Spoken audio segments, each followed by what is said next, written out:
The door opened quickly and creaked, and the man behind it shouted that he was already there. He was very nervous because it was unsafe to be there now, and he had to leave urgently. His interlocutor did not understand what he was talking about, so he reminded him about Humite Street. The executioner Lekon, the destroyer of vampires, the lord of the blue evil, was heading here with the undead.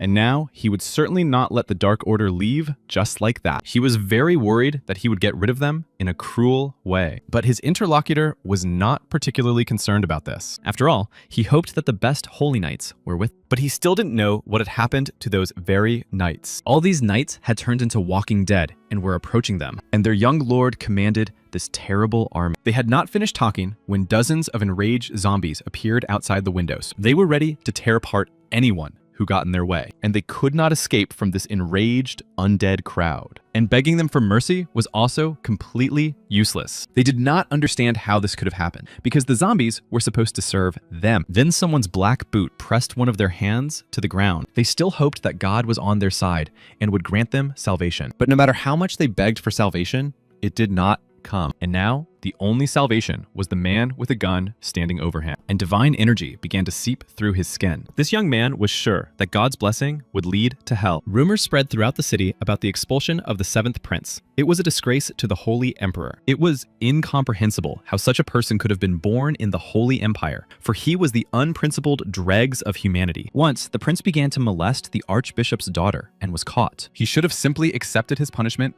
as inevitable. But instead, he caused a disturbance in the archbishop's hall. It was then that the Holy Emperor lost his temper and flew into a rage. In his terrible fury, he sent the prince to the land of the dead spirits. The emperor sent him there to reflect on his actions. But the prince only caused a commotion and wanted to send himself to the other world after being rejected by the girl. Fortunately, he did not succeed in doing so and remained alive. But after these events, he became a completely different person. And from then on, he began his new humble life in a monastery. Many in the city were seemingly obsessed with him, but even more people viewed his sudden change with suspicion. Various rumors spread throughout the city. Some said that a demon had entered his body for blasphemy. Others claimed that the prince had made a deal with the devil, and some even saw a dead man wandering around the monastery. Each of them had their own thoughts on the matter. The boy asked the zombies this question, but they only mumbled something incomprehensible.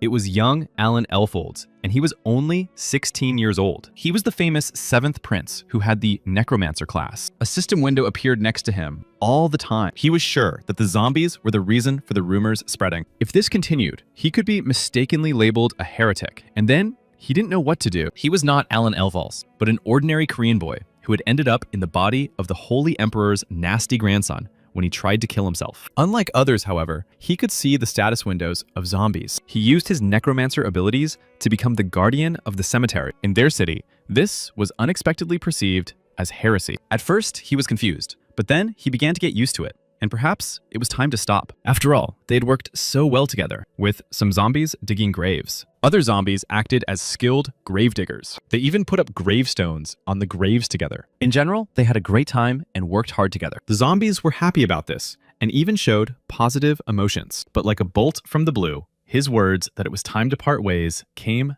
as a shock. The zombies cried, screamed, and were very upset, while the guy tried to calm them down. But the zombies didn't want to listen to anything and flew into a wild rage. This guy's first life had been turbulent, but he was trying to live his second life more peacefully. And since he hadn't had time to get close to these zombies yet, he promised to think about it some more. And the zombies happily agreed to his terms. He ordered them not to waste any time and to get to work. On the way to their cemetery, 2 people were walking from a neighboring village. They were carrying the fresh corpses of villagers on a cart to bury them. They themselves did not want to end up in the place of these poor wretches. So they wanted to get to the prince as quickly as possible and try to find a way to help this cursed village. These were the last bodies of the unfortunate victims of a terrible disease. Everyone had fled from this village, and only the dead bodies remained. They felt very awkward asking, but they wanted to ask the prince to go to the village. The entire village had died out, and the men were sure that they had not yet passed away only because they often visited the prince, bringing him the lifeless bodies. The prince thought that a blasphemous prince did not possess such powers, but the men began to beg him. They sincerely believed that they were completely safe with him. The prince realized that there had been some kind of misunderstanding, but he still agreed and went with them to this eerie village. The drains were no longer working, so they had to be careful. The prince asked them not to hang on him, but they were afraid to let him go because the amulet had to be kept close to the body.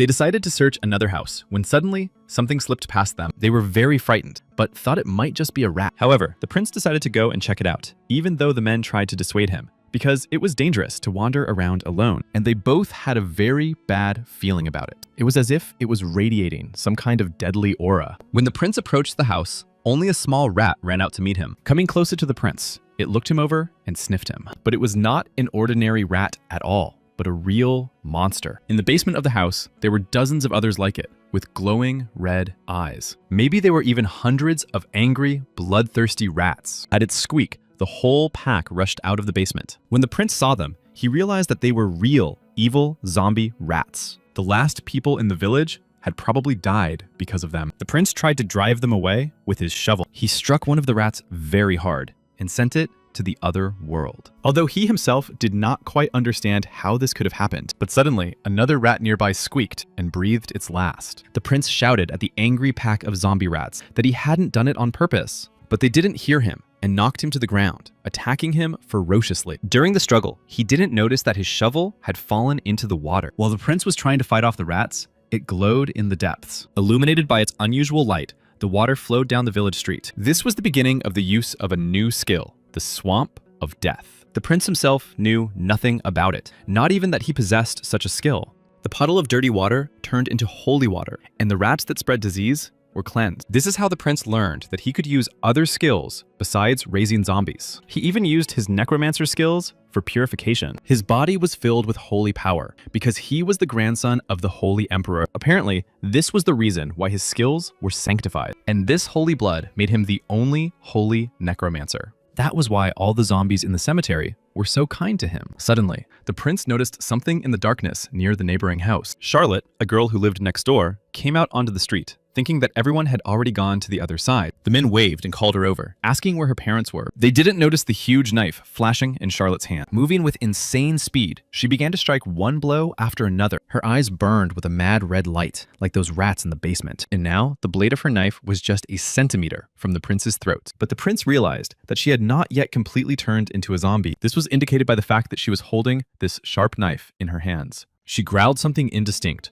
but tears were streaming from her eyes. Amidst this growling, the prince could make out that she was calling for her mom and dad. Suddenly, she lunged at him, but he was able to defend himself with the handle of a shovel. When the blade of her knife touched the shovel, everything around them was again illuminated by a bright light. The holy water seemed to burn right through her body. The prince knew that it would hurt her if he struck her now, but he had no other choice, and he couldn't look away. The prince pushed Charlotte very hard and dipped her into the holy water. It took a lot of effort to hold her there, but it worked, and the girl began to heal. People from neighboring villages learned that he had cleansed the rats that had flooded the village and saved Charlotte, so they came to the prince in the hope that he would help them. But the prince slammed his book shut and replied that Charlotte had died. Hearing that she was no longer alive, the people were very upset. The prince did not know how he should save people. The blood of the Holy Emperor flowed in his veins, but he had no abilities. The people did not know what to do now, for they had come a long way in the hope that he could save them. The prince could not understand who had told them that he could save people. But suddenly, a man ran into the church with a loud cry. He joyfully shouted to everyone that Charlotte had woken up. It was all thanks to the prince, and Charlotte looked tired, so they put her to bed. People didn't like that he had deceived them by saying that Charlotte had died. But the prince didn't care about their opinion of him. After all, he still had more divine power than they did. But he realized that he would have to help them, but there were several conditions. He saw everything about them, and now before him was Parlock, 75 years old, with a mastery of gardening chatter and tricks, but he was full of doubts. The old man wanted help from the prince, but he himself did not trust him, apparently because he considered him worthless. The prince was not going to work for free and said to give him money and food, and they all had to completely restore the cathedral. Hearing this, they wanted to object, but the prince reminded them that their lives depended on it. But the prince had one more small condition for them all. The prince wanted the Holy Knights to know nothing about this deal, because he could get into trouble if the Holy Family found out. Everyone seemed to agree, and the prince was very happy that the cathedral, which had been intended for exile, would finally be put to good use. He was told that 30 dead bodies had turned into zombies, but that was solvable. He shouted at the people to grab their pitchforks quickly, but these words puzzled them. But the prince explained that they had asked him to deal with the zombies, and surely they didn't expect him to fight alone. Smiling, he suggested that they do the hard work while he read a holy prayer. The people in the crowd began to whisper that he was a real demon. Suddenly, an indistinct, terrifying growl was heard from the street. Looking out the window, they saw with horror that the zombies had come for them. The prince ordered them to quickly grab their weapons and swing them as best they could. And on the street, illuminated by the red sunset, was a huge crowd of zombies. They were all slowly walking toward the cathedral, one after another. There were countless numbers of them, but not 30. The prince asked Parlock how this could have happened, but Parlock just laughed it off, saying it was his fault and that he hadn't seen them while he was running. And then a terrible, fierce battle began between the people and the zombies. The people, armed with improvised weapons, barely managed to withstand the onslaught of the monsters. The prince fought selflessly with only his shovel in his hands. But at the first opportunity, he used his skill, Swamp of Death. However, using this skill was not the most difficult part. He had once been a necromancer in that other world, and to earn a little extra money, he tried his hand at being a beta tester. But unfortunately, he left this world after being struck by an electric shock. He lost consciousness and then woke up in his new body. But fortunately, his skills from the game also moved with him, and divine power changed his body, but it was not so easy to control it. Every time he used this skill, divine power began to pour out. He didn't know if it could be fixed because it affected everyone. One of the men cried and screamed that he couldn't take it anymore. He understood perfectly well that he was surrounded by zombies, but one of these zombies was his beloved wife before all this happened. He couldn't bring himself to destroy this woman. It seemed that something human still remained in her, but to him, as her loving husband, it only seemed that way. The prince managed to save the poor man from certain death in time. The zombie flew away, hitting the ground, but the man continued to feel sorry for her. The prince reminded him that his wife had not been human for a long time. Her body had long since begun to rot, and her soul had long since been lost. If he wanted his wife to suffer, then he had to run away. If he didn't want that, then he had to stop crying and destroy the zombies. There were countless numbers of them around them. They were everywhere. But suddenly, the prince noticed something unusual. The sky above him lit up with some kind of unusual bright light. And like a bolt from the blue, a blonde girl descended to the ground. She was so strong that she jumped to the ground, leaving a deep dent around her. She stood up and asked the prince if he was all right. Autumn and winter had always been times of widespread disease. She thought that was in the past, and that next year, they would be fine. The girl sincerely believed the words of her beloved mother. Once, running into the house, she screamed that the streets were full of rats with red eyes. What she saw in the house shook her to the core. Her father had already become a zombie, and her mother's fate was sealed. While she was still alive, she shouted at Charlotte to run, but Charlotte was paralyzed with fear and couldn't move. She just stood there and watched as her loved ones turned into monsters. After the stress she went through, she remembered almost nothing. Street rats and her own parents chased her down the street. She tried to defend herself with whatever she could get her hands on. No matter how scared she was, she managed to protect herself. But suddenly, all the people in the village seemed strange to her, and the rats that had been trying to eat her stopped paying attention to her. She realized that she was becoming one of them, and that now there was no saving her. But she still continued to hope for some kind of miracle, as any human would, and only one person was able to save her in time. She remembered his words that there was no other way out, and how she briefly sank into the depths of the holy water. Then she woke up in a place she didn't recognize. When she came to, she couldn't understand who he was or where these memories came from. Charlotte was told that it was the prince who had asked for her to be taken care of. There were still zombies outside, so she had to sit quietly. Then she saw the prince shouting at a man to stop whining and start killing zombies. She saw that one of the zombies was about to attack the prince from behind and was very frightened for him. It dawned on her that the prince needed someone to help him. Without hesitation, she jumped out the window to rush to his aid. At that moment, the zombies were already reaching their rotten hands toward the prince, but she made it just in time and was able to help him. This girl was so strong that the prince couldn't believe his eyes. She was able to handle a whole bunch of zombies on her own. The people rejoiced with joy and were ready to carry her on their hands. The prince guessed that this purification before turning into a zombie had somehow affected her. He didn't even know what abilities he had, and he asked the villagers to deal with the remains of their relatives. He understood that people were very tired, but it was better for everyone. The dead had suffered, and the people freed them from their intense pain. The prince promised to help them all with the necessary ritual. The ritual itself was quite simple. They had to bury the dead and wish them peace. This was so that their spirits would not wander among the living and could rest in peace. In fact, That was why the prince had been banished here. In the lands of the spirits, there was a high chance of zombies appearing, and someone had to deal with all the dead. It was all quite strange, because he had never heard of so many villages being destroyed at once, and it was still too early for the wave of death to begin. The prince summoned the village elder to talk. He asked if the elder had noticed anything strange in the village, but everything was calm. The infection began to spread about a month ago, so it was quite possible that it was planned. Hearing this, the residents thought he was talking about a necromancer, but the prince meant something completely different by his words. He did not want his assumptions to cause such disgust. But if his theory was correct, then the one who controlled the zombies must have been nearby, and all that remained was to find him. Saying goodbye to everyone, he went to sleep, telling the villagers to take care of the rest. But now he was not a prince, but a simple worker. The funeral had been very difficult, and he urgently needed to rest. But even so, the prince's short sleep was interrupted by wild cries from the street. Half asleep, he couldn't understand what the cries were about and who had stolen what. But suddenly, he understood what was going on. It turned out that zombies had stolen a person. People claimed to have seen it with their own eyes. The zombies took advantage of the situation because people were tired after a sleepless night. But suddenly, they saw Moriana being carried away by a zombie over his shoulder. Moriana was a young lady who gathered herbs and lived in this village. She used to help the villagers a lot and assist the wounded, but the prince didn't seem to know her.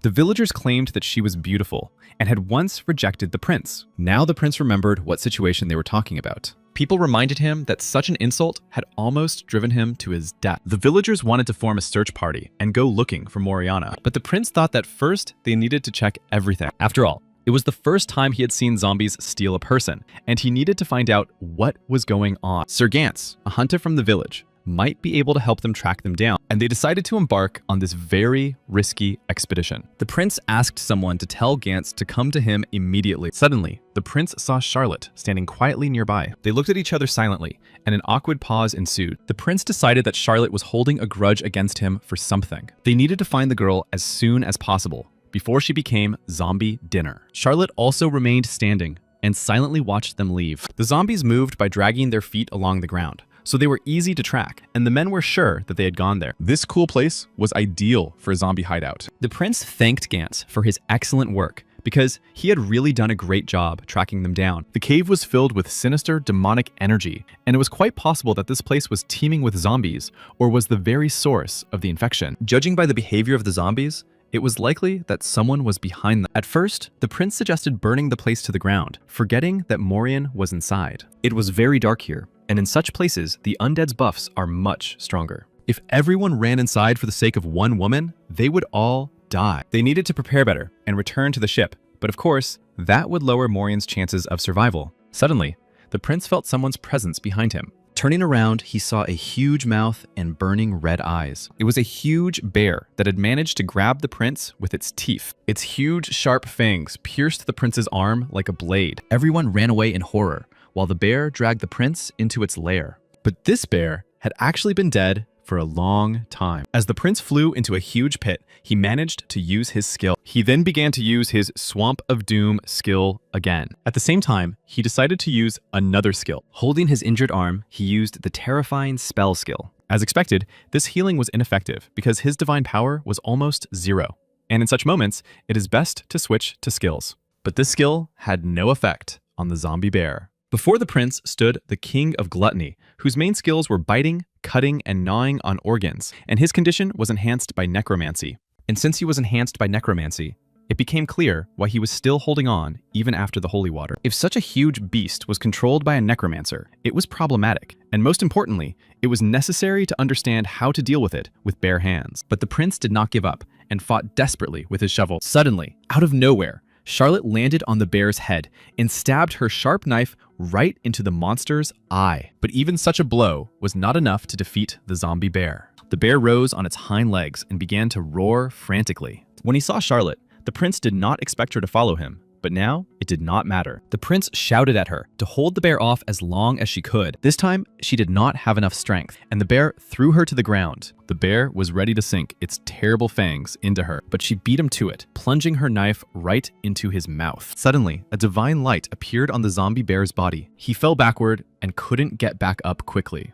The prince thanked Charlotte for buying him some time to regain his skills. Suddenly, Charlotte saw a rotting hand reaching out to her. Seeing this, Charlotte was completely astonished. The undead had almost crawled out of the ground, and something had to be done urgently. But Charlotte still couldn't believe what was happening. Only the prince smiled contentedly, finding advantage in the situation. With so many zombies, the bear didn't stand a chance. The zombies pounced on the bear and began biting it from all sides. Each of them tried to sink their teeth into the victim's body, but the zombie bear was not going to give up so easily and swatted them all away with its huge paw. But more and more undead creatures were crawling out of the ground like worms. Dozens of rotten hands reached out to the bear, trying to tear off at least a piece of it. The prince explained that this bear had killed many people, which is why it was able to summon so many zombies. But this bear's vitality was definitely much higher than that of many zombies.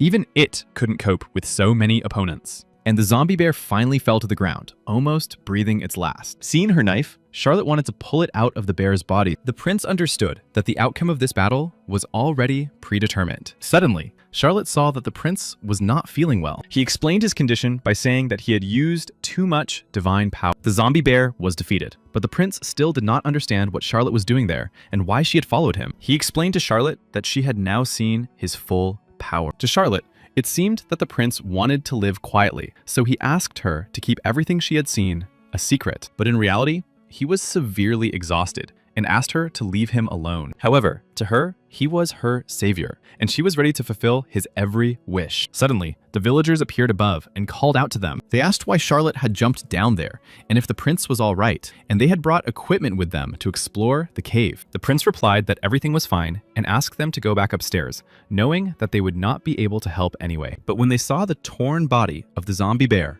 they asked who had killed it. This bear was known as the King of Gluttony, but no one knew how many people had already suffered at its hands. The prince also shared his thoughts that there might be a necromancer in the cave. This necromancer tried to turn the cave into his lair and killed the bear. And when the prince and Charlotte arrived, the bear was already dead. The villagers began to gossip that necromancers sounded very scary, but all of the prince's assumptions were very logical. However, they were all still very simple-minded, and Morian was probably already dead. The necromancer tried to lure them in so that he could kill as many people as possible, along with the bear. The people did not know what to do next, and the prince suggested moving forward. The prince was quite confident in his bold decision. He had to see with his own eyes how good this necromancer was. It seemed that they had nothing to fear here, but the three of them cautiously moved further into the cold cave. Suddenly, one of them noticed something ahead and called out to the prince. The unfortunate Morian was sitting on the floor with her hands tied behind her back. One of the villagers rushed to her to rescue her. Seeing that she was alive, the prince realized that the necromancer had used her as bait to make it easier to kill him and take control. But looking closely, the prince realized who Morian really was. Raising herself slightly off the ground, Morian called to him quietly. With a sweet smile and eyes full of tears, she asked if the prince had come to save her. But in response, he silently struck her hard on the head with his shovel. Blood spurted from Morian's mouth from the blow. The others present were in complete shock at what they had seen. Morian fell to the ground, and everyone else stood silently, not knowing what to do next. Only the prince thought that he should have hit her with the sharp part of the shovel. Then one of the men became indignant and began to ask the prince what was going on and why he had done such a thing. But the prince had seen everything, and the woman's real name was Morgana. She was 63 years old. Her skills included honey traps, necromancy, curses, and destruction. And seeing all this information, he finally understood that she was not a decoy. The woman tried to justify herself to the prince, but he was not going to listen to her and told the others to be careful and not let themselves be deceived.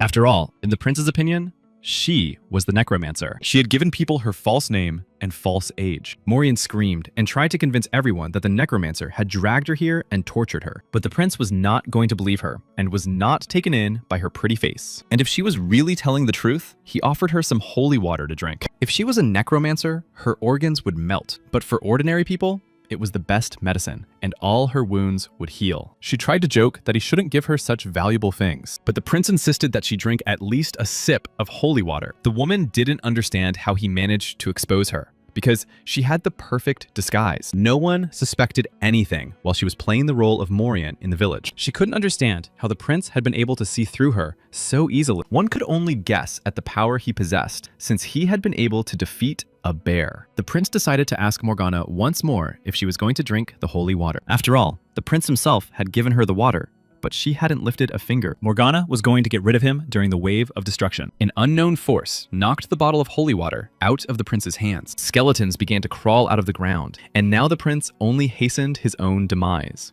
Morgana had been trying to prolong his life with her actions, but now the prince would have to perish in this cold lair. But the prince was not going to give up so easily and began to beat the skeletons with his shovel. He did not allow the evil spirits to treat him with such arrogance and sent them away while he was still kind. But suddenly, a shadow with red eyes flashed behind Morgana. Charlotte jumped on her back and knocked her off her feet with a knife in her hands. The prince stood with his hand on the skeleton's head and thanked Charlotte for her excellent work. Morgana began to ask indignantly what he had done with her skeletons, realizing that the shovel was the source of his energy. But it was not just a shovel, but rather a sacred relic. Now, however, Morgana had better think about herself rather than his shovel. With her life hanging by a thread, she confessed that her name was indeed Morgana, that she was a 63-year-old necromancer, and that she had been captured again. But Morgana had to go further with her sincere confessions. To stay alive, she promised to reveal who had ordered her to get rid of the prince. She had been ordered to lure the prince and disguise his death as a voluntary departure from life. Thus, it appeared that the prince had been forced to kill himself. It turned out that the prince was not so pitiful,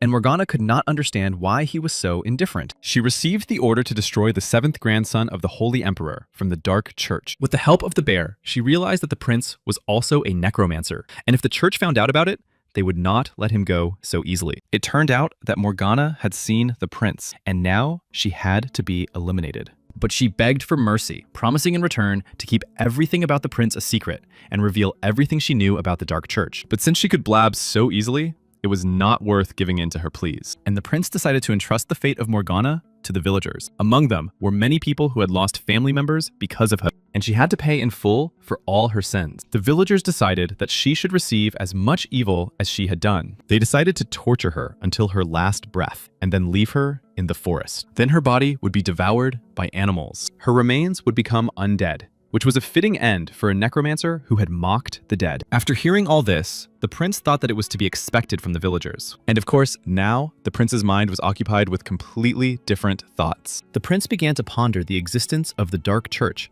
and its activities. Much about this church was described in various ancient books. Of course, he would not be able to find out everything, but he managed to steal a couple of such books, and now they were stored in his inventory. The prince wanted to learn how to talk to spirits, but he thought that it was unlikely that he could acquire such a skill from these books. And so he began to study these books carefully, page by page. Morgana also mentioned in her speech an event known as the Wave of Death. He needed to read more about it and about the killing. The prince tried to understand whether his brothers were behind all this. Since he was a prince, perhaps they were trying to get rid of a rival to the throne. And it was quite possible that this was a real struggle for power. It was all very confusing, but such was the reality of being a member of the royal family. He thought about how they could really destroy him, so he needed to improve his skills as soon as possible. Charlotte quietly observed all these thoughts of the prince. After all, everyone had been saying for a long time that the prince had changed a lot. He wasn't particularly big, but he was always the first to jump into battle. He single-handedly managed to save the lives of many residents of this village. And while Charlotte was coming to her senses, he took care of her parents' bodies. All these thoughts and reflections brought tears to Charlotte's eyes. She wanted to thank him for saving her and her parents, but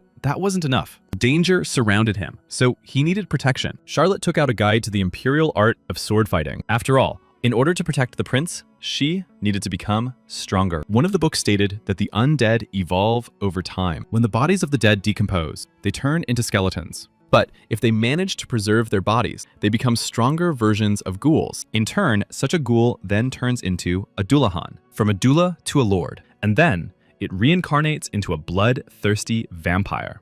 The further they develop, the smarter and stronger they become. When zombies are in the dark, the mana accumulated in the darkness triggers the development process, which is why these creatures strive for strong mana. The place where all zombies were summoned was called the Land of Dead Spirits. To prevent their flesh from decaying in warm weather, they went to dark and cold corners. When the cold season arrives, the desire to find the Land of Dead Spirits reaches its peak. This time is called the Wave of Death. December 25th is the coldest day of the Wave of Death, the day when Amon, the king of the dead, died. This is the day when all the undead go to the Land of the Dead Spirits to regain their lives, and there is about a month left before the Wave of Death. The witch Morgana planned to kill the prince with the help of zombies. At that moment, Charlotte approached the prince and said she would help him if he let her do it. And he handed her the book he had been reading so intently. He didn't even ask her, but she continued to come to the church every day. She not only sorted through books, but also cleaned up, looked after the cemetery, and prepared food. But the prince thought that sooner or later, she would leave anyway. As far as he knew, Grill had adopted her, so now she had a home to which she could always return. Grill looked very scruffy. But he was a good guy. Suddenly, there was a clang at the church door. The doors opened and knights appeared on the threshold. These unexpected guests were the Knights of the Holy Cross. The prince was even frightened by such an unexpected visit. Before him stood Harmond Diane, deputy commander of the Knights of the Holy Cross, who had heard that the prince had captured the witch Morgana. The prince noticed that Diane had decided not to even greet him, apparently because he treated him as an exiled prince. The fact that the Knights of the Holy Cross had already heard the latest news pointed to one detail. It meant that the prince was being secretly watched. The prince said that they had captured her together with the villagers, and the knights had come to verify this. The knight asked again if the prince had really fought alongside the villagers. They also knew that the prince had destroyed the king of beasts with a garden tool. But they also had information that a man named Grill had destroyed the zombies and cornered the witch with holy water. Grill himself told the knights about these epic battles. The prince thought that it had been less than 5 minutes since he had praised this Grill, but the knights still decided that this man had exaggerated the facts a little. But when they saw the traces of the fierce battle themselves, they were convinced that it was true. But the Holy Knights should not have been so trusting. The knights asked if the prince knew that Morgana belonged to the Dark Church, and he said that he had heard this from her. Harmond Diane confirmed that he knew about this evil organization. It turned out that the witch Morgana had already destroyed 5 villages. The prince deeply regretted not knowing about these incidents earlier. He asked the knights if they had heard that Morgana had been beaten to death and her body thrown away. The knight asked if it was the prince's doing, because to do such a thing would require enormous strength. The prince did not reveal information about his strength, so it was better to stick to Grill's version. And now, the prince had to distort the facts of that day a little. He said that while he was there, he almost wet his pants out of fear. The knights who arrived began to turn away at the very thought of it. The knights thought that in such a situation, the prince could hardly know anything about the witch's magic books. They were supposed to take the books on dark magic, but for some reason, her bookshelf was empty. The prince suggested that the villagers had burned them because of their sinister aura. Then, unexpectedly for the prince, the knight took out a bag. It was a reward for Morgana in the amount of 80 coins. A handsome reward had been offered for her head, but the prince insisted that he was simply doing his duty. According to the knight, these coins should have been shared with the other inhabitants of the city, but the prince had no intention of doing so. After all, this large reward rightfully belonged to him alone. The knight's work was done, but the prince was no longer listening to them because he was admiring his reward. But suddenly the knight said that now they needed to pack their things. The prince thought that they wanted to expel him again, but a wave of destruction was about to begin, and the knights wanted to accompany them. They continued to care for him because he was a prince. The prince asked where he would be sent after the evacuation, to the imperial palace or to the warm south, but it was planned to send him to a certain estate called Lonia. However, this estate was half a day's journey away, and they would still be in the land of the dead. So what was the point of this evacuation? But the knight explains that the estate was a fortress, built to stop the wave of death. They gathered soldiers and prisoners to fight off the zombies, and according to their calculations, unfortunately, there would be many casualties, and they did not want the prince to hold a funeral at the Lonia estate. The prince had no choice but to agree to the evacuation. At the estate, he was met by Gennard Lepan, a 43-year-old Lonian feudal lord who was sociable and merciful. The first thing he asked was how the prince was feeling after the journey. The prince was not feeling very well. It was uncomfortable in the carriage. Gennard Lepan asked who had arrived with the prince, and considering that he was in exile, they treated him quite well. The prince asked them to stop talking and take him to his room. The place where the prince had arrived was also called the Sacrificial Fortress. It was located on the very land of the dead spirits of Lonia. This place was so named because of the sacrifices made by those who wanted to appease the wrath of the dead, for only the walls erected around the castle could save it from the wave of destruction. They would be able to protect it from the zombies for a month, until spring, after the wave of destruction. All prisoners were to be sent to the front line. The prince only needed help with the wounded and conducting funerals. Every year, there were at least 2,000 or 3,000 deaths here. There were about 80 priests in the castle who could help with the purification ritual. The soldiers were supposed to help the prince with the funerals, but sometimes people died from overwork, and that was just the way it was. The prince called over Gennard Lepan, who was passing by. He told him that he wanted to relax a little and have a drink. In such circumstances, it was simply impossible to survive without alcohol, and the prince would rather die from drinking than from hard work. He told Charlotte to have fun with Grillo, But they had to return to the fortress before the wave of death began. after all, they still had to think about protecting the prince himself. Meanwhile, he went to rest and slammed the door behind him. Charlotte shouted after him to trust them, and the knights were surprised at how quickly the prince had grown up. The prince played this little scene out perfectly, in front of everyone. Of course, he had no intention of drinking anything here. He began to consecrate the liquid in these bottles. It shone with a divine light and began to change color, turning into holy water. After all, without holy water, the prince would not be able to cope here. He decided to fill the vessel with holy water and drink it to invigorate himself. And if he continued to transfer energy to water, he would learn to control his power better. But he put the bottles aside because he was very attracted to one object on the wall. It was a rifle hanging on the wall in a frame on red velvet. He had read that there were weapons in this world, But he did not think they were so widespread. In this world, almost no one uses such weapons, and people prefer melee weapons because this world is teeming with monsters. Weapons like the one on this wall were only used for entertainment. The thing is, instead of gunpowder, such a rifle needs mana. It could be loaded with mana or holy water, but then the mana consumption would be too high. So even experienced mages could only fire 5 shots. After all, it takes 5 minutes to create a bullet with mana, so it's no surprise that no one uses it.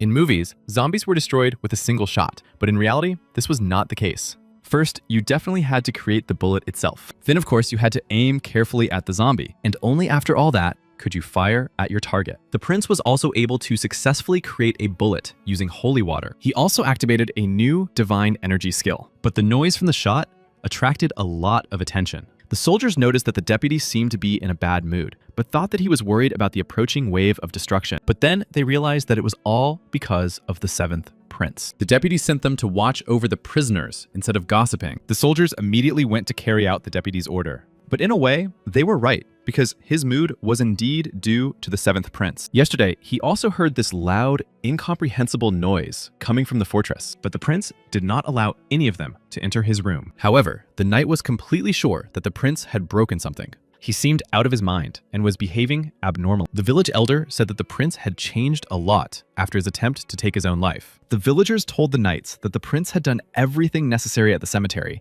and had even fought against a group of zombies, thereby saving them. But the deputy commander of the knights decided that the villagers were talking nonsense and that the prince had most likely blackmailed them. Perhaps he threatened them with physical violence so that they would repeat the prepared speech to the knights. But it was unclear how the prince managed to defeat such a powerful necromancer as Morgana. This meant that the guy named Grill was very strong, and the situation became even more confusing. The knight decided to write a letter of recommendation so that Grill could take the exam for the title of Holy Knight. But suddenly, he heard a noise around the corner and decided that the prisoners had rebelled again. He ran out from around the corner, shouting that they had caused trouble before the big battle, but he was stunned by what he saw and couldn't react quickly. The prince held his shovel to the throat of one of the men standing there. He was very surprised that the man did not know who he really was. The day after arriving at the Lonia mansion, people began to die from disease and exhaustion. It was not surprising why everyone cared so much about the prince. They just wanted to make him work. The bird's beak mask protected him because it had a cleansing spell cast on it to prevent infection. It seemed that time was not pressing yet, and the zombies were not even approaching. Suddenly, someone called out to the prince from behind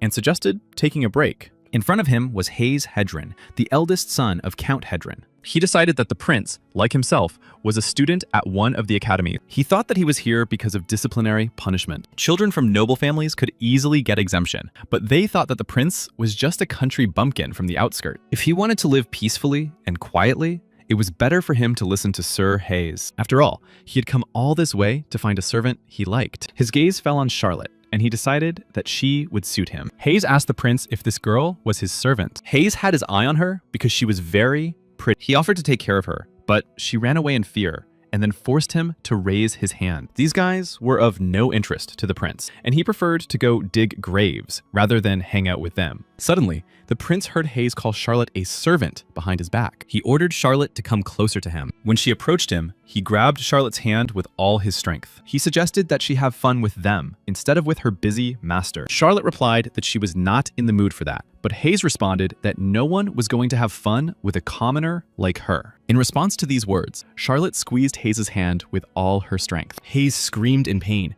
and the prince thought that Charlotte might break his hand. Hayes screamed in pain, saying that people like her had nothing to show but strength. But the prince couldn't take it anymore and interrupted him, telling him to stop insulting Charlotte. But Hayes did not relent, continuing to shout that Charlotte's parents must have been monsters because she looked so much like them. And considering that half of the people who had died in the country had become zombies, the same fate awaited her mother and father. At that moment, the prince's shovel was already hanging over Hayes' head and flew past his face, missing him by literally a centimeter. It hit the ground with full force, scattering small stones right at his feet. In response to Hayes' indignation, the prince said that he had made a slight mistake while digging the grave. And when the blow landed squarely on Hayes' face, the prince joked that his hand had slipped. The blow sent Hayes flying far away and crashing to the ground. He began to shout, asking if this guy even knew who he was. In response, the prince asked if he knew who was standing before him. Their fight was stopped by a knight who ran up to the commotion. He stopped the prince and asked if he really wanted to cause trouble again. Hayes assured the holy knight that he had been struck and asked him to punish his offender.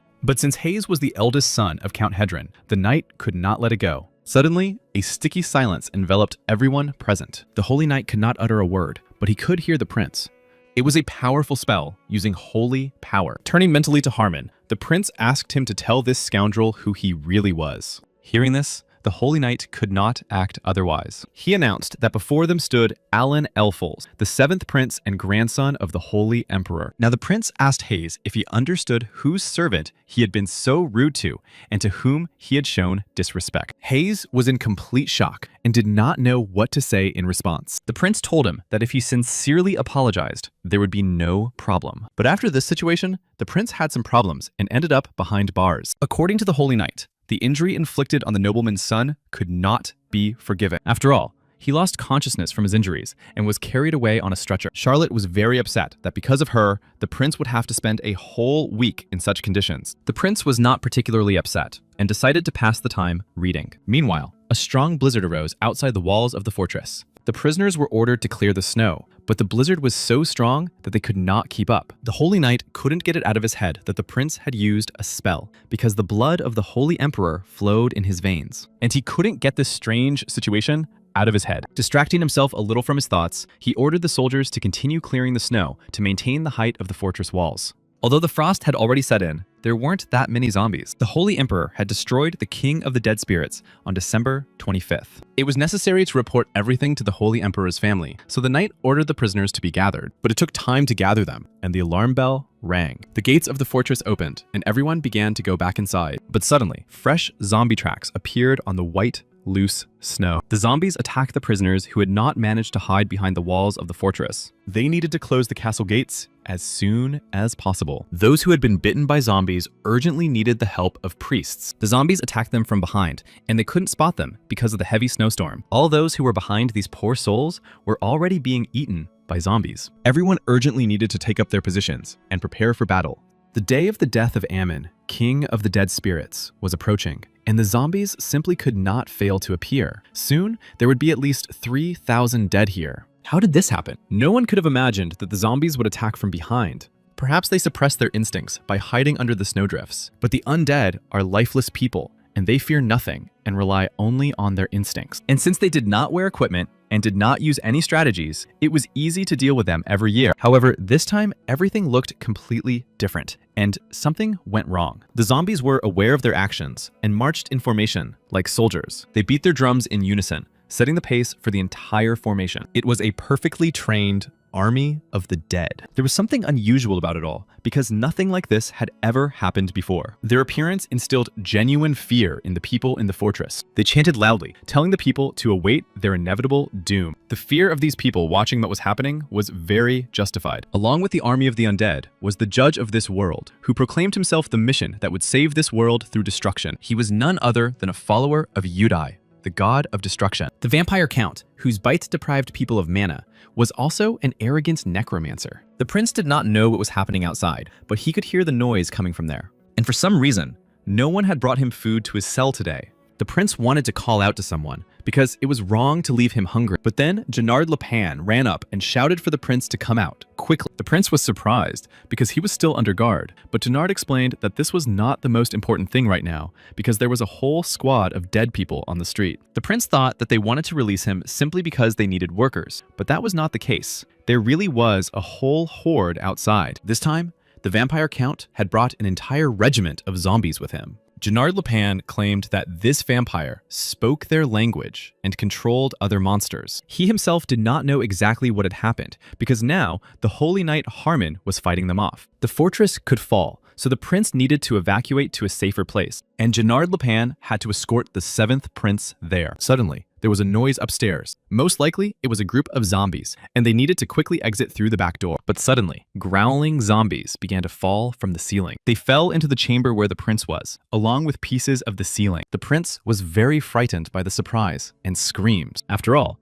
the cell where he had been just a few seconds ago was now filled with zombies, and this pile of dead bodies was ready to attack at any moment. They realized that the huge vampire count had thrown a crowd of zombies at them, and now the dead had invaded the fortress. And since they were already being attacked here, the prince was afraid to imagine what was happening outside. After managing to close the cell door, the prince shouted to Gennard Lepan to quickly pull himself together and go command the soldiers. After all, the more people died, the more zombies there would be, and he ran to find shelter for the inhabitants. For now, the prince did not know what to do next, because he had managed before because the monsters were not very high level. But now, there were too many of these undead creatures. In such a situation, his only option was to flee. To achieve this goal, the 7th prince used holy power. With its help, he was able to stop the zombies that were in the chamber. While the zombies lay motionless, he had to do something urgently. He had to seize the moment and get out onto the street as quickly as possible. The prince did just that, passing through a hole in the wall and finding himself on the street in a heavy snowstorm. But outside, the terrifying growls of the undead could be heard from all around. Unable to cope with their onslaught, people screamed and called for help. The zombies attacked them from all sides, leaving them no chance of escape. There was nowhere left for these unfortunate people to run to in the hope of salvation. The soldiers ordered those who could still escape to run, while they held back the crowd of the dead with their shields. But behind them too was a huge pack of growling, hungry zombies. The prince did not know how long he could hold out in such a situation, thanks to the holy water. He gripped the handle of his shovel tightly, because everything was not going as he had thought. He had a feeling that the goddess Gaia was angry that she could not control them. The 7th prince tried his best and spread his blessing, and it spread everywhere around him, along with the water. What was happening to them was a real, exhausting epidemic. But suddenly, it rained again, and this rain was holy water. The drops of this holy rain fell on the zombies and burned them. The undead could no longer fight, and the people had a chance. The zombies melted in the rain while the people's wounds healed. What was happening around them now was nothing short of a miracle. The people rejoiced because holy water was indeed falling from the sky. They thought that this must be a blessing from Gaia, but then they realized that it was all the work of the 7th prince. Looking in his direction, they saw that holy water surrounded his highness. But the prince was already very exhausted because he had lost a lot of strength. Although he was an exiled prince, the people saw how he used the holy water. He was also the grandson of the hero who had stopped Amon, the king of the dead spirits, 50 years ago, and the blood of the holy emperor Alphonse flowed in the 7th prince. Then the knights asked which of the residents needed help. The lord had opened the basement of the mansion, and now everyone could take shelter there. The people were happy to be alive and finally able to escape. All this was thanks to the prince, but he had only summoned rain inside the fortress and was already very tired. The soldiers also did well in this difficult situation. The 7th prince called on them to go with him and help the holy knight. It was impossible to get rid of the undead with such ordinary weapons, so the prince gave the knights his blessing. He was doing this for the first time, so he did not know how long it would last. But now, their weapons had a holy buff. Now, their weapons were not so useless, but they still had to pay him for saving their lives. And the prince called them all to follow him, because they would have to fight for their lives. They went outside the fortress to help in the battle against the crowd of zombies, and they became remarkably good at destroying them. The soldiers barely touched the zombies with their weapons, and they were already dying. Now, their swords truly had holy power. This greatly encouraged the soldiers to continue the battle. Now they understood that they had a chance of victory. They were confident that they could deal with these undead creatures because they had the hero's descendant with them. But suddenly, they saw a huge Doulahan approaching them. It was a truly terrifying sight that frightened the soldiers greatly. After all, they had never had to fight such an enemy before. The soldiers realized that they could not defeat such a monster on their own, and now a rifle that the prince had seen on the castle wall came to their aid. The 7th prince decided to fire at the monster from a distance. Apologizing to the soldiers, he took his shot at the target. It was only the second shot the prince had ever fired, so he wasn't very skilled at it. The vampire count sensed the energy of life, for there were pieces of fresh meat that he had not tasted in 50 years. He was curious to see how juicy they were, and if he turned them into zombies, his regiment would become even more powerful. He had been waiting for this opportunity for 50 years, having gone from a soulless zombie living by instinct to a ghoul, and from a terrifying ghoul to a terrifying Dullahan, and then to a lord. And now he had moved on to the next stage and become a vampire. This was the path he had taken before he gained the ability to think. All existing vampires were divided according to the mana they possessed. He had become a vampire not so long ago, so the others had not yet recognized him. But he was confident in himself because he was a count. And it was in the hands of the vampire count that the skull of King Ammon was held. Thanks to it, he was able to gather in a couple of decades the amount of mana that would have taken him at least 100 years to gather without it. He was able to command an army of 20,000 zombies and was soon going to surpass the count's level and become king. Ordinary holy water no longer frightened undead of this level. Approaching the fortress, he shouted to the knights to surrender and become the dead. The soldiers at the fortress were not to stop shooting. They had to hold on and not let the undead break through, because when the sun went down, they became stronger, and they had to destroy at least one more, because if they lost, it would be the end of the village. It was impossible to transfer command of this position to someone else, because the army was too close. If something happened to the village, it was unclear what would happen next, and at times like this, they really wished the Holy Emperor was there. Suddenly, the Holy Knight heard someone approaching behind him. It was Charlotte, and she was sure that the village was safe. She was holding a pile of spears and arrows, and said that their prince was with them, and she would selflessly defend the place where his highness was. The Holy Knight was very surprised by the words of young Charlotte, but he agreed with her decision, because he thought she was just a servant. Charlotte had heard that the 7th prince wanted the weapons to be carried up to the fortress walls, but even experienced soldiers could not carry so many weapons, and the knight could not understand where she got such strength. Even a child like Charlotte tried, but the Holy Knight himself was not weak. They were all very determined to deal with the approaching enemy, but, if necessary, the prince was ready to break through himself and cut off the vampire's head. Meanwhile, the enemy was preparing a new batch of zombie shells. Hearing the screams and commotion outside, Charlotte and the knight tensed up. At that moment, a whole crowd of dead people flew into the castle. The Holy Knight understood that this was very dangerous and ordered Charlotte to stand behind him. He prayed to the god of battle, Hyna, and asked him to grant him strength. But then, Charlotte grabbed her sword and rushed forward ahead of the knights. She aimed her sword, filled with incredible power, directly at the zombies. The remains of the dead, torn into several pieces, flew in all directions. The Holy Knight was shocked by what he saw, and could not understand how such a fragile girl could do such a thing. After all, he saw with his own eyes how she cut the zombie in half, and the evil creature slain by this girl could not even get up. The prince knew that the undead could only be stopped by aiming at the head, or using a weapon with holy water. And now he was very interested in one important question. He wanted to understand what kind of sword Charlotte had used in battle. After all, with its help, she destroyed her enemies without giving them a chance. Although her sword technique was sloppy and far from perfect, she used muscle power to compensate for her poor sword skills. This destructive power and rough strikes were definitely related to the imperial art of swordplay passed down to the Holy Cross Corps. The Holy Knight watched Charlotte from the top of the fortress, and when she finished, he called out to her. He asked her where she had learned this and whether she was related to the Holy Imperial family. Standing among a pile of defeated zombies, she replied that she was just an assistant to the 7th prince. She had taught herself this sword technique from a book, but the 7th prince was standing too high and too far away from her. He couldn't really hear what Charlotte replied to Harmond. When the priests ran out of holy water to heal the wounded, they had to use the water they had brought in a huge box. The 7th prince had given them these vessels, saying that he had brought holy water with him, just in case. They were very lucky that he did so, and Jenard Lepan asked where the prince himself was now. One of the soldiers replied that, having returned from the battlefield, he had taken the remaining soldiers and gone to help on the wall. Everyone thought that Jenard Lepan had given him permission to go back into battle. Everyone praised the prince and his holy power, and it wasn't that Jenard didn't trust him. He was just worried that no one would be left inside the castle walls. After all, shields and spears were scattered everywhere,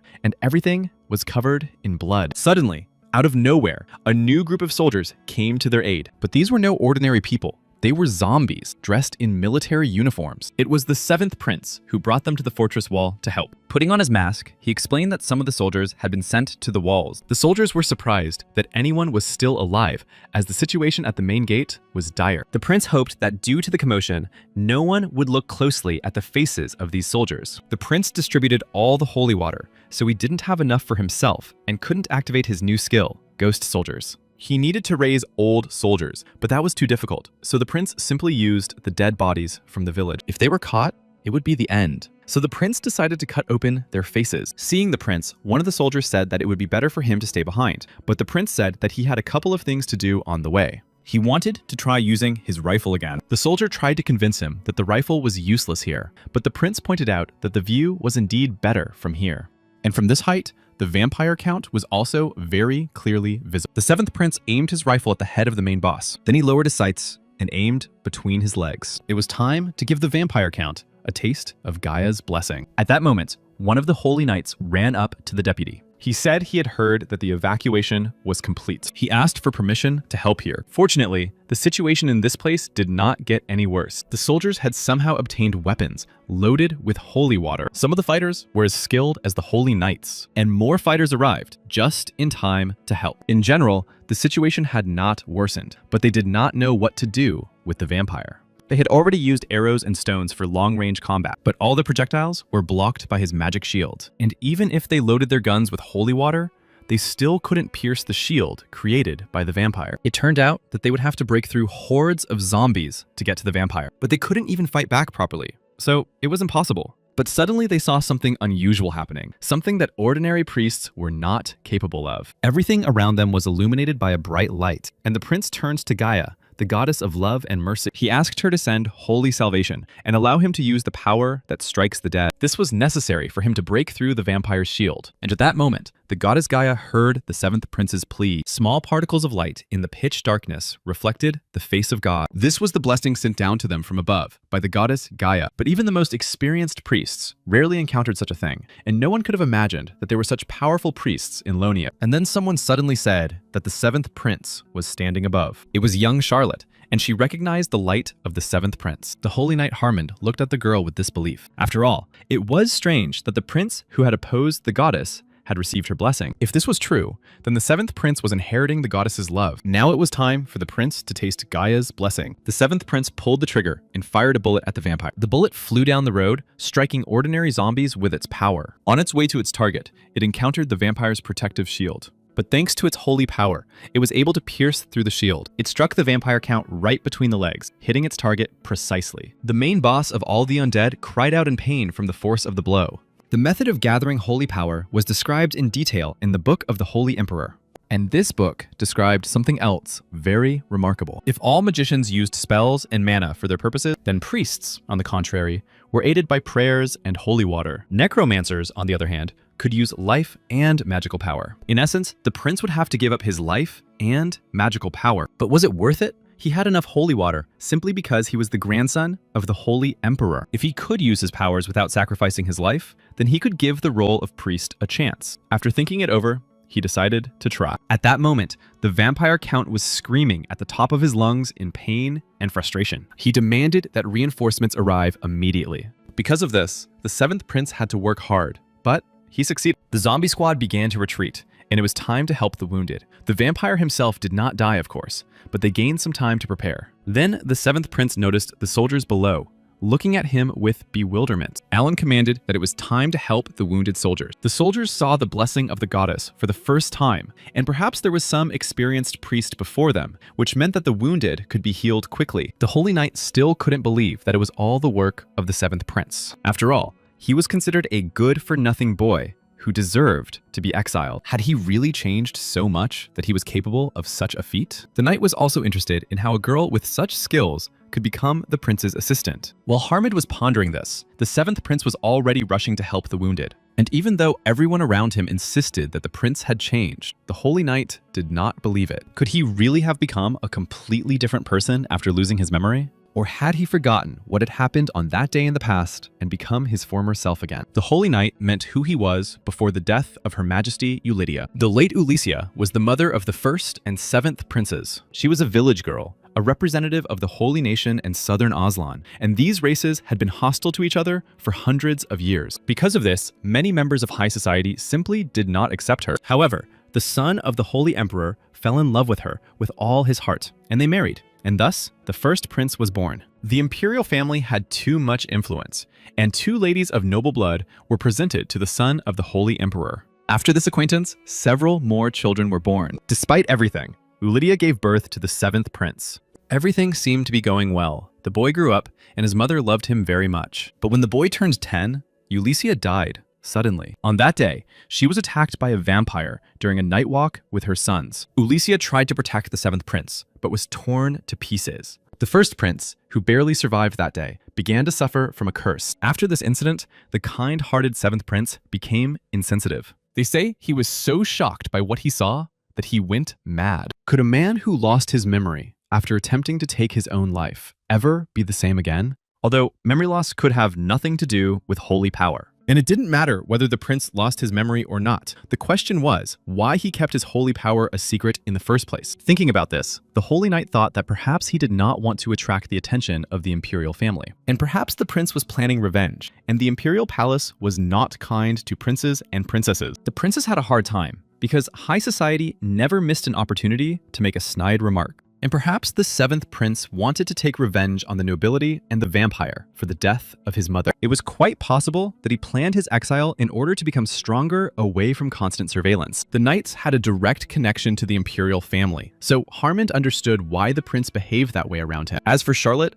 it was quite impossible that she was from a good family. In the memories of the Holy Knight, Alicia had always been kind and sweet. And when the first prince ordered him to call for help that night, perhaps he should not have left, and he regretted it to this day. No matter how hard he tried, he could not forget the shame of not being able to protect them. All these thoughts brought the knight back to the idea that the seventh prince was planning revenge. And for this, he was willing to endure insults and cruelty. If the seventh prince wanted to avenge his mother's death, the Holy Knight would help him for a long time. But to carry out these plans, they first needed to deal with Lonia. Seeing the soldier walking, the Holy Knight asked if he was patrolling the area, but the soldier did not answer. And the knight thought that he had not heard him because of the wind. It was strange that the soldier was walking at night without a lantern, and this led the knight to wonder if he was human at all. The Holy Knight Harmond rushed towards this strange soldier. Their two sharp blades clashed in a fierce duel. But then, the mask on the soldier's face slipped slightly, and the knight saw that he was facing a zombie. And there was definitely more than one of these extremely unusual soldiers here. But these zombies did not only radiate demonic energy. It was very strange that they also radiated holy power. But be that as it may, the Holy Knight could not just leave it at that. Harmond had to destroy this evil as soon as possible. And the Holy Knight already raised his blade above the zombie's head. But suddenly, someone nearby shouted the word, "Stop." Hearing this command, the zombie immediately stopped moving. It was the seventh prince, and the Holy Knight asked him what was going on. The seventh prince asked Knight Harmond to lower his sword. The two of them walked through the fortress, and the prince asked the knight if he had finished rearranging the troops. But before answering all his questions, Harmond decided to ask the prince something. He wanted to know if the prince used necromancy, but the prince remained silent, and an awkward pause ensued. Alan just joked that he didn't know himself, but the thought that he had been caught and that this was the end was spinning in his head. But the knight was sure that this was not something to be talked about so carelessly. Had the prince begun to study necromancy? But he didn't know how to answer. The prince asked how the knight knew that he had summoned the undead, because due to his memory loss, he didn't know where he had gotten such abilities and had done it to help in battle. The seventh prince understood that the bright knight would not believe him if he said that he had been reincarnated. Harmond continued to ask where the zombie got his holy power, but the prince insisted that he was not hiding anything and had always been interested in necromancy. The prince asked if Harmond would tell the inquisitors about all this. The Holy Knight had no choice but to report it. The prince was terrified because he understood that now he was definitely doomed. He knew that now he would be caught and tortured, but perhaps Charlotte would save him. But suddenly something happened that the seventh prince certainly did not expect. Harmond knelt before him and said that he would not report to the inquisitors. These words and actions of the Holy Knight greatly surprised the seventh prince. Harmond also said that he would help him until the very end. All this time, the prince was sure that this knight hated him, but it turned out that he wanted to help him. But perhaps he finally decided to pull the right strings. The prince became very worried because he was a completely rotten thread. He couldn't trust Harmond, and decided that he just wanted to watch him. The Holy Knight denied this and wanted to tell him something from the time when the prince was a child. But the prince interrupted him and said that first they had to do what they had to do. After all, now was the most opportune time for them to act. The enemy would not waste precious time filled with mana. He congratulated Harmond on Christmas and Halloween at the same time. The vampire count loudly commanded all the dead that their time had come. He urged them to start eating the living and multiplying as soon as possible. He promised all these hungry undead that they would become kings. Incredible power erupted from the mouth of the chief vampire. Seeing this, everyone in the fortress was told to hold their positions. Turning to Sir Gennard, one of the boys said, trembling, that he didn't think he could do it because his jaw, where the prince had struck him, still hurt. For a second, Gennard wondered if he was making the right decision. But with every step, the army of the undead was getting closer to the fortress. The thought of retreating flashed through his mind. But then, one of the masked priests appeared behind him. Gennard hoped very much that this priest would be able to save them. The prince turned again to the goddess Gaia and asked her to bless all those who would fight. Thus, the seventh prince activated the skill of weakening the epidemic. It was supposed to help the soldiers deal with the undead. Gennard was very happy that such a powerful priest was with them. He was also happy that the goddess Gaia was with them in this difficult battle. The soldiers, inspired, rushed into battle to destroy the zombie. The Holy Knight turned to the god of battle, Heim, and asked him to lend him his strength. Now the prince had every chance to raise the morale of the soldiers. The Holy Knight also could not miss such a wonderful opportunity. After all, his only important goal was the huge vampire count. The boss of all the undead did not think that the priest would completely block his path, and the area affected by his divine power was not restored. Because of this, the vampire count could no longer contain his terrible anger. The Holy Prince saw that something was wrong, and in the next moment, the vampire count appeared behind the prince. Everyone shouted that the vampire was very close and heading towards the priest. Frightened by what they saw, all the soldiers seemed to freeze. The Lord approached them and shouted loudly, asking if they were going to stop him. After all these people were like tiny insects to him. The prince understood that the vampire would try to provoke him first. Just as the prince could see the flow of mana, the vampire could see his sacred power, and it was only a matter of time before he found him. In principle, he needed to move to a better location, as planned, using the dense wall of the territory. This was necessary to prevent this creature from reaching the prince. But then, the seventh prince saw his enemy very close by. The Lord laughed. Did he really think he could stop him with such insects? He was already preparing to destroy the prince. But the seventh prince had anticipated that this might happen. He decided it was time to use the plan he had prepared in advance. The prince shouted loudly to Charlotte to start acting. Charlotte held a huge piece of stone wall in her hands and used it as a shield. But the vampire's magic was too strong, and the wall might not hold. Charlotte still didn't know how to control her power properly, and in this situation, they could both melt from his magic. Suddenly, Charlotte saw that unexpected help had arrived. It was Grill. Even though he had no idea how to fight with swords. But he still wanted to help his daughter in any way he could. For Charlotte, such support from her stepfather was very valuable, and hand in hand, they began to hold back the onslaught of the huge vampire. But it turned out to be very difficult, and Grill's strength was almost exhausted. Suddenly, at that very moment, the seventh prince appeared behind them. He still could not properly control his sacred power. But perhaps this wall could also be strengthened with divine energy. He called upon the goddess Gaia and asked her to give him the strength to protect these unfortunate people. He asked her to give them her protection to stop the undead, as well as to grant them love and forgiveness. He asked her to respond and help them in answer to all his prayers. The goddess Gaia heard the seventh prince's pleas this time too, and the seventh prince was illuminated by the divine power of the goddess Gaia. And at that very moment, pieces of stone walls flew from everywhere. In all this dust and chaos, Charlotte tried to find her uncle and the prince. Suddenly, she saw one of the people she was looking for nearby. It was Grill, lying motionless amid the clouds of dust and smoke. Charlotte was very frightened for him, but the prince stopped her, saying that her uncle was fine and just unconscious. He asked Charlotte to stay calm and not panic. She asked how the prince was feeling, and he replied that he was very tired, as if he were about to pass away, but otherwise everything was fine. Meanwhile, the holy power was destroying the body of the huge Dolahan. In his condition, the prince could no longer fight, and he had run out of holy water, but for them, it was a chance to escape. He told Charlotte to carry Grill so that they could all hide underground. But then, the prince realized that the holy power was running out faster than he thought. And while they were running,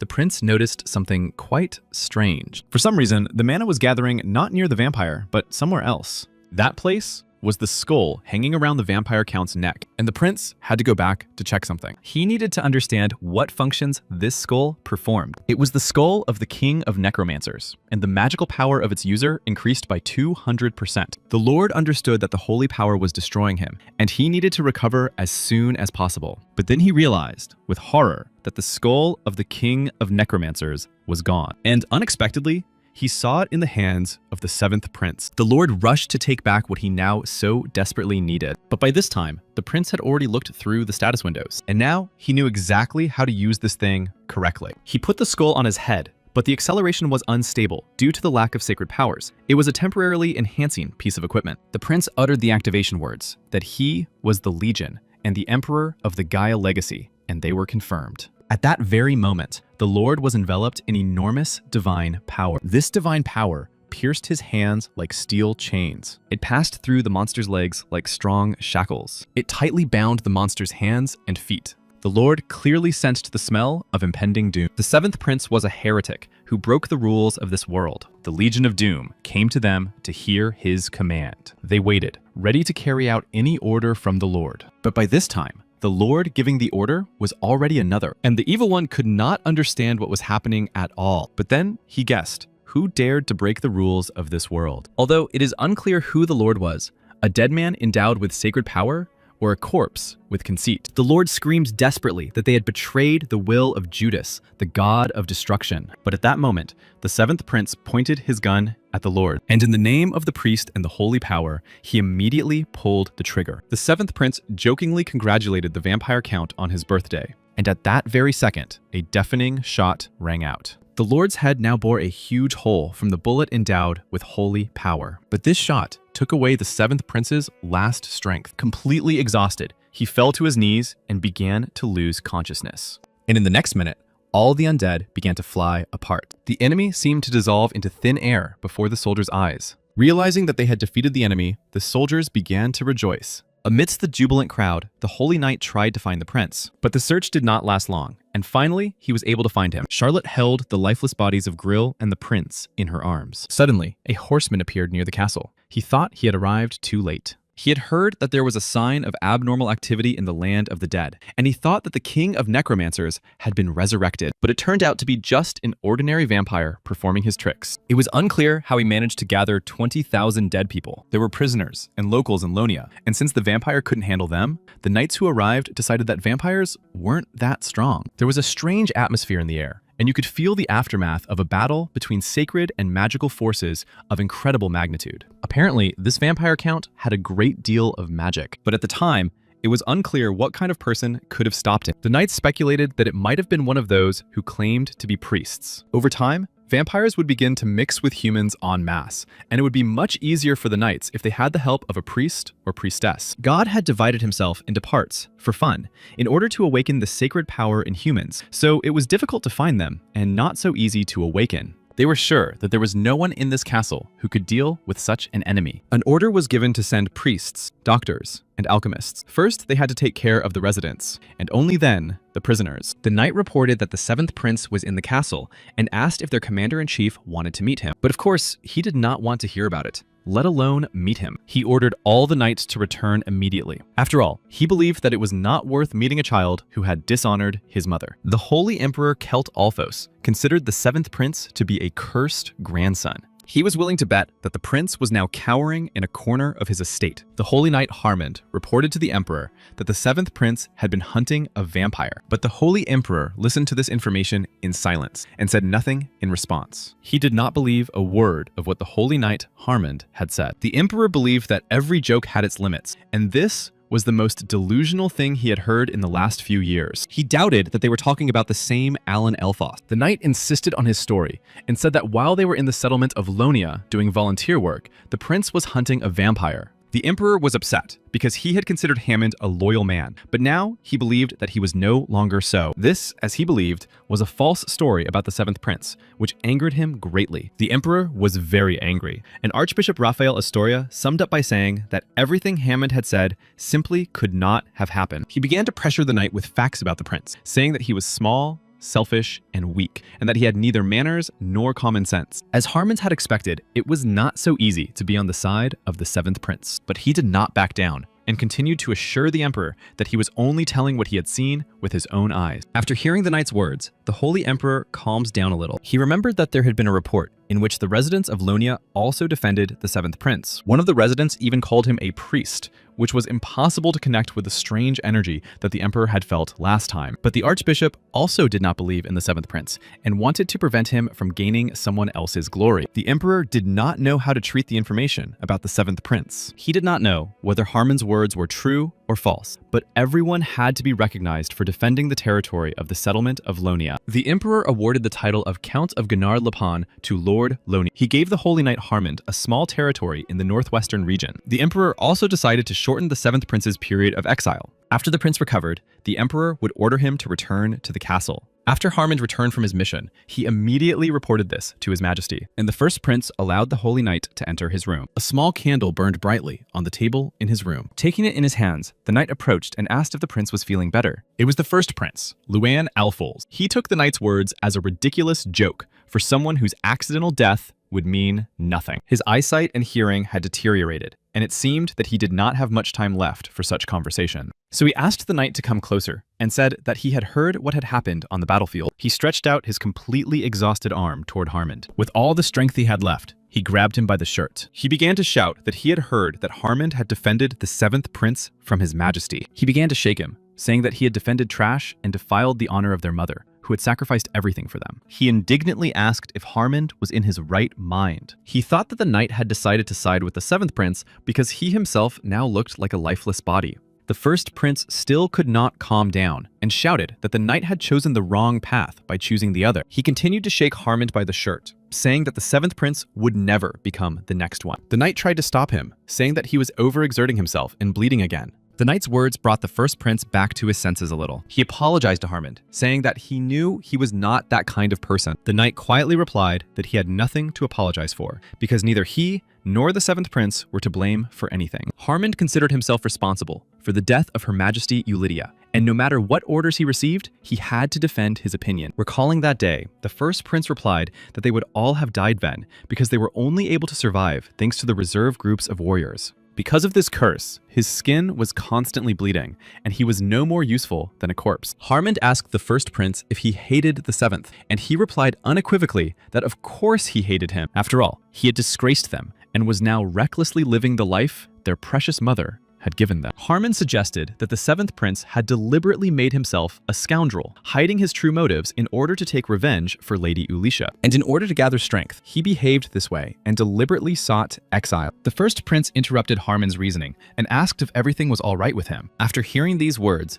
the prince felt that the knight had been wounded much more seriously than he had. The first prince offered the knight a rest, but he had to carry out the Holy Emperor's order. Knight Harmond soon had to go to Lonia again. The first prince guessed that this trip was connected with the return of the 7th Prince. 3 weeks after the wave of deaths, work was in full swing at the Lonia estate. People had been working tirelessly all this time, and now, after the hard work of cleaning up the place, it could once again be called a village. Some still hoped for compensation for this work. Grill decided that he would not leave Charlotte in such a place for anything. Suddenly, passing by one of the boxes, he saw the belongings of the dead inside. The contents of this box interested him greatly. Grill thought that if these were the belongings of those who had died centuries ago, then they must no longer belong to anyone. If he polished them, they would shine like new, and he decided to become their new owner. Looking around, he decided to rummage through the box a little. On top, he found a pendant, and thought that it would be enough as payment for his diligent help to the village. A little lower, he saw a piece of paper that did not look old at all. Grill took it out of the box and began to read its contents carefully. Meanwhile, Charlotte asked the 7th Prince if he needed more food, but he refused, even though he hadn't eaten that much in a very long time. The prince woke up 3 weeks later, and the doctor said he needed to eat as much as possible to regain his strength.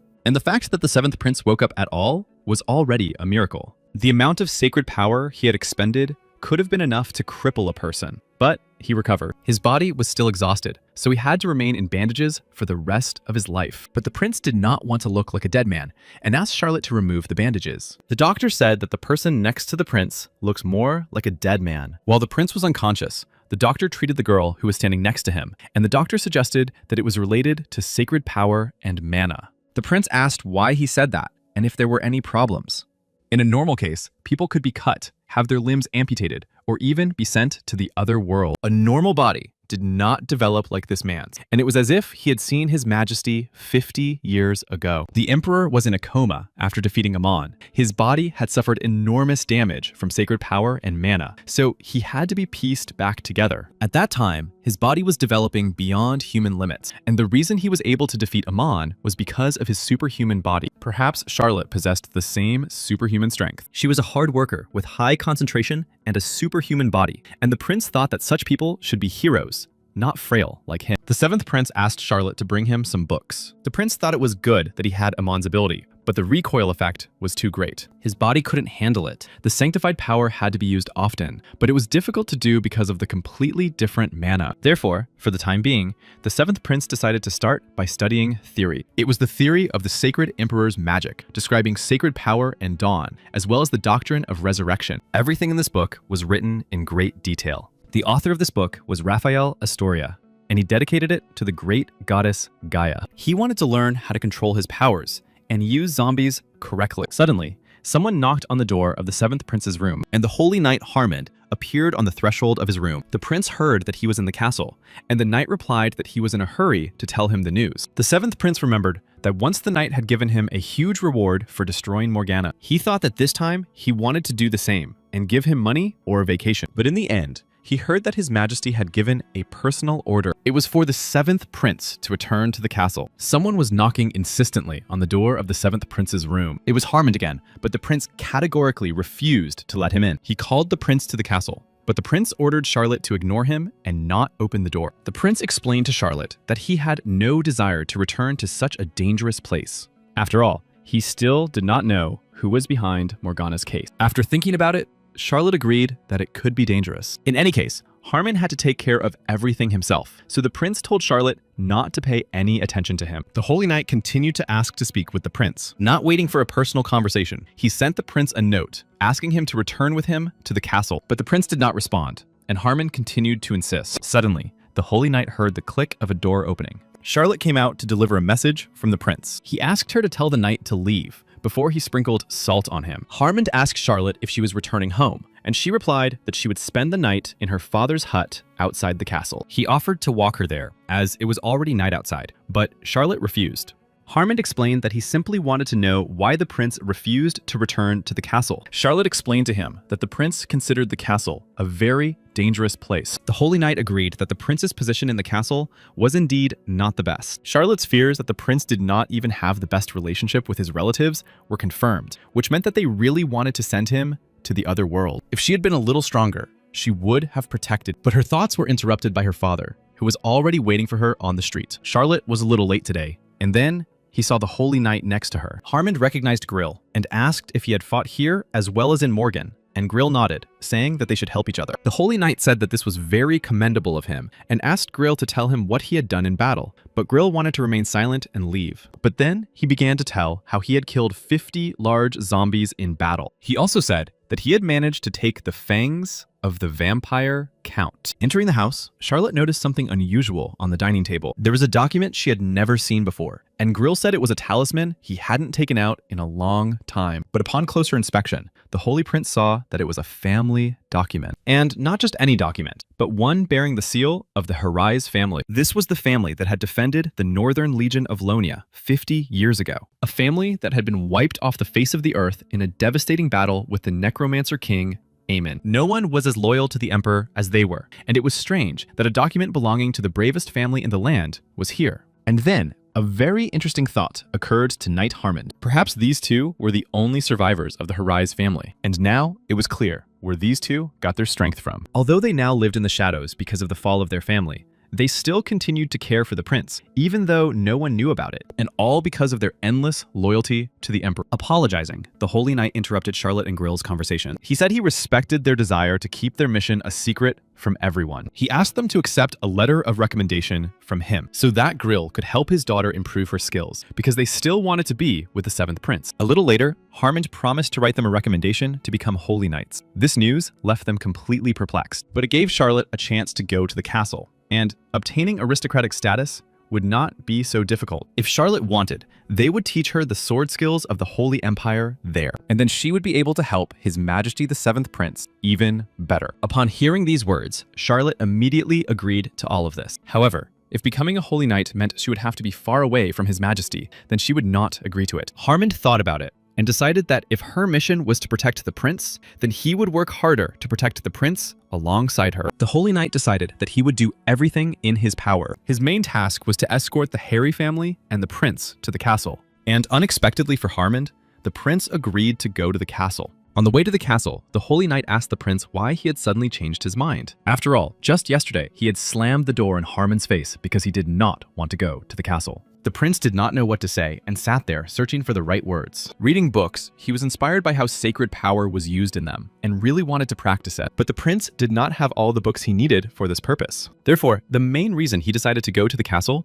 was that the royal library had all kinds of books. After hearing this, Harmond decided that the prince had been studying magic intensively all this time. The prince decided to simply lock himself in the library, but the knight told him that it had been a long time since his last visit to the castle. These lands were much more fertile than the lands of the undead. Therefore, there were many things to entertain oneself with here. In addition, there were a large number of local residents in Laurensis. The reason for this was that Laurensis was the capital. During the prince's absence, this place had developed even further. On the way, the Holy Knight asked the prince if he liked this place, and at first he remained silent. Then, to everyone's surprise, he said that it smelled awful here. He asked Harmond for permission to ask him one question. He wanted to know if there were dead people in the capital of this sacred kingdom. Jumping out of the carriage, the prince ran, knocking everything out of his way. Charlotte and Harmond hurried after him along the road, apologizing and explaining to people that they were in a great hurry. To the seventh prince, this street only seemed so lively, but he was completely sure that he could smell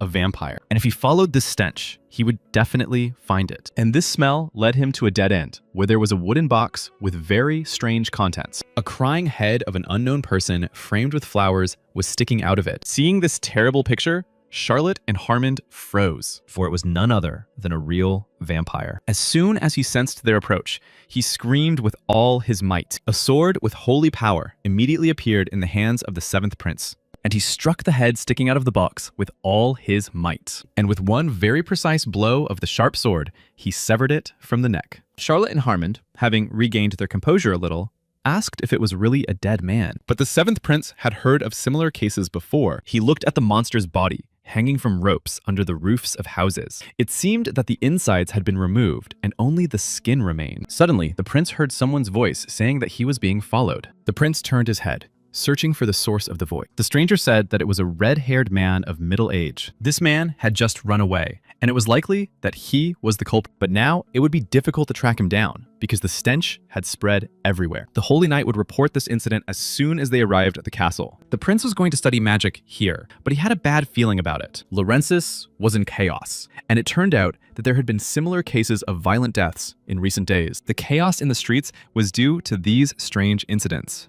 And chaos reigned in the castle because of the visit of the scandalous seventh prince. When they entered the castle, Harmond begged the prince to just stand still. Harmond had already reported on the matter, and since there was to be a banquet the next day, he asked the prince not to do anything.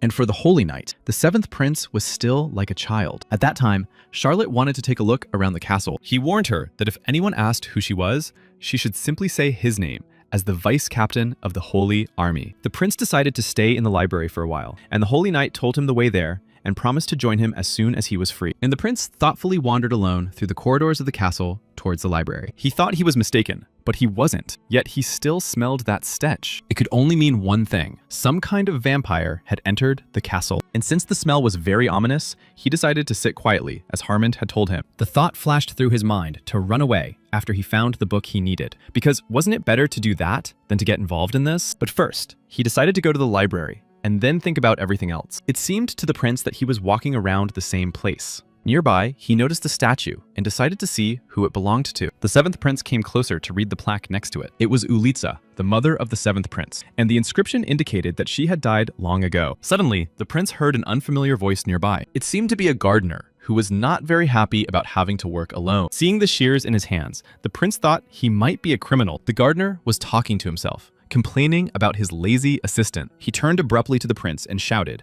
that since he had come, He should have come over and said hello. He ordered the 7th prince to bring him a shovel and some soil. The 7th prince agreed to help the gardener, whom he did not know. As he dragged a bag of soil, he thought that he should have listened to the knight and put on new clothes after all. He thought that because of his old clothes, he had been mistaken for the new gardener. He placed the shovel and the required amount of soil at the man's feet. Turning to the gardener, Alan said that perhaps there had been a misunderstanding and that it was time for him to go. But seeing that the gardener's hands were covered in dirt, he offered him his handkerchief. Holding it out, he told the gardener to try not to work alone and to get some helper. Suddenly, the gardener grabbed the prince's arm sharply and quite firmly. He said that it seemed that the prince had indeed lost his memory. And perhaps it was not only his character that had changed after that. After all, the 7th prince could not even recognize his own grandfather. The castle was filled with discontented exclamations. The 7th prince walked slowly through the castle. The Holy Emperor was already waiting for Prince Alan in the visiting hall. The prince could not believe that the gardener was the Holy Emperor. The emperor said that he had heard that the prince had taken an active part in defending the Lonia estate. He had also heard a lot about how he had destroyed the vampire count. Now, before saying anything, the prince had to think. Even the residents of Lopensis had heard about this strange incident. This meant that the Holy Emperor could not have been unaware of it. It was certainly no secret that a vampire was behind this incident. Therefore, in order to be recognized for his merits in the Lonia estate,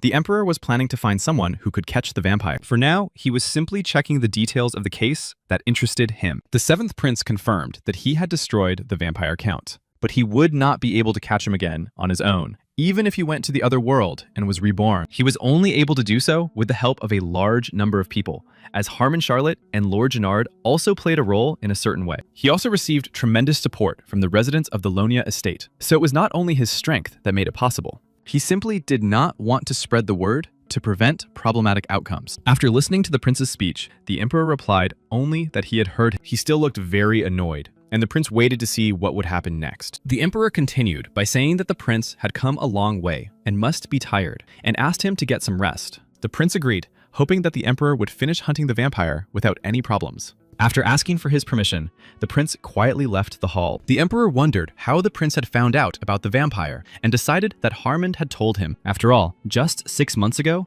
the prince had been a nasty boy. But now, he accepted help from others with dignity and even noticed the existence of vampires in the capital. The emperor wondered if memory loss could completely change a person's character. Harmond also told the emperor that Grill and Charlotte were survivors of the Harres family. If this was true, then they should be able to succeed against the vampires. But the Harries were not a family known for martial arts, but for their sacred power. Lord Gennard's report stated that the 7th prince had saved the lives of soldiers who were on the verge of death with the help of sacred power. There was also a story that the goddess's blessing came after the prince's prayer. There was also information that the 7th prince destroyed a vampire with a decorative gun. Although that person was wearing a mask, Gennard was sure that it was Alan. At first, the emperor thought it was nonsense and asked his subordinates for their opinion. One of them replied that he was sure it was all a lie. He claimed that the prince had not been on the battlefield for long, while another shouted that the man in the mask had the same build as the prince. Some assured that people were most likely mistaken and that such comparisons could not be used as evidence. Others sought an explanation for the prince's divine power in the emperor's blood. The emperor himself listened to all these speeches and considered them to be short-sighted people. The emperor was soon to abdicate the throne, but he had no heir, nor even anyone who could help him now. If nothing had happened to Lydia that day, he would have chosen Luana as his heir. The emperor also blamed himself for becoming cold, because he thought more about the safety of the kingdom than about his grandchildren. Remembering Alan's words, the emperor thought that perhaps this child had a chance. His courtiers were still arguing about the 7th prince, and the emperor shouted at them to shut up immediately. The emperor saw them as nothing more than a bunch of useless idiots. Then Count Fomor, a friend of Luana's, suggested that they investigate the matter more thoroughly while they still had plenty of time. In 2 months, it would be the anniversary of Lady Ulitia's death, and he suggested that the 7th prince stay in the castle until then, especially since he was supposed to help catch the vampire. He suggested that the prince rest until the upcoming banquet. The Holy Emperor remembered that the banquet was coming up soon and agreed not to rush. Meanwhile, the 7th prince finally found the library, but he didn't understand why it was so difficult to get there. Suddenly, the 7th prince heard a woman's voice calling him.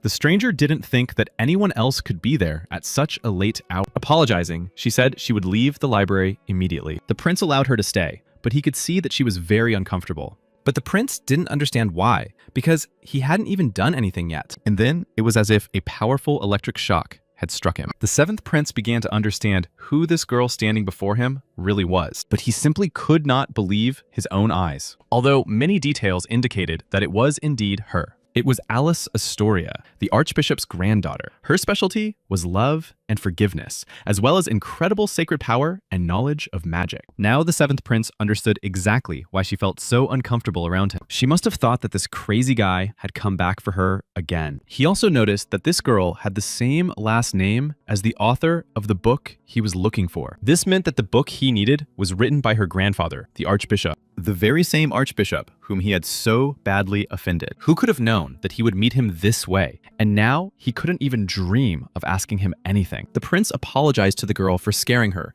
and explained that he had lost his memory and therefore did not remember most of the people in the castle. But it was clear from Alice's face that she did not really believe him. Then the prince decided that he would just take the book and leave. But suddenly, the seventh prince realized that the book he needed was not there. Then Alice clarified that perhaps he was looking for her grandfather's books, meaning the Archbishop's books. She was reading this book now, but she could give it to the prince. He didn't want to distract her from reading, but she said she was about to leave anyway. It was a book with a rather loud title about resurrection. Alice began to say that these were just her grandfather's research notes and nothing more, and that it was impossible to resurrect people at all. The seventh prince was very surprised to hear this information. Taking the book from the girl's hands, he asked why she thought resurrection was impossible. No matter how powerful the sacred forces that give life are, it is impossible to capture a soul that has left the body, and only necromancy could accomplish such a thing. But because necromancy required a huge price, it was not good to engage in it. The girl was convinced that resurrection was impossible, even when Gaia gave them a miracle. Perhaps someone had sacred and magical powers. But Alice assured him that such cases were incredibly rare, and if the powers were used simultaneously, the body could simply explode. Still, the seventh prince did not think that resurrection was impossible. After all, the book said that if you want to use your sacred power better, you need to pray more. Sorcerers could use mana and spells, and dark sorcerers used magical powers and life. But thinking about the time, the prince said that he had already kept her too long. He began to try in every possible way to send Alice home. He promised to turn off the lights in the library before leaving. Not understanding what was going on, the girl wished him good night, but she wanted so much to continue the conversation about resurrection. Then she thought that his reasoning was complete nonsense. Alice felt that the aura of the seventh prince had changed greatly. Suddenly, in the silence of the library, a familiar voice called out to her softly. It was Alice's grandfather, Archbishop Raphael Astoria of the Holy Emperor. She hurried to explain that she had been delayed studying in the library. Her grandfather decided to warn her, saying that the seventh prince had appeared in the castle, asking her not to strain herself too much. He handed her a mass. After all, she had been chosen by the goddess and possessed incredible talent, but the work she had to do carried with it a great responsibility. But Alice asked him not to worry about her, because she was a strong girl, and Alice, with the mask in her hands, went with her grandfather. Together with her grandfather, they entered the first prince's room. Alice put on the mask and was almost ready to perform all the manipulation. Thus began the next stage of treatment for the first prince, Luana. But despite everything, the first prince was getting worse. It turned out that her grandfather, the Archbishop, was right about this. Against the backdrop of the first prince's cursed body, her powers were useless. At this rate, he really didn't have much time left. But Alice really wanted to find a way out, no matter what it took. Thoughts of resurrection crept into her head, and although she knew it was impossible, she remembered the prince's words and thought it would be great if it were true. The prince asked for a family tree with photographs to be made for him, but the version they brought him did not contain any information about his parents. Harmon thought he should still remember them, but the prince insisted that he had lost his memory, so he asked to be told about them. Harmon didn't know where to start or what to tell the prince. He only said that when they were both alive, they had lived a wonderful and unusual life. The seventh prince understood perfectly well that Harmon was lying. He wanted to learn about the relationships between family members, but everything seemed very suspicious. Harmon clarified about the banquet and said that if he did something wrong there, he could be ridiculed, and Charlotte even learned the castle's etiquette so as not to disgrace him. The Holy Knight explained that a party and a banquet were completely different things. He also said that the first prince would also be present. Luan Elphos was the seventh prince's older brother, and he was depicted in the family tree. He was the person the seventh prince now had to be most wary of. After all, he was furious when he found out that the banquet was being held in honor of the seventh prince. And so the day of the banquet arrived. Everyone admired how beautiful Alice had grown up to be. The Lord was very happy to see her after so long. Actually, her grandfather, the Archbishop, had asked Alice not to come to the banquet. He really did not want her to go to the banquet in honor of the 7th prince. But Alice decided that since her grandfather wasn't coming, she should at least be there, especially since the Archbishop was busy taking care of the 1st prince. Suddenly, one of the guests called out to Alice. She turned around and saw Duke Fomor, who said admiringly that she was the reincarnation of the goddess Gaia. People began to gossip that Duke Fomor had become popular with the locals, even though it was difficult to please low-ranking people. But because he had no interest in power, he made useless volunteer work his hobby. Alice wanted to put a stop to these shameless gossips herself, but Duke Fomor stopped her, saying that they weren't lying so much. After his wife's death, volunteering became his purpose in life, although this activity was apparently not very aristocratic. But Alice, on the contrary, considered it a respectable endeavor. The Duke was definitely a good man. He had looked after Lady Ulicia in the past, and now he supported the 1st prince and was loyal to him. Instead of trying to gain power, he was always concerned about the 1st prince's condition and always stood up for others. But despite all this,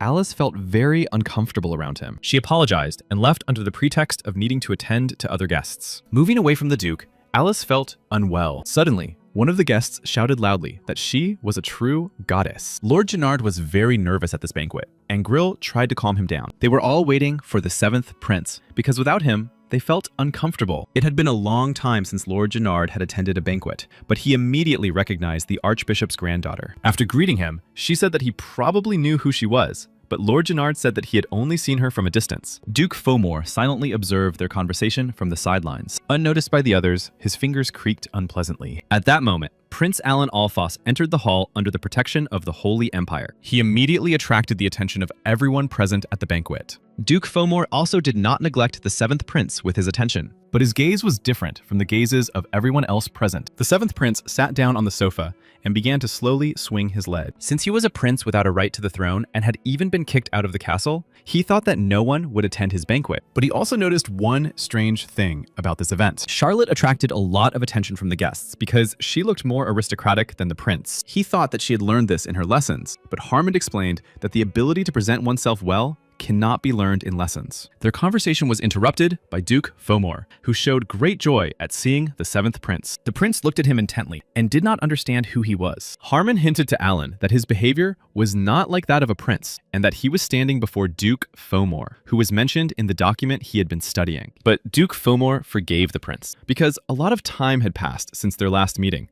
and it was not surprising that he had been forgotten. He asked the prince to forgive him for not being there for him in his time of need. They shook hands, for Duke Fomor had served the 7th prince's mother in the past, helping and supporting him and the 1st prince. The 7th prince remembered the few people who had supported him, but the characteristics of Duke Fomor that the prince saw puzzled him. He was a vampire and a real bloodsucker, capable of dismembering bodies, possessed black magic, and was currently in a state of thirst. And now this vampire was holding the 7th prince's hand tightly. Alan realized that this was the vampire he had sensed on the street. Suddenly, the Duke asked the prince if he liked the food at today's banquet. The prince replied that everything was delicious and realized that he had unconsciously released his sacred power, but the vampire did not act. Duke Fomor expressed his satisfaction with the prince's answer, for he had been sampling the royal cuisine for quite some time. But the prince's mind was preoccupied with thoughts of how long the Duke had been in the castle, and he did not listen to him, but stared intently at the faces of the guests. None of those in his field of vision escaped his attention. There was a strange aura in the room where the banquet was taking place, and the 7th prince looked through the information about each of the banquet guests. The Duke noticed that the prince was looking for something, and he replied that he remembered what had upset him during the meal. And then he saw a waiter carrying glasses of alcohol. He asked for a glass filled almost to the brim. After all,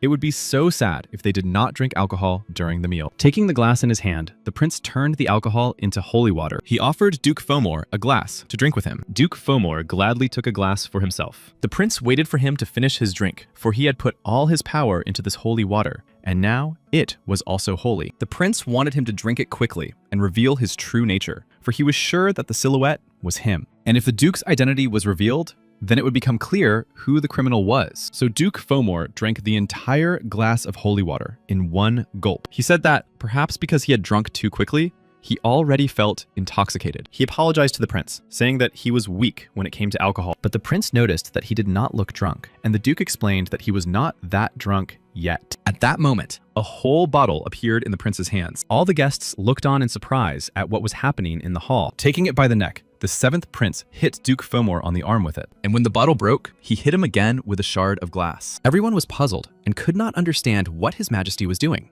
Duke Fomor asked him to calm down, but Alan noticed that he was in no hurry to heal his wounds, even though he was sure that he was a vampire. The Holy Knight began to calm the prince, telling the guests that he was already too drunk. He suggested that Duke Fomor go inside to treat his wound. The Duke agreed and quickly ran to his room. Harmond asked why the prince had done this, and Charlotte guessed that he might have sensed that something was wrong with the Duke. Then the prince stunned everyone with the news that the Duke might be a vampire, but there was no evidence to catch him. So he asked for a pen and a piece of paper. These tools were needed to track down the vampire. Running to his room, Duke Fomor quickly closed the door behind him. After drinking a glass of holy water, he felt very ill. Duke Fomor began to vomit bloody masses, and his terrible true nature began to reveal itself. He realized that the prince had guessed who he was, because no one would have offered him holy water just like that, saying it was alcohol. The vampire urgently needed to remove all his damaged organs. He needed new blood and fresh meat right away. Suddenly, someone knocked quietly on the door of Duke Fomor's room. It was one of the castle maids who had come to clean his room. Duke Fomor kindly invited the girl to come inside. The Duke said she could clean up as she saw fit. Upon entering the room, the girl saw a pool of blood on the floor,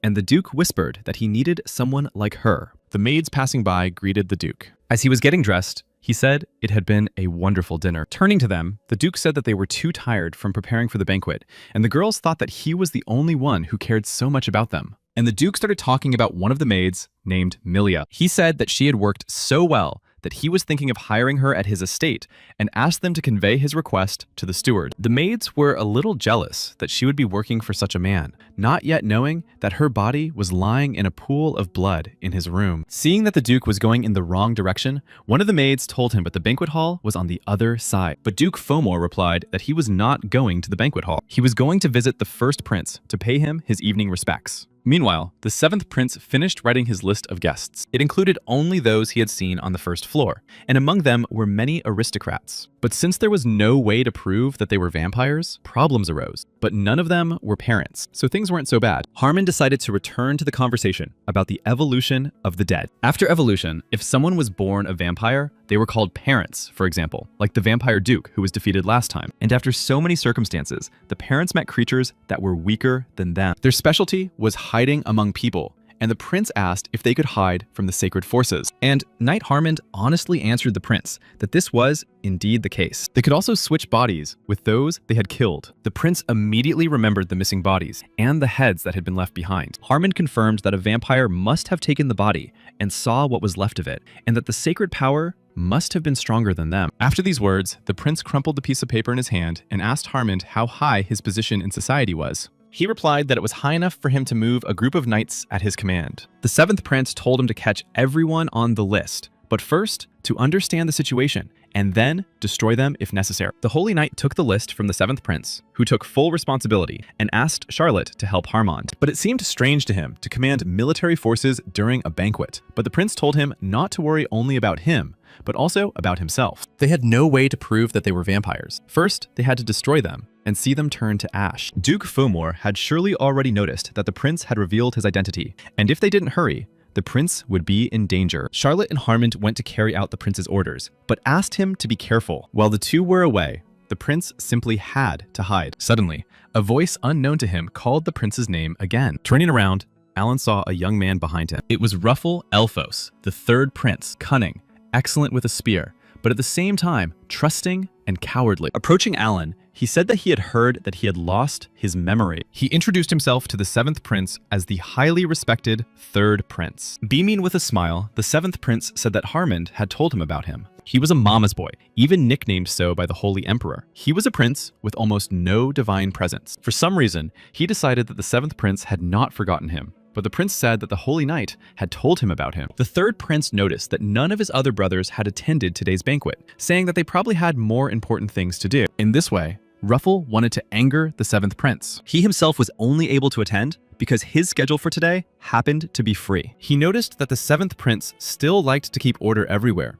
and was glad that he had not lost his reckless thoughts. But if Alan came to the castle to claim the place of the crown prince, they could become enemies, and he patted the 7th prince on the shoulder meaningfully. He advised him to just continue living as he had before. And after finishing his speech, he decided to simply leave the banquet hall. But the 7th prince was sure that even if he wasn't in the castle, he still wouldn't be able to become crown prince. Immediately forgetting about his dim-witted brother, he decided to focus on his work. Since he did not know how powerful Count Fomor was, he needed to conserve his energy. He decided to hide until Harmond and Charlotte had done their work. But suddenly, someone called the 7th prince's name again, so loudly that the sound seemed to go right through his head. Someone demanded that Alan Elphos come out immediately. The prince couldn't even understand how this guy had annoyed the others so much that they were looking for him in this way. But when he turned around, he saw the person he least expected to see. Barely able to stand, the first prince, Luan Elphos, entered the hall. His characteristics included a tendency toward generosity and depravity, a decaying body, a talent for swordplay, and the qualifications of a wise ruler. The 7th prince smelled rot and magical power, for he was still alive, even though he lived in a body resembling that of a corpse. Only the 7th prince wanted to think that his willpower was worthy of respect as he grabbed him with his hands in bloody bandages. He began to shake him by the chest, shouting, "How dare he insult his subordinate?" After all, the Count was a man who served their mother, and the 7th prince could not have been unaware of this. Not letting go of his shirt collar, the first prince asked why Alan constantly insulted God and did everything against him. Spraying bloody saliva, the first prince tried to find out why the 7th prince continued to denigrate their mother's honor. But suddenly, someone shouted about what they were doing, and the door to the hall swung open. Under the divine protection of the Holy Empire, the ruler of the Holy Empire entered the hall. He was extremely dissatisfied that no one had answered him about what had happened here. Turning once more to the princes, he asked menacingly what they were doing, spreading divine power. Even the emperor's voice contained an enormous amount of sanctified power. First, the sacred emperor addressed the first prince. Looking at his condition,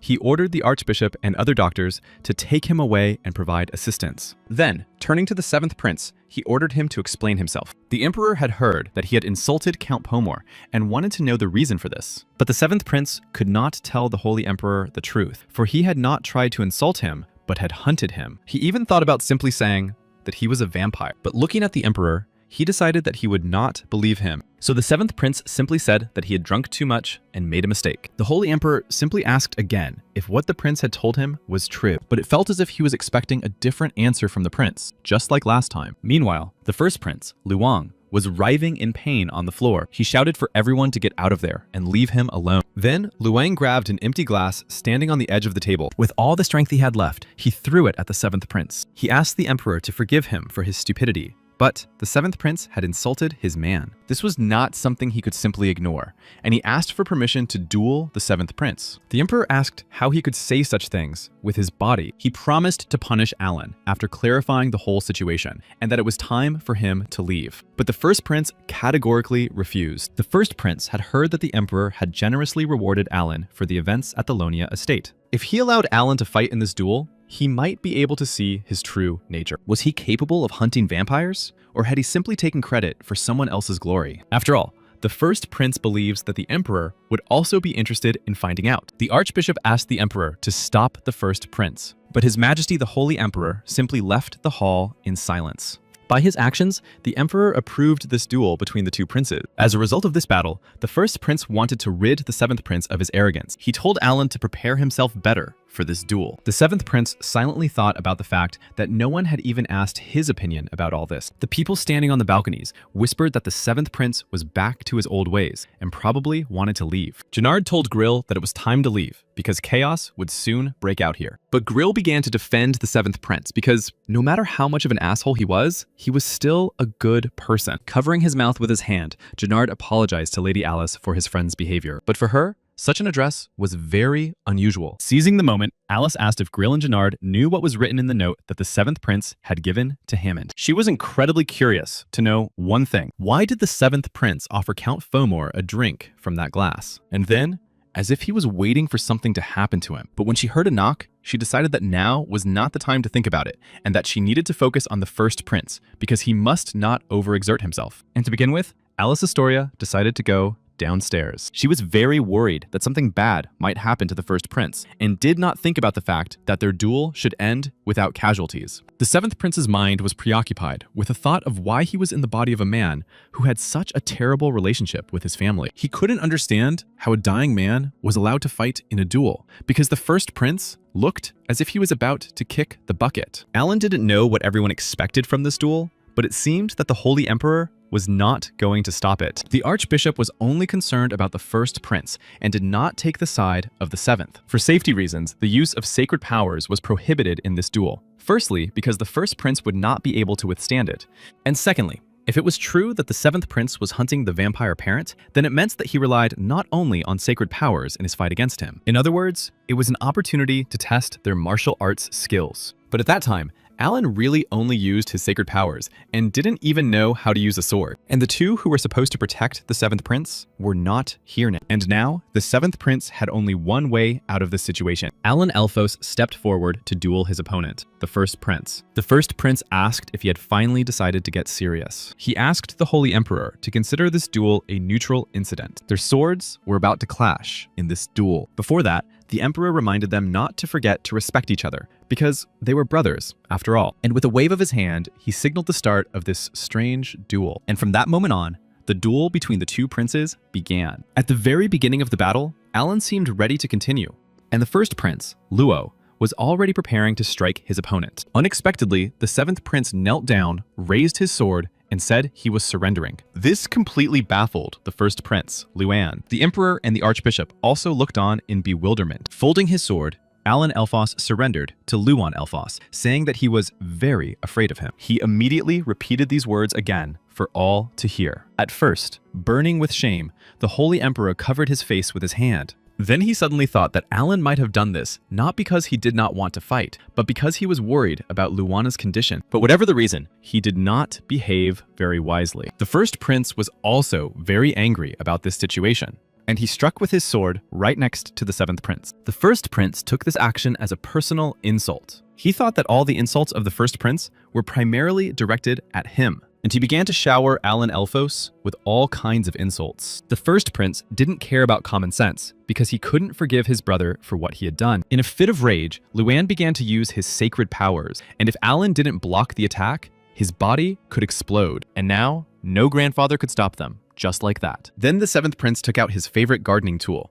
Everyone around him wondered where he got that shovel. No one knew that he could use spatial magic, but no one felt the flow of mana. It was the seventh prince's true divine aura. He didn't understand how Luan could still stand with a body like that, and he would really be in danger if they continued. But suddenly, in the crowd gathered around them, Alan saw a familiar face. Right next to them was that very vampire, Duke Fomor. And seeing that the seventh prince had noticed him, he smiled back. Now, Alan understood everything, and this duel was the vampire's plan. He couldn't let him get away with it, and everything would be decided if this guy was defeated. Of course, Alan felt very sorry for the first prince, Luan Elphos. But at that moment, the seventh prince had no other choice. Apologizing to him, Alan asked him to take this blow, and he struck his brother with his shovel. With divine power. Alan promised his older brother that he would definitely take revenge on his enemies. From such a blow, the first prince began to fall to the floor.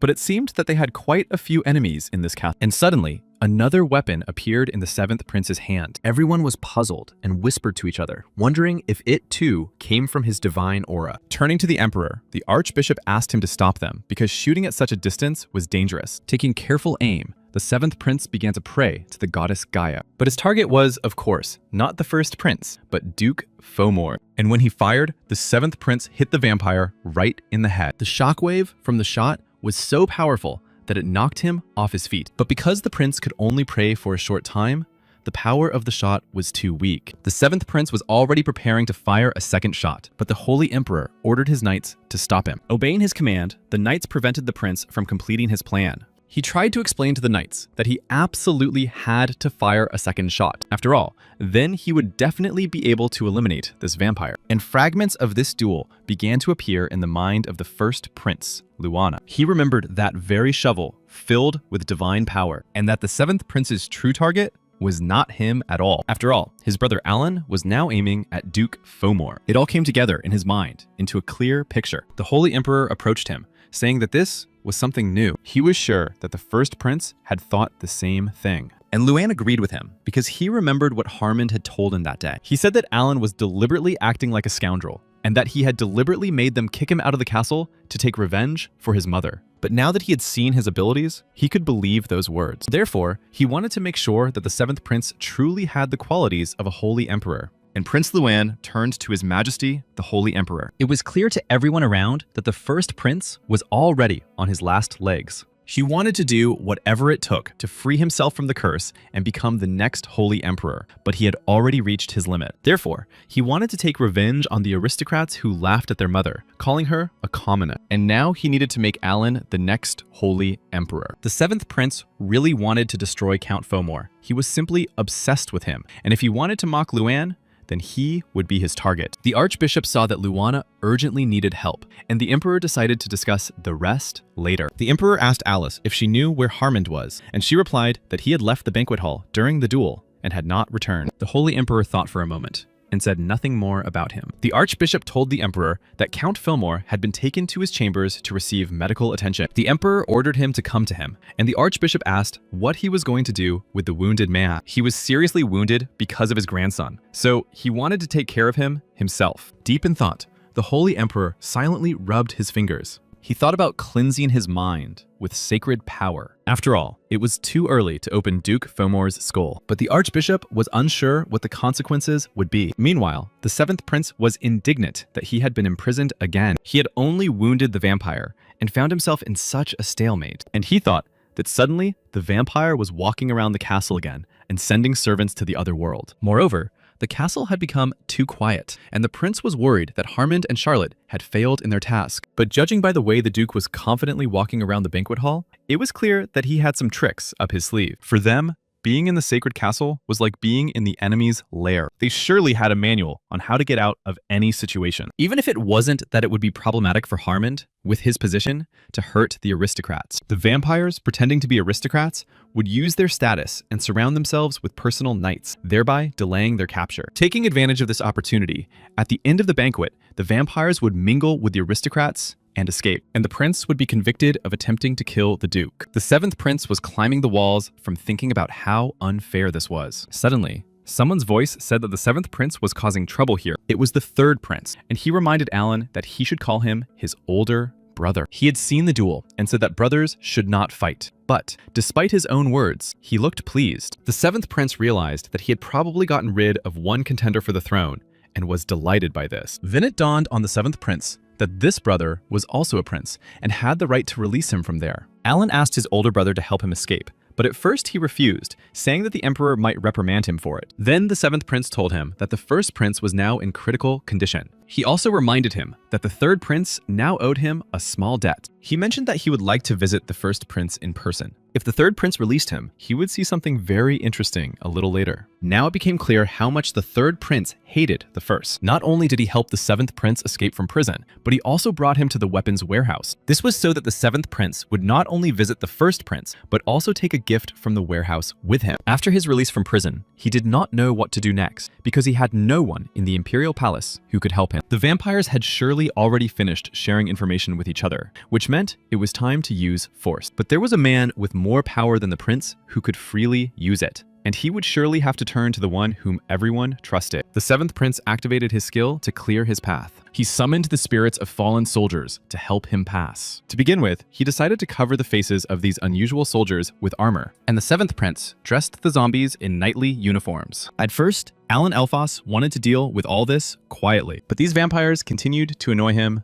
very much. And the first prince still did not understand what he was trying to convey to him. Now behind the seventh prince stood an army of zombies disguised as knights. And to begin with, they decided to visit the first prince. The servants tried to stop them, but the knights did not react to them. They decided to stage a makjang drama in the imperial castle. Everyone started shouting that the seventh prince had staged a rebellion. He ordered his soldiers not to destroy anyone, but only to clear the way for him. A company of soldiers was already rushing to the emperor's castle to help. Suddenly, someone shouted that Alan was heading for the first prince's room. At that moment, his zombies were fighting the emperor's soldiers, but the seventh prince managed to make his way to the room he needed. They tried to stop him, but his soldiers prevented this, and he managed to get into the room just as the ritual was taking place. The priest shouted that they had not yet finished the treatment, but the prince asked them to close the door and make sure no one entered. The 7th prince's soldiers removed all unnecessary people from the room. Prince Alan closed the doors to Luana's room tightly behind them. So Alan was now alone with the 1st prince for a while. Overcoming the intense pain, he asked Alan what he was doing. The 7th prince replied that he didn't want to do this and that Luana should have just let him go before this happened. After all, because of him, the vampire hunt had failed, and the 1st prince asked if he meant Count Fomor. From these words, Alan assumed that Luan knew, but Luan assumed this based on the 7th prince's reaction. But Luan was sure that this was not the case, because the priest had confirmed it, but Alan was not sure that they had checked everything properly. Alan explained that those vampires had human skin and were difficult to distinguish from ordinary people until their heads were filled with sacred power. And while they were cooling off here, the castle was simply swarming with vampires. Luan asked why he didn't tell the truth about Count Fomor right away, but Alan was sure that no one would have believed him. But the 1st prince insisted that if the 7th prince had immediately revealed his true nature and told the truth, they would have believed him. Alan told the truth that he no longer wanted to be associated with this family or with vampires, but apparently he couldn't just escape from this nightmare. So first, he asked his brother to pay for his efforts, and the price of these efforts was the life of the 1st prince, Luana. At that moment, the archbishop was running down the castle corridor, having learned that the 7th prince and his soldiers had seized the 1st prince's room. He had left his post for just a minute, and it was unclear how the knights had allowed Alan to enter. The archbishop himself had to fight the prince's soldiers. He managed to push one of them away, and when he fell to the floor, his ammunition fell off. The archbishop realized that he was facing a real dead man. Now he understood that the 7th prince was a necromancer who controlled the dead, and he had managed to outwit them. But at the same time, he realized that these zombies emanated the same pure sacred energy as the other holy knights. These were creatures that defied the laws of this world, and it was absolutely impossible to create them, even with magic. The archbishop ordered the holy knights to seize the hall and make sure that none of the soldiers left it. First, the archbishop had to save the 1st prince, Luana. He made his way to his room, pushing away the zombie soldiers. The archbishop also needed to find the one who had summoned them here. But suddenly, something very strange began to happen around him. The soldiers began to fall, emitting a divine light, and the archbishop did not understand what this meant. But now, he was finally able to break through to the 1st prince's room. However, upon entering the room, the archbishop realized that he was too late. The 7th prince had already managed to plunge his shovel into the 1st prince's chest. Alan said that his brother had paid with his life, and now he was asking him to resurrect him. Count Fomor reported to the 1st prince only Alan's bad behavior near his bed. He said that Alan kept telling everyone about Luana's low status and that he had insulted their mother. The 1st prince should have immediately understood that he was deliberately telling him this when he immediately came to report what had happened in the banquet hall. But the reason he did not suspect him was that he had been with him since childhood and was the only one who supported him after the loss of his mother. Luan naturally did not understand that Count Fomor was actually a vampire, but he could understand why Alan had decided to send him to the other world. And the moment when the 7th prince stabbed the 1st prince in the chest with a shovel was decisive. So the soul of the 1st prince, Luan, now left his body. And after that, Luan's soul was able to embrace the 7th prince. Perhaps now, the 1st prince, Luan Elphos, was a legion. And the 1st prince, Luan Elphos, was the true heir to the goddess Gaia. But now it was time for the soul of the 1st prince to be resurrected, and it returned to the very body from which it had briefly departed. Upon awakening, the 1st prince sat up in bed, not yet understanding what had happened. At that very moment, the archbishop and knights rushed into his room. After his resurrection, Luan realized that his body no longer hurt, and it was easier for him to breathe. The 7th prince was very happy that everything had worked out. He asked Luan how he was enjoying his new life, and Luan replied that his skin had finally returned to him. His muscles and bones were also fine, and the curse that had tormented him all these years had disappeared. His complete healing was simply a miracle. Looking at the fruits of his labor, the 7th prince could not hold back his tears. After all, he had used a lot of his power to heal him, and the 1st prince decided to do everything Alan had tried to do without any mistakes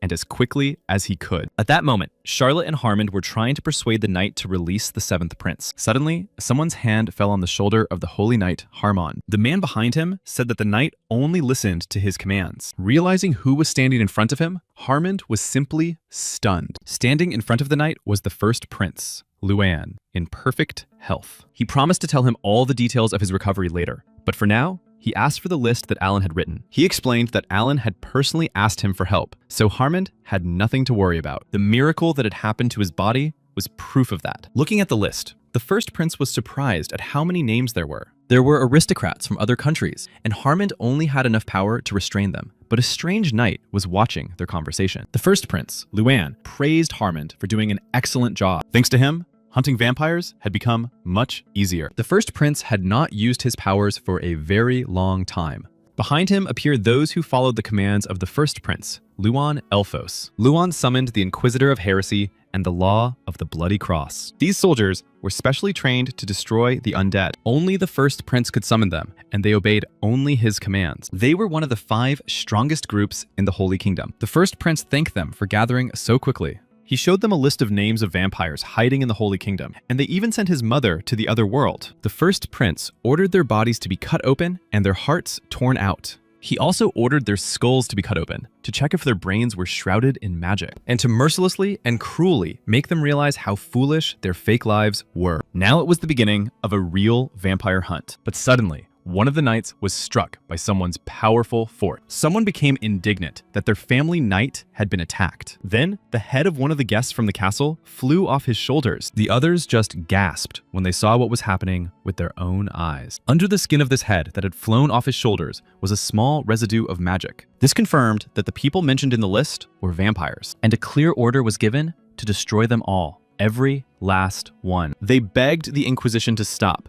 assuring them that they were real people. The vampires did not understand how the Inquisition was able to expose them. The first prince ordered the capture of all the vampires who had fled the palace. Harmond realized that nothing mattered now except the destruction of the vampires on the list. Harmond couldn't find Count Fomor because he had to be found and caught now. But the first prince said that there was no need to worry about him. After all, he had already been summoned to a place more dangerous than this. He was sure that by this time, everyone knew about his peculiarity. At that time, Count Fomor was undergoing a serious interrogation, and the one conducting it was none other than the Holy Emperor himself. And he really didn't like that Count Fomor wasn't answering his questions. The Holy Emperor wanted him to personally answer the question of whether he was a vampire. When Count Fomor heard that the Holy Emperor would personally treat him, he was going to politely refuse. But it was completely different, and there was no question of treatment here. The Holy Emperor apologized for not showing enough respect at first, and promised to ask for forgiveness later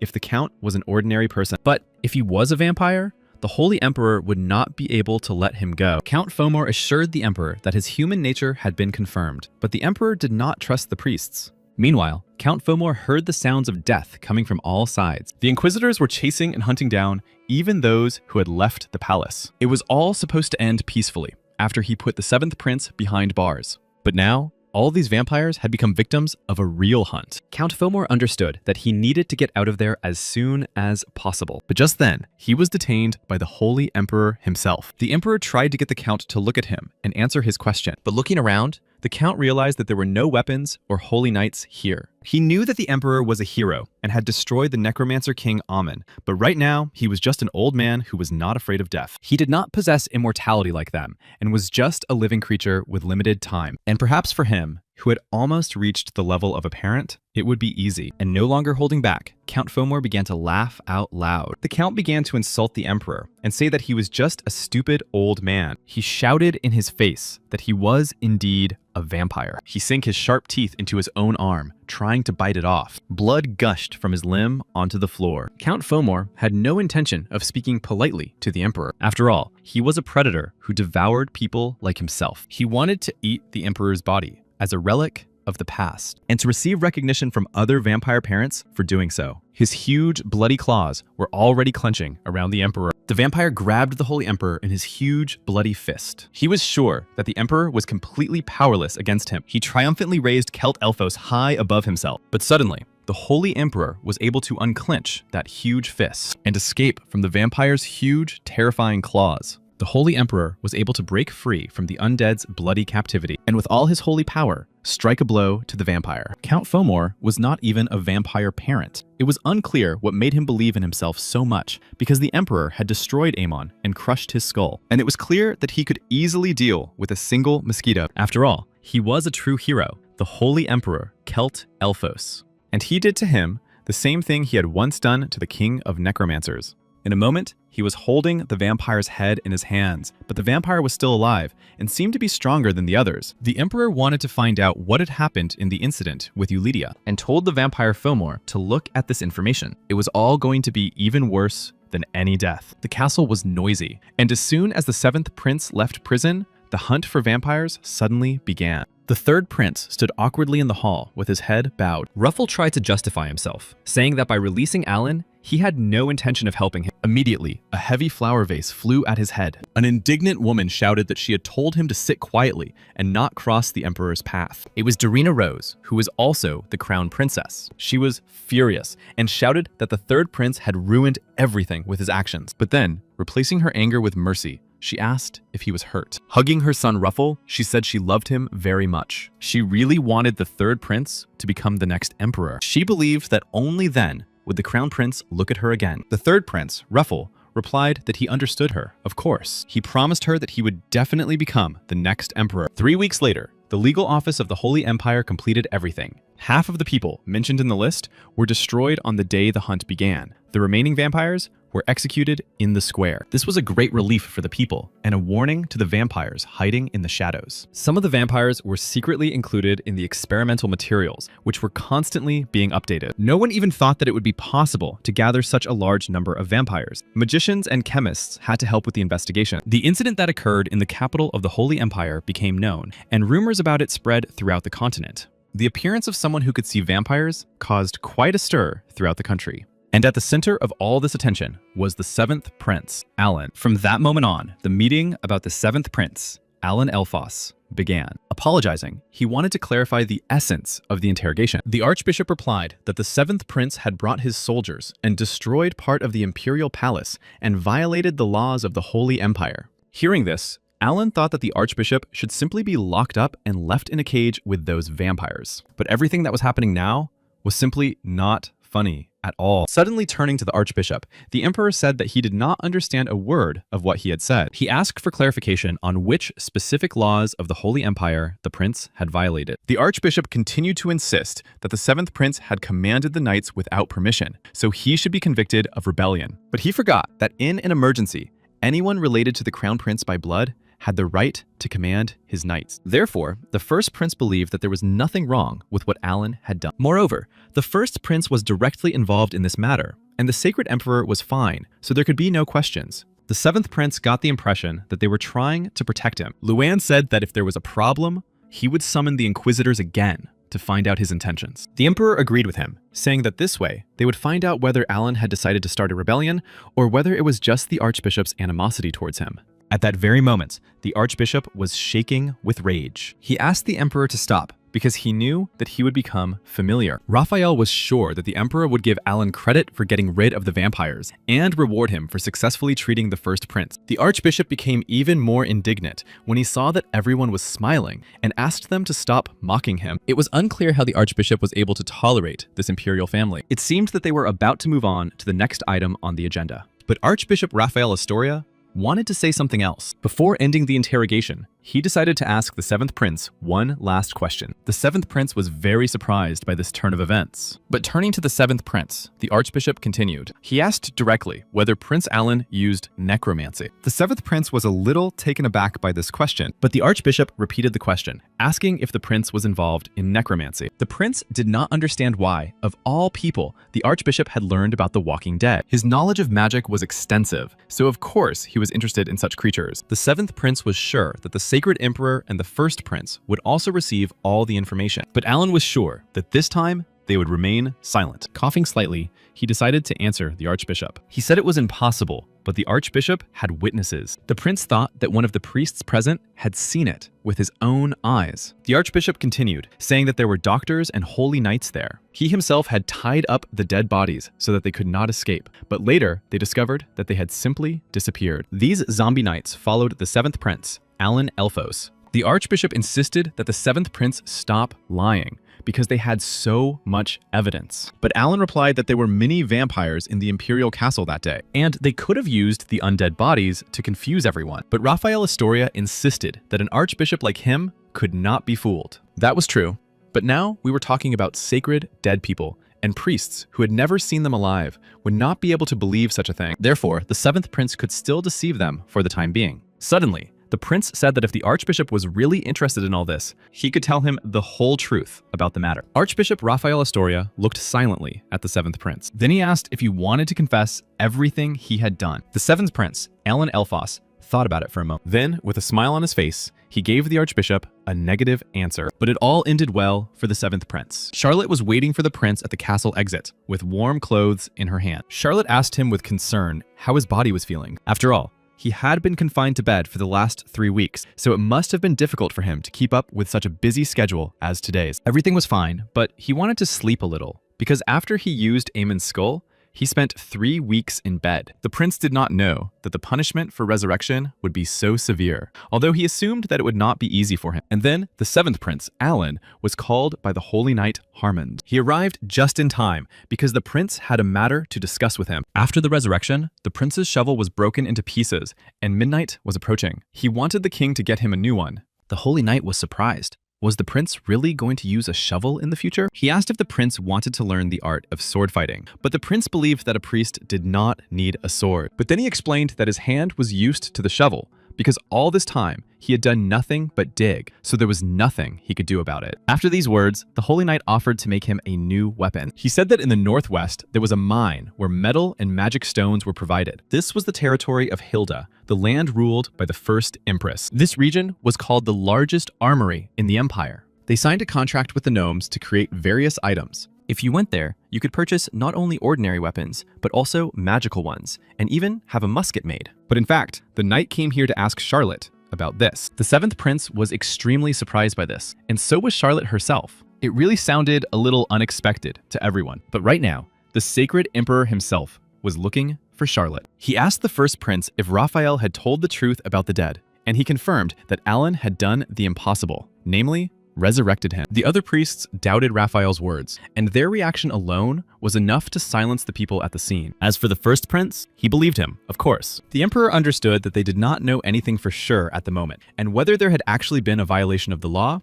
or whether Alan was hiding something from them. He did not tell the truth because he did not trust Luan. After Alan's expulsion, he insulted him and pretended not to know, even after he was threatened with destruction. And of course, now Alan couldn't trust the third prince. But then the emperor was informed that a letter had arrived from the first empress. The emperor reached for the letter to read it, and now that they had taken care of the mosquitoes, only the monsters remained. The emperor sent the Green Cross to Hild's territory. She assumed that the enemy was not easy to deal with. Their territory was in the forest, so the Green Cross could do nothing. The hunt for vampires spread throughout the country, which angered the monsters. The emperor was also informed that Mr. Hammond had arrived with Mr. Greel and Lady Charlotte. The emperor remembered that he himself had summoned them and asked to let them in. Upon entering the hall of the Holy Emperor, all three bowed to him. He called them all to reward them for defending the north. Turning to Greel, the emperor said that he had heard that he had always supported Alan by his side. Therefore, the Holy Emperor decided to reward him appropriately. From that moment on, the Holy Emperor granted Greel a title. Now he was the current owner of the House of Harry, Greel Harry. In the Emperor's opinion, he not only defended the Northern Territory, but was also the only aristocrat who supported his grandson. For this, the Emperor awarded Greel Harreys the title of Marquis. As for his daughter, Charlotte Harreys, she was awarded the title of Knight, and would now work under the Emperor's leadership in the Yellow Cross. However, if she wanted the peaceful, quiet life she had lived before, the Emperor would not force her, but from the look in Charlotte's eyes, he understood that she had already made her decision. The Emperor promised to fully support her on his behalf and appoint her the best swordmaster. In response, Charlotte swore that she would support the seventh prince and always be by his side. The Emperor was very touched by Charlotte Harreys' loyalty. The Emperor called the Holy Knight a truly incredible person and increased the subsidies to his territory so that he could use them without hesitation. The Holy Emperor gave Charlotte Harreys a scroll. He blessed Charlotte in the name of Gaia and the Holy Empire. After that, he and the first prince left the hall. Harmond was sincerely glad that Greel's loyalty had not gone unrewarded this time. But Greel did not understand what had just happened and what the Emperor was talking about when he said the words Harreys and Marquis. Harmond reminded him that Harreys was the name of his house because he himself had shown him the document last time. But in fact, he had simply picked up the document from the ground. He confessed to Harmond that he had picked it up while cleaning up the dead bodies on the territory of Lonia because it looked expensive. Then the Holy Knight asked about the monsters he had hunted, and Grill confessed that all his stories were just tall tales. It was impossible to believe that everything could have turned out this way. But Charlotte interrupted their conversation and said that if Harmon meant hunting, then it was all done by the 7th Prince. Grill still wouldn't let up and lamented that he was just an ordinary person and couldn't just become an aristocrat. The Emperor knew that Harmon was sentimental and had taken an ordinary person for an aristocrat without even conducting a detailed investigation. He was as pure as his thoughts. And now, the Emperor wondered if Alan had really achieved his exile on purpose. The first prince asked if the Emperor was sure that Alan had lost his memory, and the Emperor replied that it was true, that he had not recognized him in the garden. But the first prince, Luan, disagreed with the Sacred Emperor. After all, Alan had not just come from somewhere, but from the land of the dead, where he had been hunting vampires. Such a place could not be found by accident. There had to be a reason why he chose these particular people. That is why they all needed the Herrey's family so much now. But there were no survivors among them, and the Emperor knew this better than anyone else, because he had fought shoulder to shoulder with them. The Emperor asked the first prince if he thought that a child named Charlotte wasn't so bad after all. The Holy Emperor had heard from Harmond that she had enviable talent. He couldn't trust her, but it was clear that she would be able to become stronger. If she increased her power under the name of Herrey's, she would be able to make the empire strong. After all, the power of this holy empire had to continue to grow. The Emperor asked the first prince to make sure that the other aristocrats did not hear this. Somewhere, the child had to be known by the Count's lineage. Returning to the past, the Emperor said that he did not realize the true value of Luana's mother. His mother was the only person who mourned the loss of the crown prince. The first prince completely agreed with the Holy Emperor. It turned out that it was painful to talk about family like this, and the Emperor had to watch his daughter-in-law more carefully. Aslan was now commonplace in the south, and the enemy flag was visible on the horizon, so it would be problematic if Hild's territory agreed to the demands. They needed someone who could fight demons and had strong, sacred power. That person had to be brave enough to look those monsters in the eye. Thanks to the Holy Emperor, this village had come to life. There was talk that the 7th prince had been reborn as a different person and had become a priest. He saved the entire territory, and glasses were raised here and there in his honor. The Holy Emperor looked into the eyes of the first prince, Luan. He handed him a letter to be sent immediately to Hild. At that time, the 7th prince spent all his time in the library.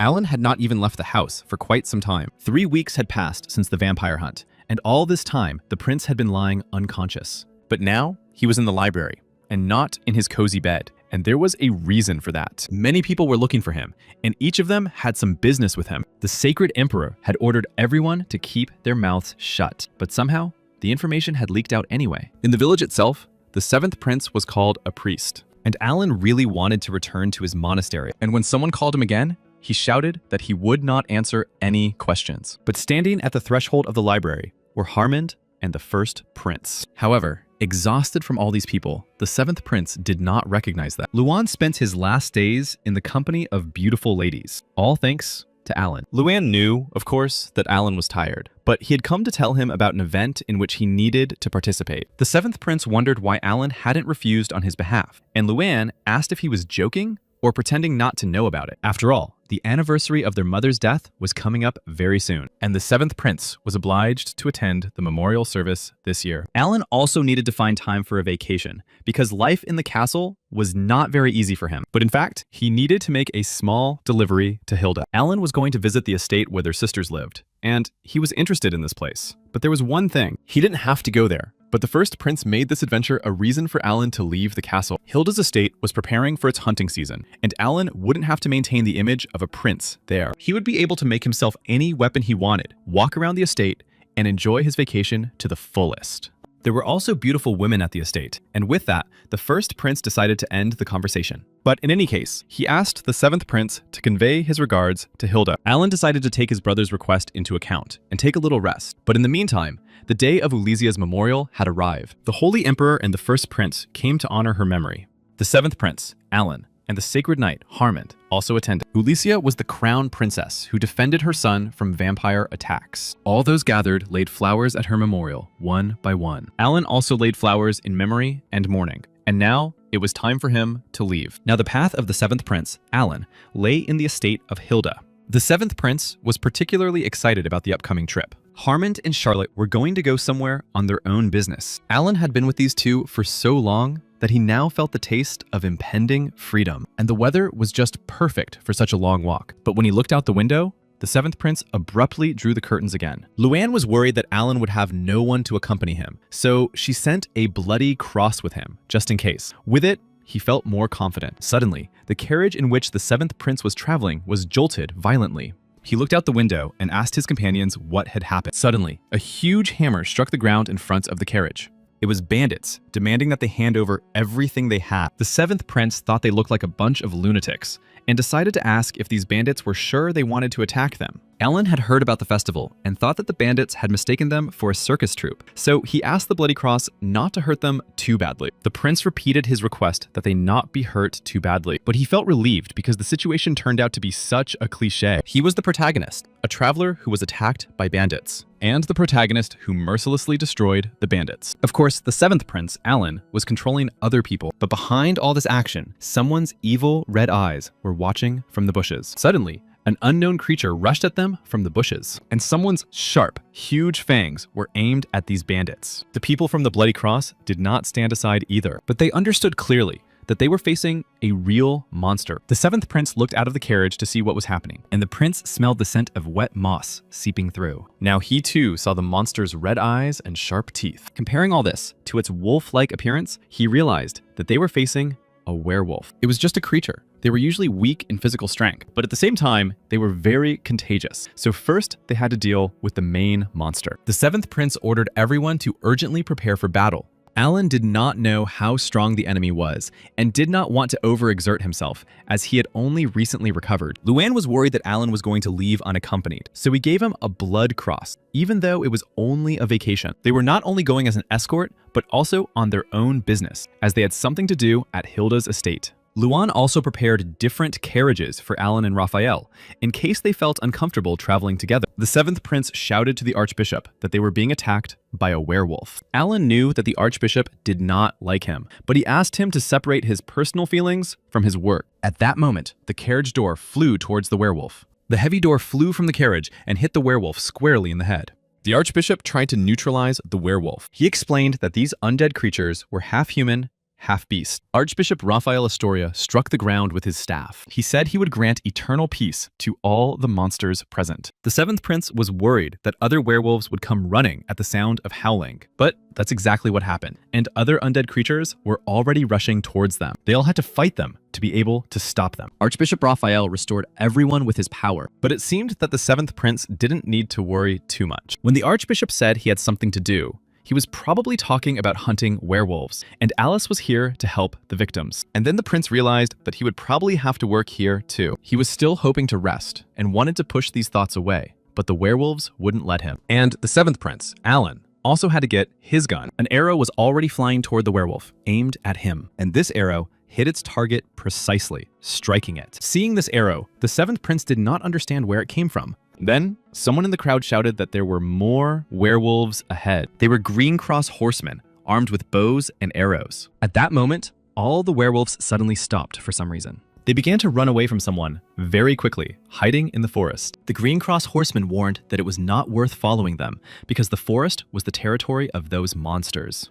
And of course, it was not worth getting involved in a losing battle. Jumping off her horse, the rider of the Green Cross greeted the archbishop and said that they hadn't seen each other in a long time. Approaching the seventh prince, Alan, she said the same thing. She said she had heard the news and that he had indeed changed a lot in those 6 months. She decided to ask the seventh prince about his memory loss. The girl decided to reintroduce herself to the seventh prince. It was Hilda, and she was happy to welcome Alan to her territory. She suggested they talk about the rest at the castle. On the way to Hilda's castle, the prince saw that there were no signs of life on the streets, and even the shop doors were closed. As Luann had said, there could be beautiful women in this place, but all the inhabitants of the territory kept their doors closed, so Alan couldn't even see their faces. There were many attractions here, but each of them was decorated with the bodies of werewolves. Could it be that Luann meant hunting werewolves when he said hunting season? The seventh prince wanted to figure out what kind of place this was. Because of this, he was very angry and offended by the first prince.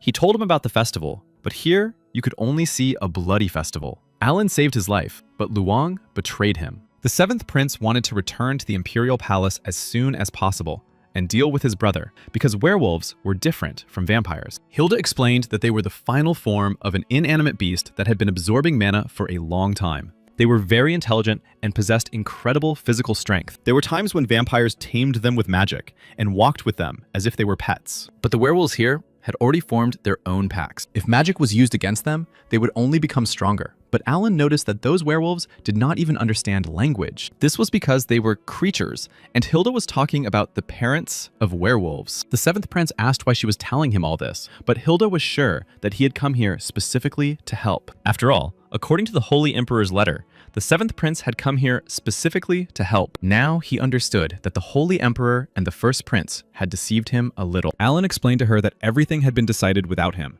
and that he had come here to enjoy the festival, not to hunt. The seventh prince offered to leave her the red cross to help her. In fact, the festival was supposed to take place the following week, but it was cancelled because of the werewolves. So it turned out that Luann hadn't completely lied to Alan. Hilda laughed and asked him not to be angry with the first prince, because he had done so because everyone wanted to see Alan's talent. Although it was impossible to hold the festival now, she still decided to help him with everything else, but the seventh prince did not understand what she meant. Hilda invited a certain Bolg to enter the room. He was a skilled blacksmith who worked for the Imperial Palace. Hilda had heard that Alan wanted to find a suitable weapon here, and Bolg was the perfect person for the job. Even though Alan was her half-brother, she had no intention of sending him into danger. While he was waiting for the weapon, she asked him to stay inside the citadel, and Hilda couldn't believe that there was someone in the Empire who understood her so well. Completely baffled, the seventh prince thanked Hilda. Blorg asked the seventh prince if he had a main weapon. The seventh prince puzzled him greatly by saying that he used a shovel. In fact, he didn't know which weapon suited him best. He just used his shovel, because he had been digging for 6 months while in exile. Then Blorg asked him to show his hands, and after looking at them, he replied that this hand was not trained for weapons at all. It wasn't that Blorg couldn't make a shovel, but perhaps it would not be effective enough if used alone. He decided to think about what would suit the seventh prince best. Hilda suggested finding a weapon that suited Alan's personality, and she asked Bolg to call the servants. She wanted to ask them to clean up the training ground. Hilda hadn't fought with her younger brother in a very long time, and even missed it. The seventh prince just listened silently to Hilda's suggestion. But after thinking for a moment, he said he would like to decline, because he had come here just to relax. But Hilda promised not to be boring, and if he really didn't want to fight, then she would only defend herself. But it would really be more comfortable if the seventh prince could find a weapon that suited him. So he asked Hilda to take care of it, and they all went to the local training ground. There, the seventh prince first tried out a sharp spear. Then, during their training, they used a large mace. Then Hilda and Alan moved on to using a sharp sword. Hilda advised Alan to try harder, because there were still chains, an axe, a sickle, and many other weapons they hadn't tried yet. Encouraged, the seventh prince decided to try brass knuckles. Then the seventh prince, Alan, decided to try an axe and chains. He even tried using a pot as a weapon. Prince Alan put it on his head like a helmet. Hilda was very sorry that she had not been able to take good care of Alan. It was their first meeting since Lady Ulika's funeral. At that time, she was too young and busy with the territory she had inherited. Then she also heard rumors that Alan had become a bad person, but she couldn't believe that he could have changed so much. But now, she believed it. Hilda didn't know what had happened to him while he was in exile, but she sincerely thanked Alan for visiting her. And while he was here, Hilda would definitely take care of him. Alan was given 0 points for his training. The gnomes believed that he had the same level of proficiency with all weapons, even though he was good with a shovel, which was not at all suitable for combat. But perhaps it was due to his low level of physical strength, and Hilda shared the gnomes' opinion on this matter. After all,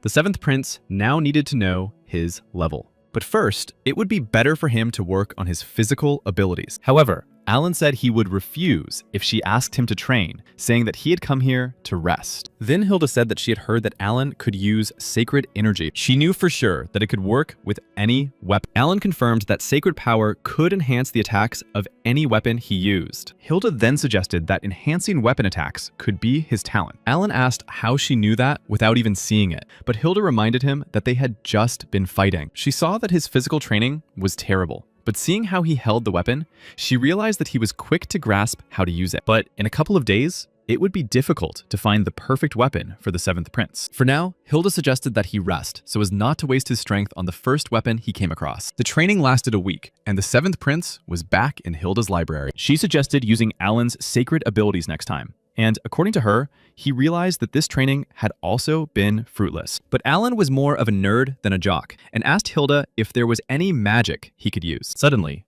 Alice appeared behind him with a book in her hands. He remembered that this girl had come here with the Archbishop. The prince decided to ask how the Archbishop was doing, and Alice replied that he was currently with the werewolves. And again, a very awkward pause hung between them. The seventh prince had no idea what to talk about with Alice. Thinking that the prince didn't want to talk to her, she was about to leave, but she decided to ask him if he was looking for enhanced magic. But this was not a conversation about the resurrection that had taken place last time, and Alice replied that she could help the seventh prince a little. She gave Alan the first book, which interested him greatly. Alice really enjoyed watching the seventh prince study literature. While observing him, she didn't notice what had happened to her. Suddenly, through a haze, she heard someone calling her name. It was the Archbishop, who had been worried about her since morning. He asked how she managed to fall asleep in the library. Without going into details, she replied that she had been having so much fun studying that she didn't notice how time had flown by. The Archbishop compared her to himself and was very pleased that she loved books so much. Suddenly, the Archbishop asked what the seventh prince was doing now. He knew that he had succeeded in resurrecting and summoning the sacred dead, but he wondered if he himself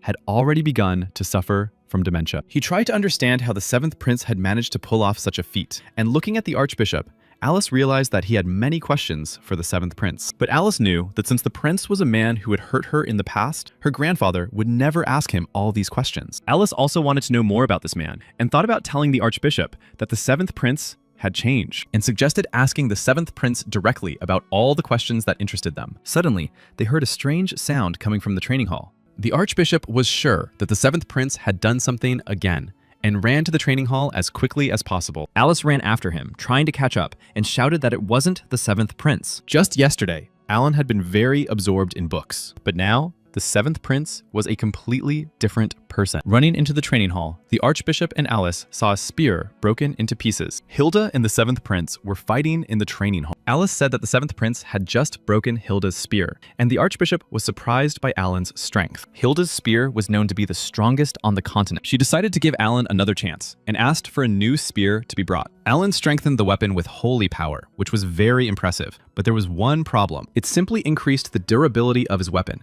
and he could just randomly hit different targets and get the same result. He made a good strike, and he needed to try something else. But it was difficult for Alan to get used to a different weapon. The seventh prince hoped there was some way, but when he looked to the side, he noticed someone. Alice was standing in the doorway, looking at him questioningly. Alan agreed, but this time he had to be more serious, because this time, Hilda had decided to fight with all her might. And this time, the seventh prince went on the attack, taking a spear in his hands, and he began to remember what Alice had told him last night. Her words were that sacred power was connected to the energy of life. It could strengthen weapons, but it would react more to his body than to the weapon. And so Alan didn't need to focus solely on weapons. He needed to try to use his power freely, so as not to depend on weapons. The seventh prince completely unclenched his hand, releasing the spear from it. The spear fell to the ground, its tip striking the earth. Hilda was confused and did not understand why he had dropped his spear. The seventh prince did not know exactly how to cast a spell there, but he decided to try a little, just as he had done with the musket. Sacred power began to accumulate in the seventh prince's fist.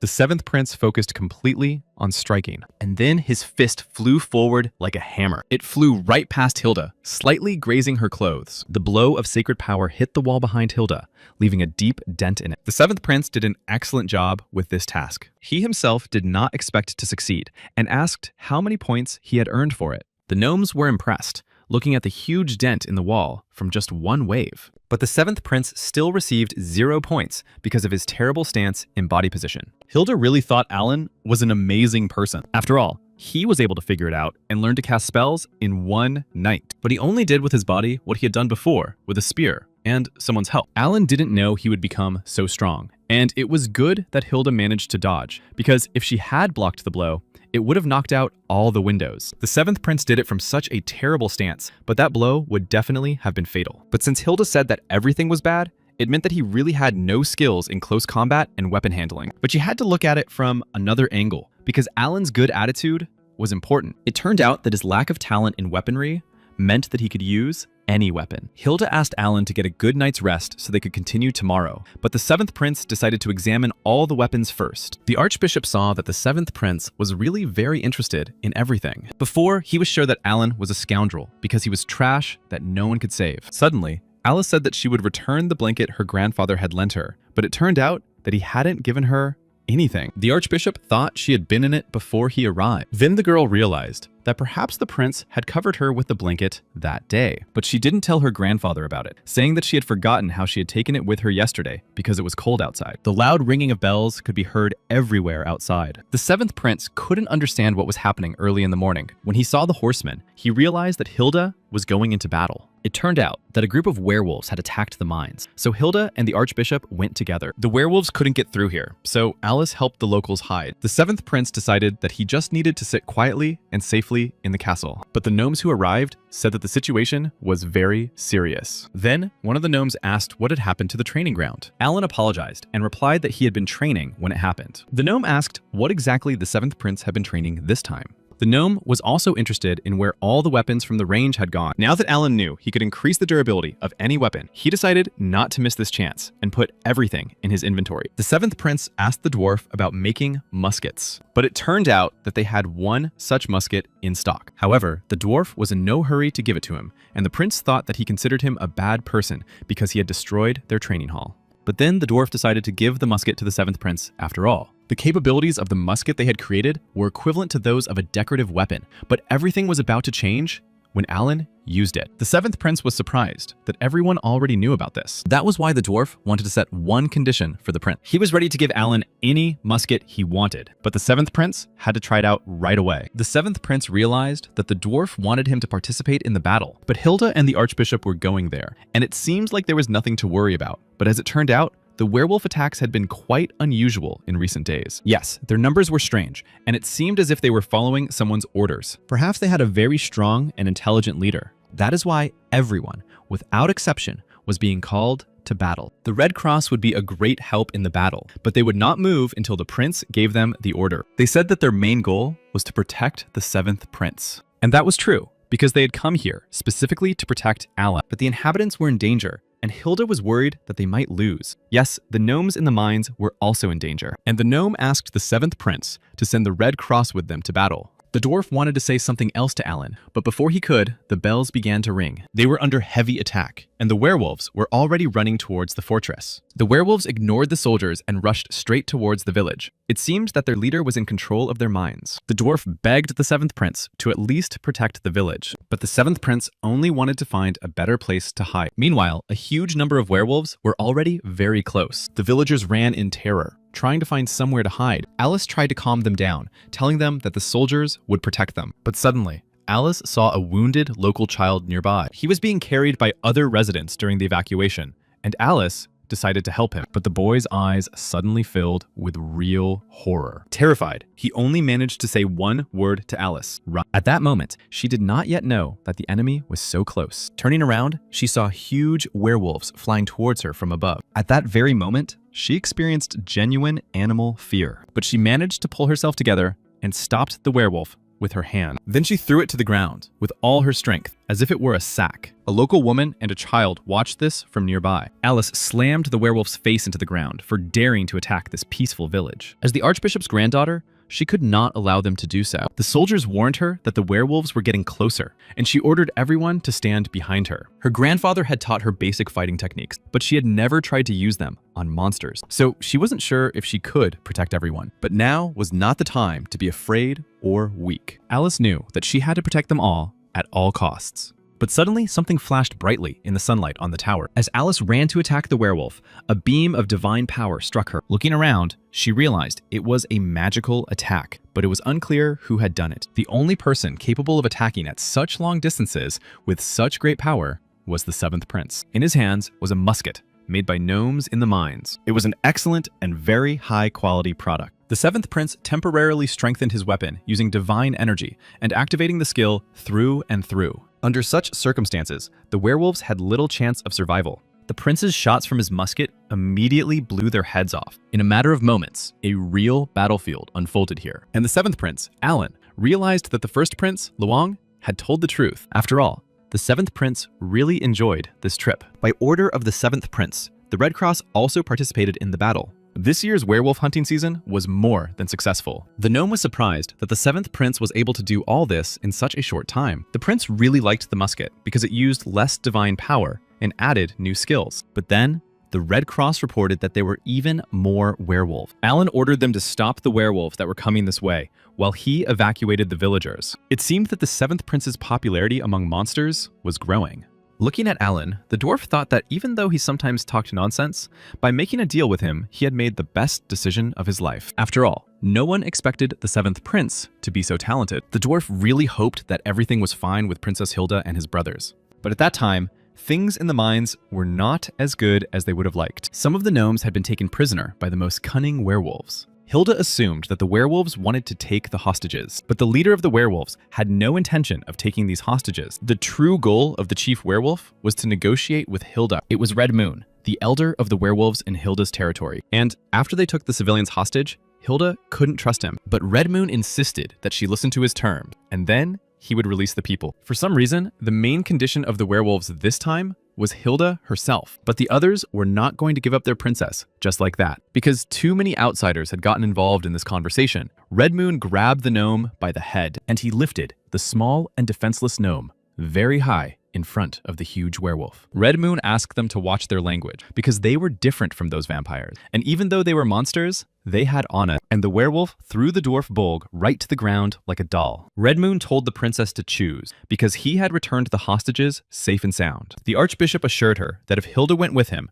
it was unclear what would happen to the territory, but she reminded him that Raphael and her brother Alan were still in the territory, and Hilda agreed to the terms offered by the werewolf. She thought that she herself was a more valuable hostage, but the real reason for this incident was peace and freedom. Vampires had always been the main enemies of werewolves. The werewolves wanted to free themselves from serving these vampires, and since the Holy Empire wanted to destroy all vampires, the werewolf suggested that Hilda join forces and form an alliance. Thus, the werewolf explained the main reason for his demands to the princess. Red Moon considered this a very tempting offer. The dust from the 7th Prince's musket spread throughout the village. Alan stood on the tower and looked down at the bodies of his fallen enemies. Red Cross reported to the prince that all the monsters in the village had been destroyed. Turning to the dwarf, the prince asked if their agreement was still valid, and if he could now take the musket for himself. But if the prince agreed to go to the mines, he promised to make the musket even better. Suddenly, from somewhere in the distance, the loud clatter of hooves could be heard, and the prince saw that even without him,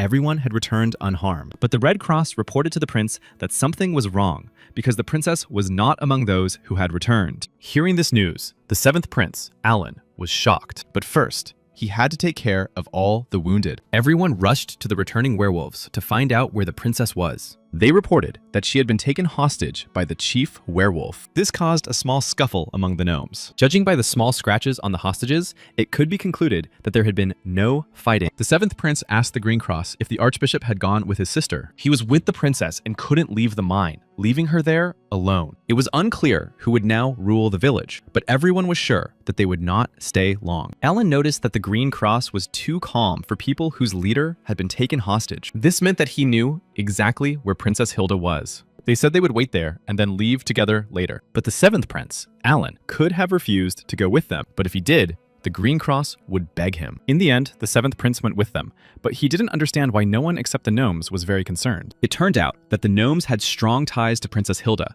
but the Green Cross also believed in her powers. Moreover, she was with the archbishop, so there should be no problem. Thinking for a moment, the 7th Prince said that the old man did indeed look strong, but the Green Cross reacted to these words as if the prince had indeed lost his memory. The gnomes did not care about the world outside their territory, so they were probably unaware of this. Archbishop Raphael Astoria published many books. Among these books were quite a few historical ones. This was because he was a great hero who fought alongside the Holy Emperor against the Demon King. The 7th Prince knew that the Archbishop was strong, but he did not think he was that strong. And for him, these werewolves were like newborn puppies. At that moment, the werewolf admired how Princess Hilda was tied up, but she did not lose heart and asked if that was all he was going to do. But the werewolf asked her not to be angry with him, for he had been watching her for a long time. While she was destroying his creatures, this side of her personality was the most beautiful. He even wanted to bite her so that she would become one of his creatures. But as he had said before, It was all for the sake of peace and freedom. But the werewolf had to restrain himself while he was negotiating with the Holy Empire. Hilda no longer had to accompany the old man,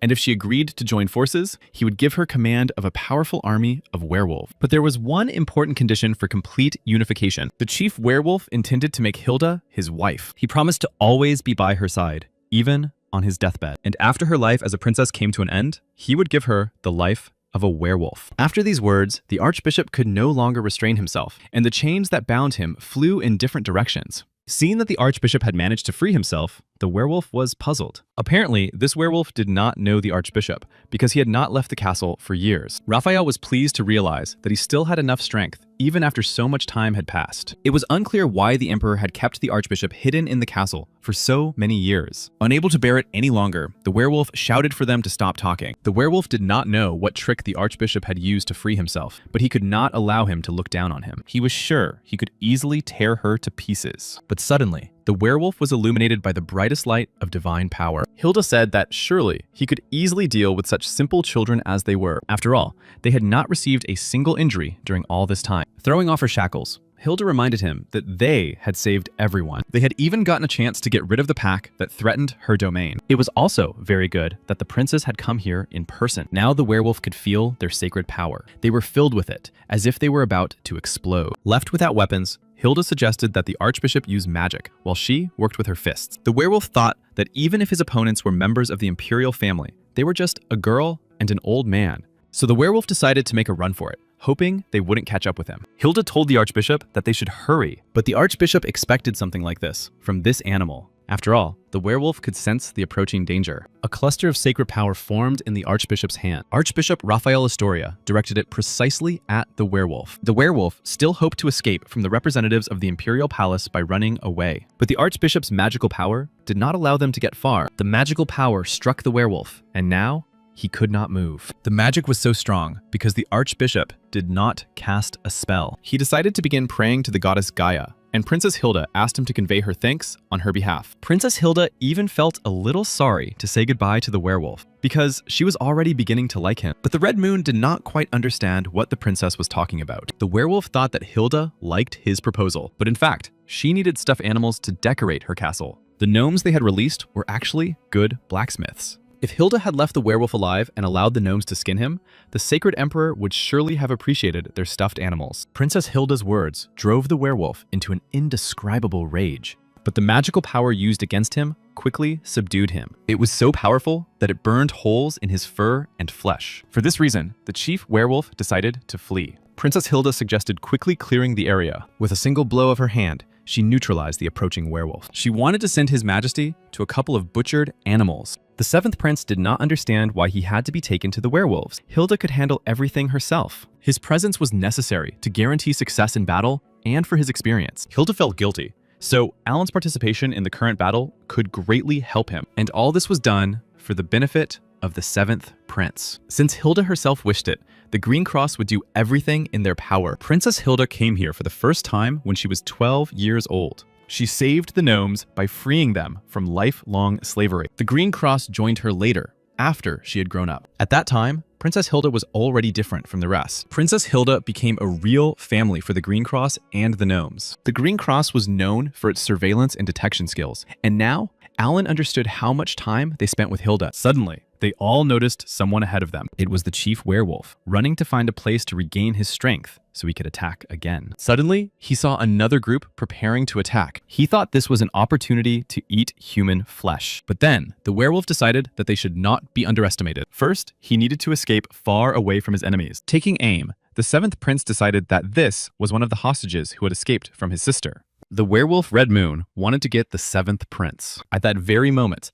a deafening musket shot rang out. Everything around him was again illuminated by the bright light of magical power. And before the werewolf's eyes stood Princess Hilda again. The chief werewolf simply hated the imperial family. And at that moment, his body was pierced by a powerful charge of magical power. This charge hit the chief werewolf right in the head. But the chief werewolf, Red Moon, only snarled at this blow. He was fine even after this blow, probably because he was one of the parents. Or perhaps the bullets were too weak, because in this world, a musket bullet simply dissolved if the target was more than 100 meters away. But thanks to his divine aura, the seventh prince could shoot at long distances. and the seventh prince, Alan, decided to shoot again. But suddenly, the werewolf parent turned around and started to run away. It seemed that he had called his creatures to escape while they distracted the enemy. But it would be difficult to catch the main werewolf if he fled into the forest. Then the seventh prince had an interesting idea. He decided to split up with the others and pursue the parent. The Red Cross also decided to split up. Half of them stayed where they were,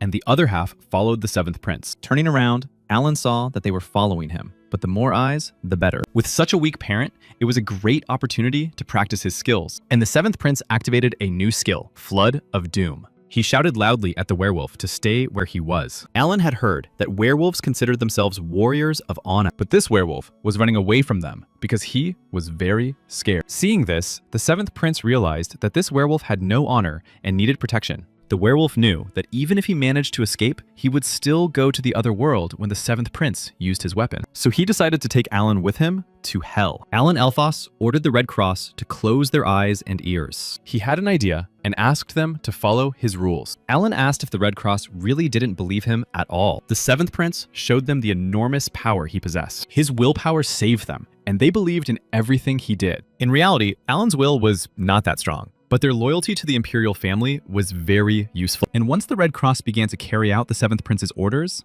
Alan began to carry out his plan. There were still many things he wanted to try on this werewolf. The werewolf realized that they wanted to use him as a guinea pig. At that moment, the other werewolves began to attack the seventh prince. Their sharp claws were already very close, and Alan needed to calm down. If he remained calm, he would be able to wield his weapon properly and would definitely not lose. Skeletons began to appear from the holy water spilled on the ground. The skeletal hands reached straight for the werewolves. Skeletons began to emerge from the holy water from all sides. And the most interesting thing was that weapons appeared in the hands of these skeletons. Prince Alan himself had no talent for wielding weapons, but these mortals could boldly hold weapons for the seventh prince. After all, he was a necromancer who controlled the dead and activated the skill Soldiers of Doom. The seventh prince also activated the skills Sacred Aura and Piercing Effect, and magical power began to destroy one werewolf after another. The chief werewolf couldn't believe that holy water had appeared here out of nowhere. Now even skeletons were coming out of the ground and possessed sacred power. The werewolf thought Alan was talking nonsense when he said he wanted to test something on him, but what was happening around them now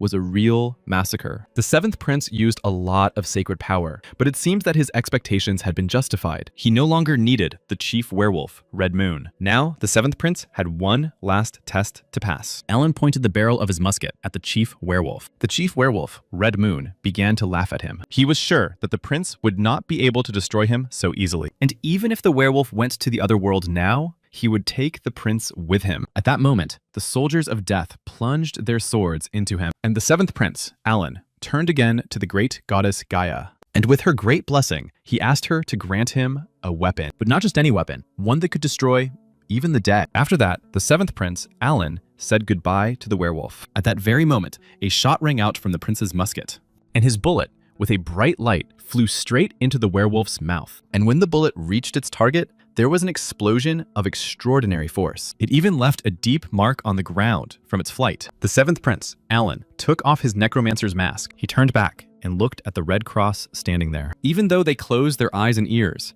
they could still feel this incredible sacred energy. They couldn't pretend it wasn't there. But Alan wanted to pray just a little. But in the end, he destroyed everything. Now, he himself didn't know how to explain it all to the others. Now the people from the Red Cross could open their eyes, but they shouldn't be too surprised. Everything around them was destroyed because the seventh prince had almost burned down the entire forest. The Red Cross wanted to say that it was the work of a werewolf, but the sacred power they felt did not come from him. The prince said he knew nothing, and that the main thing was that he had caught him, and now they had to go back, and he ordered the Red Cross to lead him. They wanted to make it back before dark. The archbishop couldn't believe his eyes, for he saw the sacred dead again, but they were not at all like those he had seen in the imperial palace. These sacred dead were an army that could wield weapons. The archbishop could not understand how the seventh prince was able to combine two opposing forces. But after thinking about it for a while, he began to guess the reasons for this. Perhaps it was all because of the presence of Aslan's blood. The kingdom of Aslan is a southern empire that worships the god of death. This was also the reason why Alan and Luana Ulicia's mother was betrayed, not only because she was a commoner,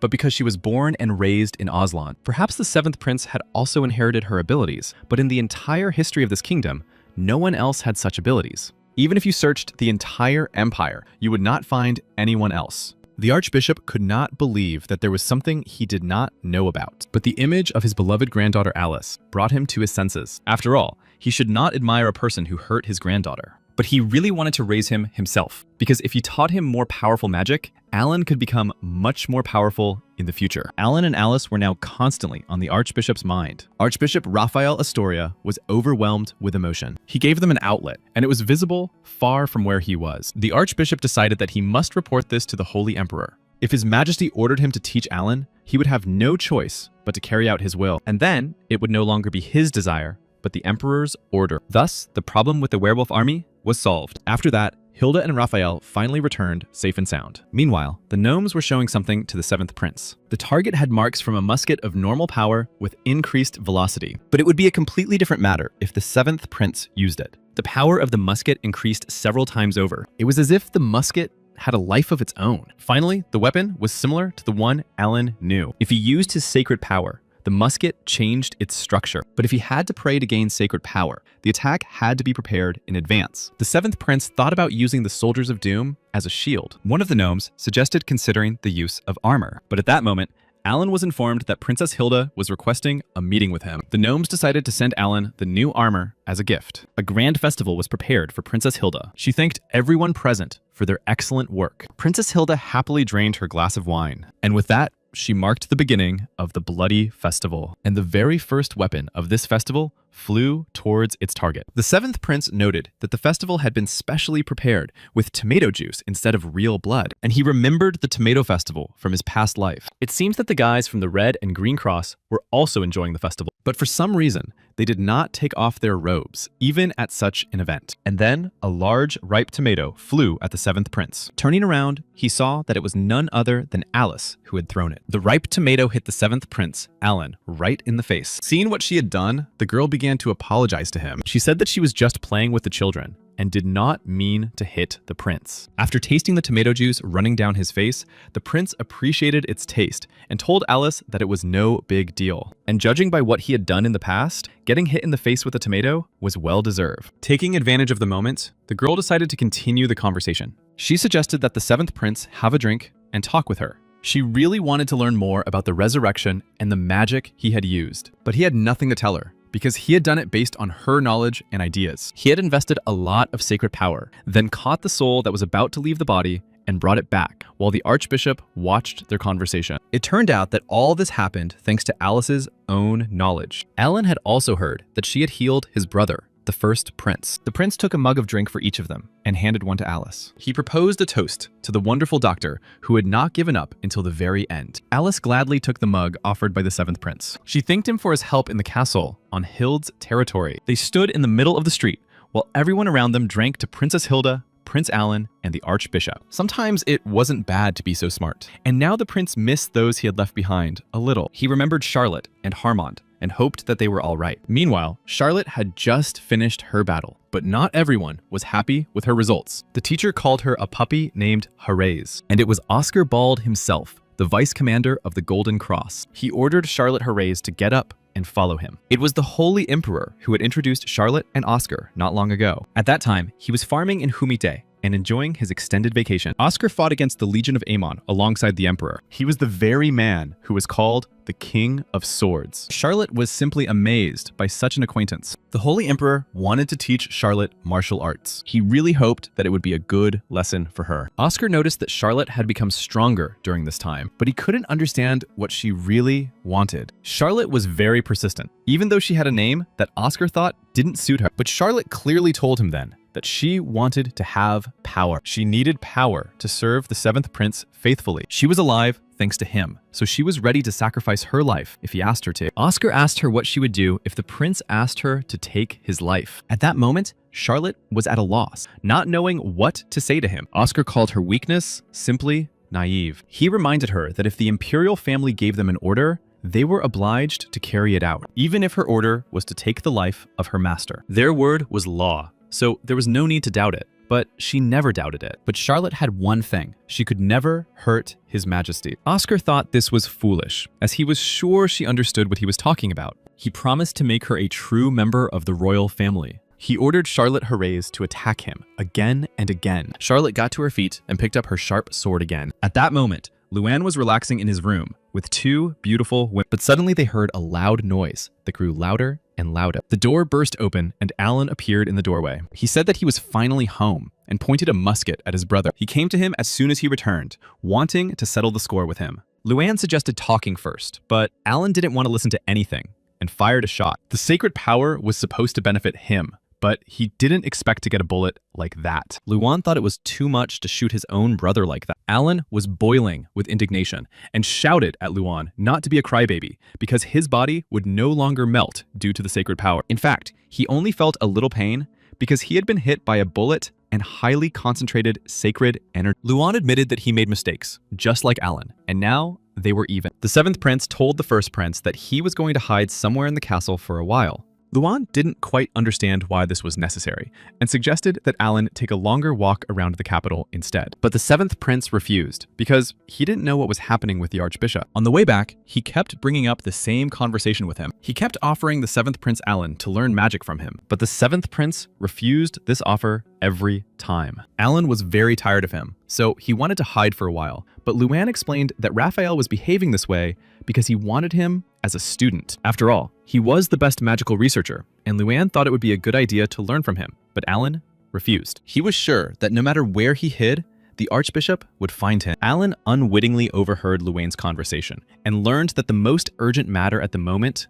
was the Black Order. The first prince asked the seventh prince if he knew anything about the Black Order. They'd been found in the same place where the witch Morgana had been captured, but this time they had been found in Humite. And the emperor began to pay more attention to this issue because the area was the closest population center. From the moment the necromancers had been cornered, it had become a big problem. Alan gained a lot of useful knowledge about necromancy from the book he got after dealing with Morgana. Alan asked what Luan was going to do after the necromancers were caught with the remaining books and tools. The first prince explained that it was not allowed to bring such things into the castle, so they would be destroyed, or they would be stored in the basements of the Humita Academy. The seventh prince's imagination painted different pictures of the situation inside the castle, with the archbishop gone mad. And the situation inside Humita was imagined in a completely different way. Alan decided to make a proposal to the first prince, Luan. He asked his brother to arrange a long vacation for him. In return, the first prince promised to take care of the Black Order for him. The Black Order's movements were detected in the territory of Humita.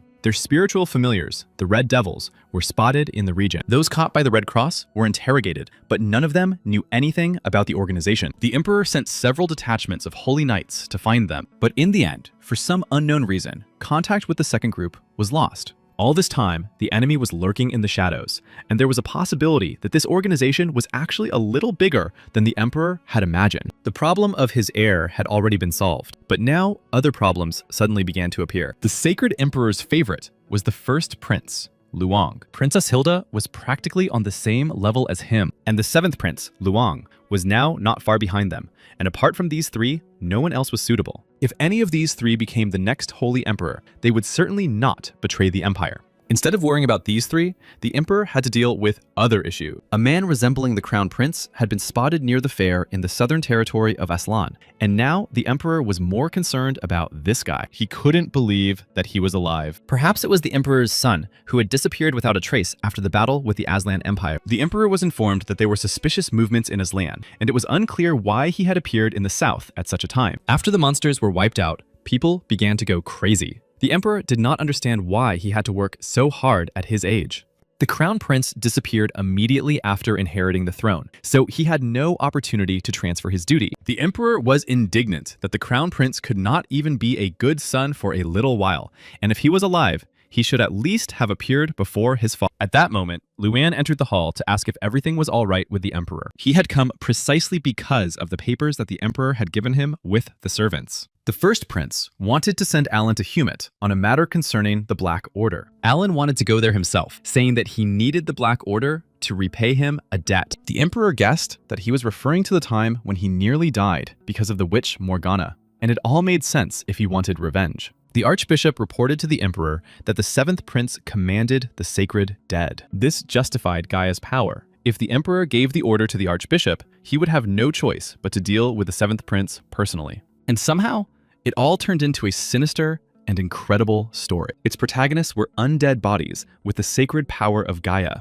and its power could terrify even Judas, who was the god of destruction. Necromancy was a taboo power that was only used in the south, but it was likely that it could now be used in the Holy Kingdom. The emperor asked if Alan had requested anything, but Luang replied that he had only asked about books. He also asked what would happen to the items left behind by the necromancers after the battle. The emperor told the first prince to leave Alan alone. He added that the unusual movements in the Aslan Empire seemed to be connected to the Black Order. If the seventh prince could stop them, it could be fun. But he knew nothing about the complexity of this mission. He had only read the first page of the documents he had been given, and Alan had accepted the mission without knowing anything about it. The emperor ordered the seventh prince to be sent away before he found out everything. The first prince agreed with the emperor and set about carrying out his order. 3 weeks later, the seventh prince was already on his way to Humit. Only now did he realize that he had been deceived, because he had started reading the documents after leaving the castle. Harmon said that it was time for the prince to accept all this because they had been on the road for 10 days. He also asked if it was okay that he was accompanying Alan alone,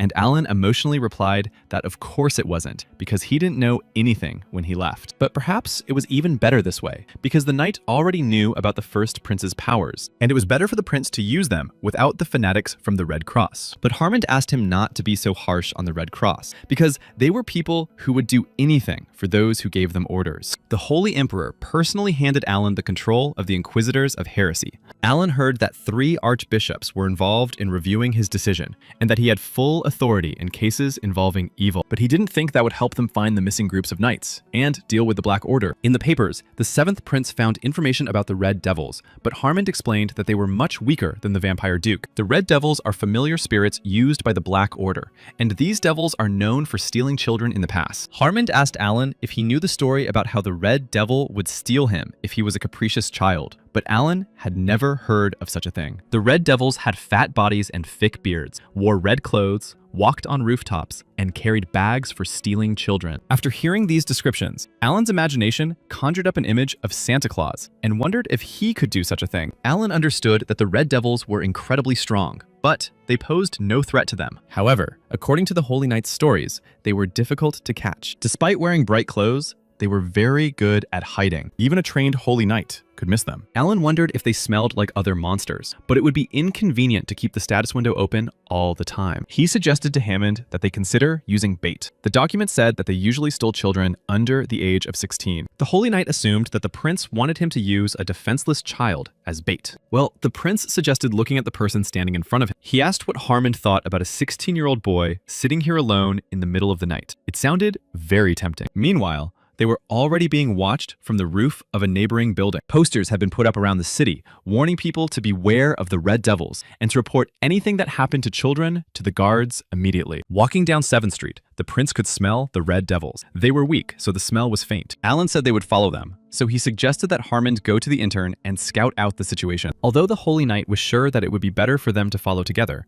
Alan assured him that these weaklings would not be able to defeat him. Still, Hammond asked the 7th Prince to be careful, so they parted ways with him on the street in 2 different directions. Alan assumes that he would be able to find them faster than expected, and as soon as he smelled them and they appeared, he would increase the distance between them. Sensing their presence, Alan looked around carefully. He was able to spot one of the Red Devils on the roof of a building. He assumed that the Red Devil was using magic to hide his presence, because he would have missed him if he hadn't sharpened his vision. Alan quickly opened the door to the house and apologized for the intrusion, shouting that there was a Red Devil here, but he was too late, and 2 lifeless bodies were already lying on the floor. The 7th Prince realized that the Red Devil had already stolen the child. Looking out the window, he saw him holding a full bag over his shoulder. Although the child was screaming, no sound could be heard. Perhaps the devil had used magic to block the sound. The Red Devil wanted to attack the prince, striking him with his long knife. But the prince deftly dodged and pointed the barrel of his musket at the devil. Without hesitation, he pulled the trigger, firing a bullet imbued with holy power at the devil. His first task was to free the stolen child from the sack. The boy wanted to know who he was, but the prince said he would explain everything later, and that the child should close his eyes for now. At that moment, behind the prince, the boy's parents began to rise from the floor. Apparently, the Red Devils also affected their victims. If the condition of these people progressed, there would be no point in treating or reviving that. At that moment, Harmon entered the room and said that he had agreed on help from the guards. But looking around the room, he realized that the 7th Prince had already caught the devil, but was a little too late. The prince was upset that he had not managed to save the adults, but thanks to him, the child had been saved. The devils were definitely the very creatures that specialized in stealing and killing people, and now the reason why the Black Order had summoned them was clear. In Humite, only the guards could be used as official protection. Since this place was close to the border of the Aslan Empire, the Golden Cross was located on the outskirts. The 7th Prince did not understand why everything was so bad here if the Sacred Emperor's direct group was located here. Harmond explained that they needed to keep a constant watch on the Aslan Empire, and the incident with the Red Devils had happened very recently. The knight said he could send a letter to the Golden Cross and request support, but the prince refused. It would be better if the 7th Prince dealt with all this himself. He asked the Holy Knight to give him a sword. The Red Devils were created to follow the commands of the Black Order, so there must be some kind of magic trick behind them. The prince began to cut up the creature's body himself, and the Holy Knight reminded him that he should behave like a member of the royal family, but there was no time for that. And the 7th Prince found what he expected to see there after all. After extracting the devil's heart, he said he could feel the Necromancer's magic inside him. The 7th Prince wanted to expel it using sacred power. Alan explained to Hammond that he wanted to rework the Red Devil, but if others found out about it, they would have big problems. Suddenly, in a pop-up window, Alan saw that he had generated a new Encouraged, the 7th Prince said that there was no time to waste. It was time to have the 7th Prince kidnap. Meanwhile, the Black Order was gathering undead bodies and skeletons in one place. Apparently, the Order was planning a large-scale attack, not only in Humite, but also in other places. The Red Devils were supposed to return soon and bring more fresh meat. As expected, small children were best suited for their blood and life cycle, and one of these Red Devils arrived just in time. He brought his master the freshest dinner in a large bag. But that evening, dinner was not easy. With a big secret. The master started yelling at the devil that he had asked him to steal a healthy little child, but he had brought him some strange one. But Alan laughed and said that this devil would no longer listen to him because now he was his new master. The Black Order couldn't believe it because it was practically impossible to invest sacred power in a red devil. Immediately, other devils began to attack their masters, destroying them. Alan ordered his devil to destroy all necromancers and release the children, and to bring the strange people to him. While they were carrying out his orders, the prince began to study the literature on the shelves of the Black Order. They had collected many books, and some of them were the result of research that might somehow help the prince. Suddenly, one folder caught the 7th Prince's attention. Taking it from the shelf, he realized that it was a plan for chaos. The guard Humida came to verify the information that the prince had told the truth. All the missing children had indeed returned home, and the goddess Gaia had helped them. The children told the guard that they had been locked up in some kind of prison, and then someone had freed them. The guard asked the boy what his savior looked like, whether he resembled a little uncle, and the boy replied that he looked like a red devil. But he wasn't wearing red clothes, which meant he wasn't a devil. They were angels, the opposites of red devil. And it turned out that all these children had been saved by blue angels. And Harmond realized that His Highness's plan had worked perfectly. From around the corner, Harwood waved the same blue devil and called him to follow. And he brought him to the 7th Prince, who at that time was sorting through the books and manuscripts of the Black Organ. The Holy Knight said that the prince had done a good job, because everything except this house looked like ordinary houses. But Alan said that the Black Order had thought everything through to the smallest detail. The members of the Black Order were supposed to attack the area for which they were responsible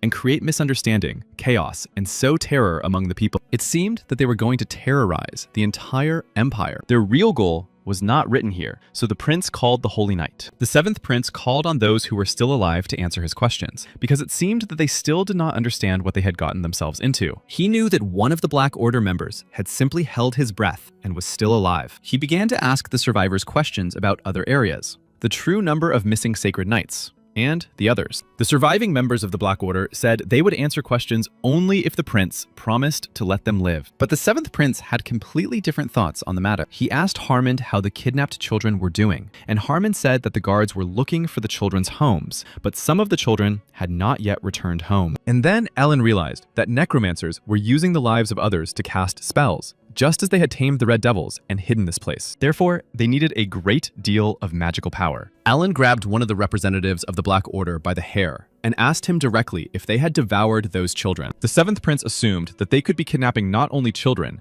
but also young people and the elderly. The criminal from the Black Order begged for mercy, but Alan asked if he had heard those children when they also begged him. And with all his strength, he threw him onto the mountain of dead bodies, promising that he would not let them go just like that. He promised to use them until their lives were extinguished. He ordered Harmond to drag the survivors of the Black Order to the palace so that the Inquisitors could take care of them there. They begged him not to do this, but the prince knew that soon they would all go to the other world, and all that was left for them was to become zombies. Harmond was worried about the Blue Devils because they could reveal that the prince controlled the dead with his power. But the prince didn't care anymore because the archbishop already knew about it. It would be difficult to explain or find an alibi, but the emperor had already noticed everything. However, judging by his silence, he decided to watch Alan. Therefore, it was necessary to act quickly and deploy several groups in the capital. He asked the Holy Knight to tell the emperor that his leave needed to be extended. The seventh prince continued the interrogation and promised to send anyone who answered the question of where the rest of their people from Humita were hiding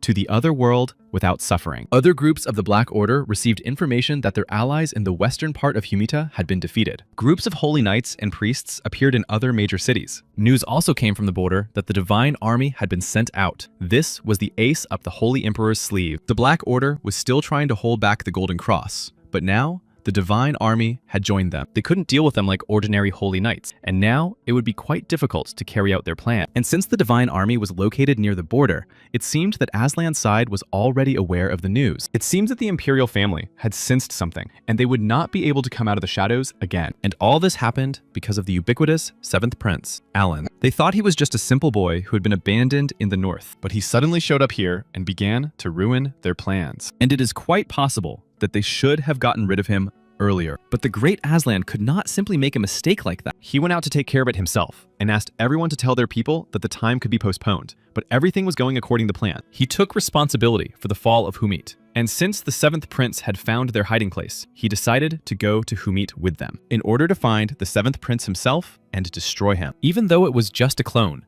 no one thought he would show up in person. His only chance to avoid the hide and seek was ruined, and naturally, he had no choice but to come in person. And here, they had already decided to come up with a new, cunning plan. They needed to gather new proposals and bring even more chaos to the Sacred Kingdom. But suddenly, the Black Order realized that they had an uninvited guest. The glass ball only reacted when someone with strong magical or sacred power came here. It was Oscar from the Golden Cross, and it would be bad if they encountered him. All necromancers were ordered to leave the building, and the sacred knights had to be sent to check it out. All of this could be useful for their plan, but now they had to survive and then continue what they had started. Oscar was an unusual opponent, and instead of sending the holy knights, he came himself. But the Black Order realized they had made a mistake and that it was not the Golden Cross. The man they had been talking about recently had come to them, the one who had exposed all the vampires and destroyed all the werewolves. Rumors from Humita had just reached the Black Order, and this man had already managed to find them, and it seems that he had no intention of letting them live, for it was the very powerful seventh prince,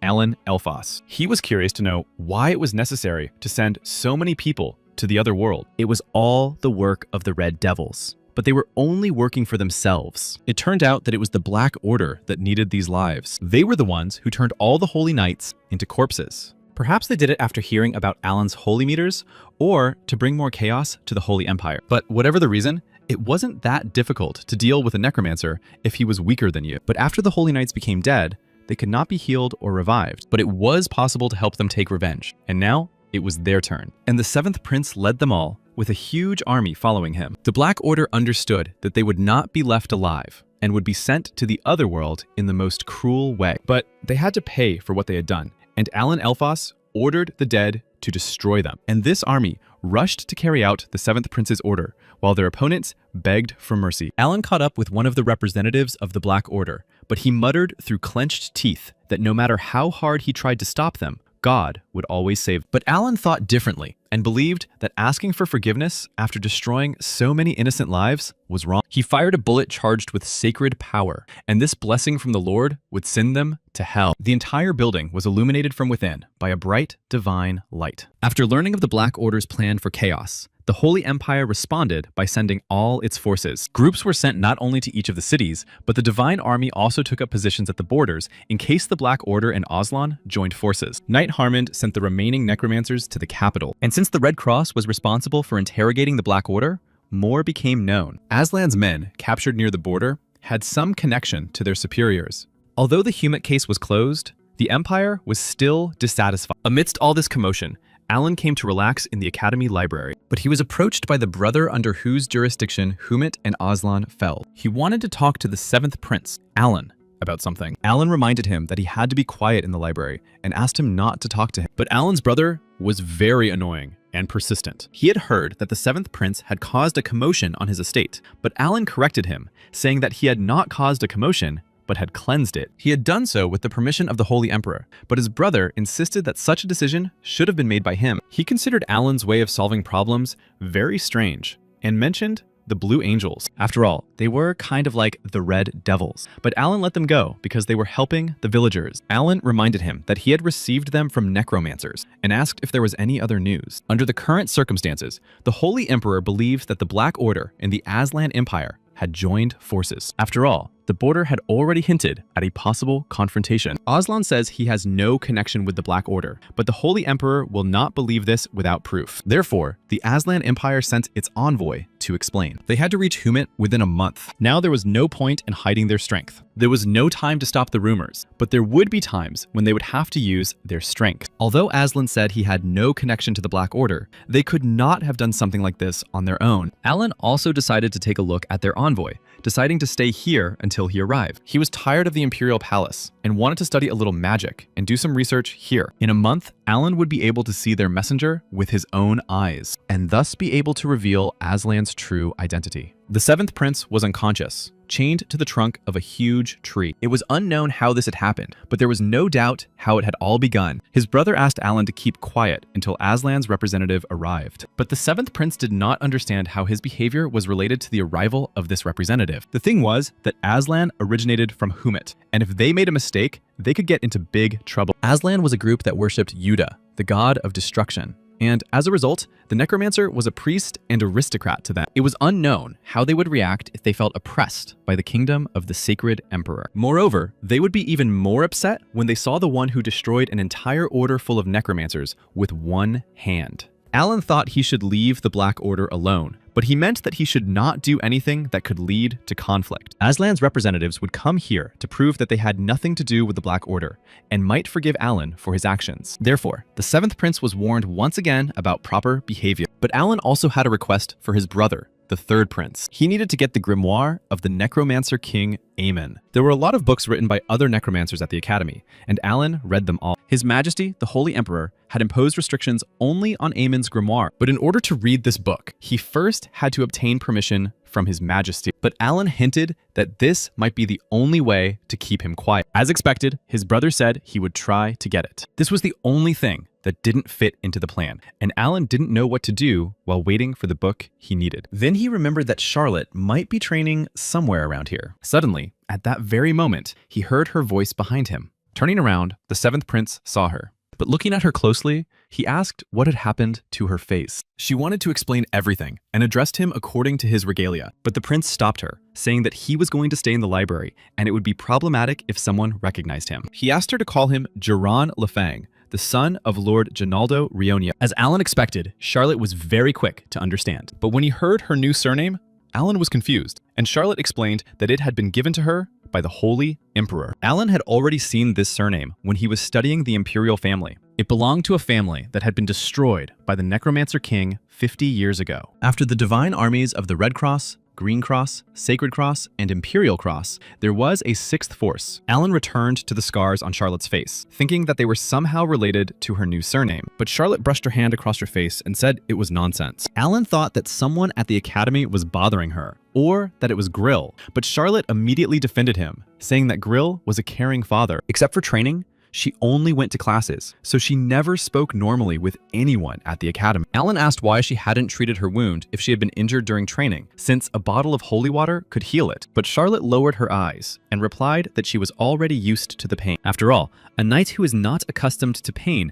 will be broken when wounded, and the family of the Sacred Emperor has no need for such knights. But she wanted to become a paladin who would serve the 7th prince, to be his shield and sword. But Alan didn't let her finish and told her she was talking nonsense. And with his own hand, he touched the wound on Charlotte Hare's face. He didn't want Charlotte to suffer pain, and if she ever got hurt again, he could always heal her. Charlotte herself told him that she was his personal paladin. He promised to heal her every time, so that no scars would remain. She heard him and accepted His Majesty's care for her. But then she recovered and called him Mr. Jaren again. So as not to be bored alone while Charlotte was in class, Alan called Harmon to him, and he immediately ran to the 7th Prince, dropping everything he was doing. Alan asked how things were going, and the knight told him that they had destroyed the main base of the Black Order in Humite, but necromancers continued to appear. Even if they were caught and interrogated, nothing would be found. Alan thought that, given the persistence of the Black Order, their plan for chaos might still be working. According to Harmon, Aslan's representative was supposed to arrive on time. Suddenly, the 7th Prince felt someone's presence behind him. Turning around, Alan asked Harmon who the woman was. Harmon turned around and greeted the Crown Princess kindly. Alan also turned around to scan this person. Before him was Rose Darina, the 45-year-old mother of the 3rd Prince. Her characteristics were a fragile body and a weak mind, but she also had disorder, chaos, and a mad obsession. Alan thought that having such characteristics was not entirely normal. Rose asked what the 7th Prince was doing there, and Alan said that he needed to spend some time at the academy. The Crown Princess asked if Ruffle had given permission for this. For some reason, Alan thought that the prince was being kept under control. This was something she had never heard from the 2nd Prince. And then Alan realized that he was standing in front of the 2nd Prince's mother. Ruffle rushed into his mother's arms, for he was her favorite son. He had not sought her out, so she had decided to come to him herself. He was sure that if the Crown Prince found out that the 2nd Prince had grown up like this, he would be happy. He handed Alan a bag with something wrapped inside. It was the magical book of Necromant Amon, which had been retrieved from the Academy's basement. He asked Alan to keep his promise too, and he would see his mother off, as it was time for her to leave. Ruffle himself went to escort his mother to the carriage. Alan asked Harmon why the 3rd Prince, Ruffle, was called the 2nd Prince, but the aristocrats kept silent about this and did not spread the story. The 2nd wife of the heir to the throne, Rose, had no problems giving birth to children after her marriage. During pregnancy, the umbilical cord wrapped around the baby's neck, and he was born dead. The Crown Prince was saddened and awarded the dead child the title of 2nd Prince. Rose herself could not get over such a terrible shock. She found similarities between her child and every little thing, and named everything after the 2nd Prince. Seeing this, the Crown Prince decided to have another child. That child was Ruffle, but Rose pretended that he was the 2nd Prince. However, there was another, even bigger problem in this situation. Before the 3rd Prince was born, Rose did something she shouldn't have done. Namely, she resurrected the 2nd Prince. Upon hearing this news from Harmon, Alan was perplexed, but Alan had heard that he was the first to resurrect a human being, so it turned out that the 2nd Prince was possibly undead. This should not have happened in a lively city, and it was reported that necromancers had bewitched the Crown Princess and that a purge had been carried out. But Alan saw that her characteristics stated that Rose was possessed and confused. Sitting in the carriage, Rose said that Alan looked healthy, but it would be nice if he disappeared along with Ulydia. She didn't like any of this and considered her son naive and useless. Ruffle's mind was filled with thoughts that he must never lose to his brother and must make a splash with the Crown Prince. Rose believed that then the Crown Prince would look at her again. Darina Rose cried as she made her way to the border zone of Aslan. At the same time, Charlotte continued training with Oscar. He praised her for holding her own in battle. Oscar asked Charlotte if she had finally come to her senses. After all, not only he, but also His Majesty had been unable to achieve at her age what she had. She was a follower of the Golden Cross, and that spoke volumes. But Charlotte did not like it and had no intention of swearing allegiance to His Majesty. Oscar was very angry after hearing Charlotte's words. After all, she was already a follower of the Golden Cross and should be ready to die for His Majesty and obey any orders. However it may be, she knew that she should not do this, and only one person in the world could tell her what to do. That person was Alan Elphos, the 7th Prince of the Holy Kingdom, and only him did Charlotte consider her true king. Oscar asked her if she would be in the Golden Cross if she were not loyal to His Highness. She really wanted to help the 7th Prince. Oscar thought this was nonsense, because she did not exist solely for the Emperor. Charlotte wanted to make him successful, and that was her true desire. Oscar asked if she understood what she was saying. Charlotte did not answer him and continued to stand silently. He replied that it was not funny and that everything in the world was going its own way. But after her words, Charlotte could not remain in the Golden Cross. Oscar threw a small black box right into her hands. So Charlotte Herreys was expelled from the Golden Cross. Next was the forgotten 6th Force of His Majesty, led by the Harrys. In this black box lay the sword of the Order of the Golden Cross. This sword had once been used by the Harry family. Oscar thought to use it as a decoration if the owner did not appear. Oscar gave it to Charlotte so that she could do everything possible and protect those who were truly dear to her. if that was the reason for her existence. Shortly after these events, the very ambassador of Aslan arrived. Seeing Humit, he considered it simply a place for gods to live. There was a fortress wall, soft trees, grass, and a fresh breeze. It was truly a blessed land, but now was not the time to be envious, for there was fire in their eyes. Ruffle came out to personally greet the messenger. Aslan's ambassador introduced himself as Chaim, and it was a great honor for him to meet the third prince. He had heard a lot about him, and for Ruffle, it was a pleasant surprise. The ambassador wanted Prince Ruffle to take care of them personally.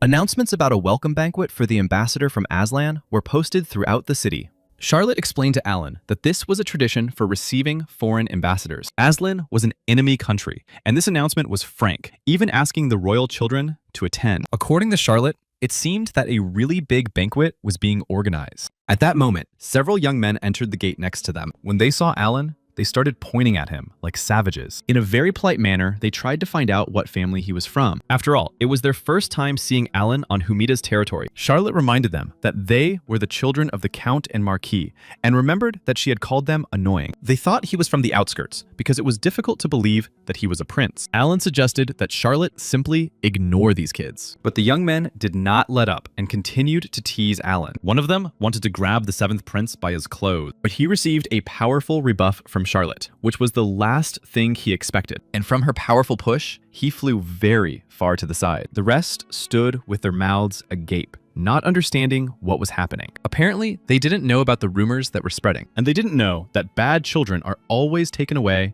by elves. Their appearance was very unexpected for everyone gathered there. The boys were very frightened, mistaking them for red devils. Alan corrected them, saying that they were blue devils and should not be confused with red ones. He asked them to hand them over to security so that Harmond could take care of it. Charlotte reminded him that the seventh prince had promised the third prince that if he didn't get caught, no one would find out. The blue devils wanted to strip the boys naked and put them on display in the square. That was enough for their moral education. Alan suggested that Charlotte go have a snack with him. Suddenly, the third prince shouted, asking if the seventh prince was responsible for the incident in the square. Turning around, Alan asked him not to make noise in the library. He asked his brother to calm down and talk about it somewhere else. The ambassador was very angry about this stunt, and Ruffle didn't know how to fix it. Then Alan thought about what would happen if the Necromancer were hanged in the square. The third prince, in tears, tried to understand who else could have done such a thing if not Alan. After all, only a madman could commit such a crazy act. While Charlotte was in class, Alan met with Harmond. The heads of the royal family were hanging in the square,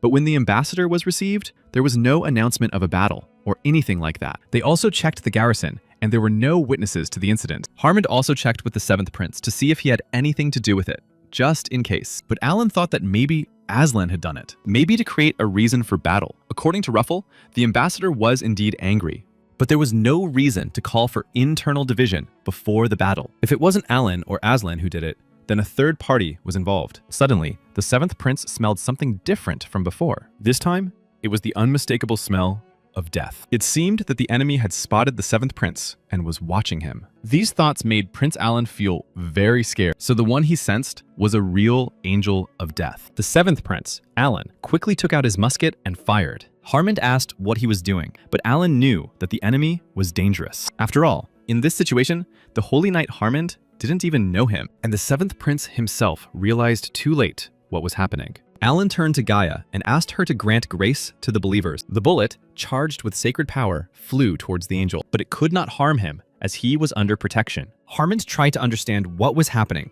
and who this madman was. In the angel's hands was the scepter of King Amon, which enhanced the bearer's enchanting magic and increased the effectiveness of all skills. But Alan's bullet still managed to leave a crack in his shield. This meant that the seventh prince also deserved the title of angel. The seventh prince had too little training and needed to choose the right prayer. Alan ordered Harmond to close the garrison and border areas and not let the townspeople approach. Now it was too difficult for the angel to resist Alan. And next time, he promised to fight him properly. The seventh prince fired another charged bullet at his opponent, and this time, it finally reached its intended target. The angel asked the seventh prince, Alan Elphos, not to rush. After all, when they met next time, he would definitely finish him off. The angel of death disappeared, leaving only a small cloud of smoke behind. Alan was upset that he couldn't do anything, and it seemed that this wasn't the most difficult thing right now. Harmond did everything Alan ordered him to do, but he was confused by the magic circle. He had seen it too, and perhaps it was the magic of movement. There were only a few wizards on this earth who could control it. The seventh prince thought about the fact that there was a pier in the bay with seaweed, and he was experienced enough to escape. The angel of death said that he had been looking for him for a long time, which meant that he knew him. Alan had recently become famous, and the only place he could be targeted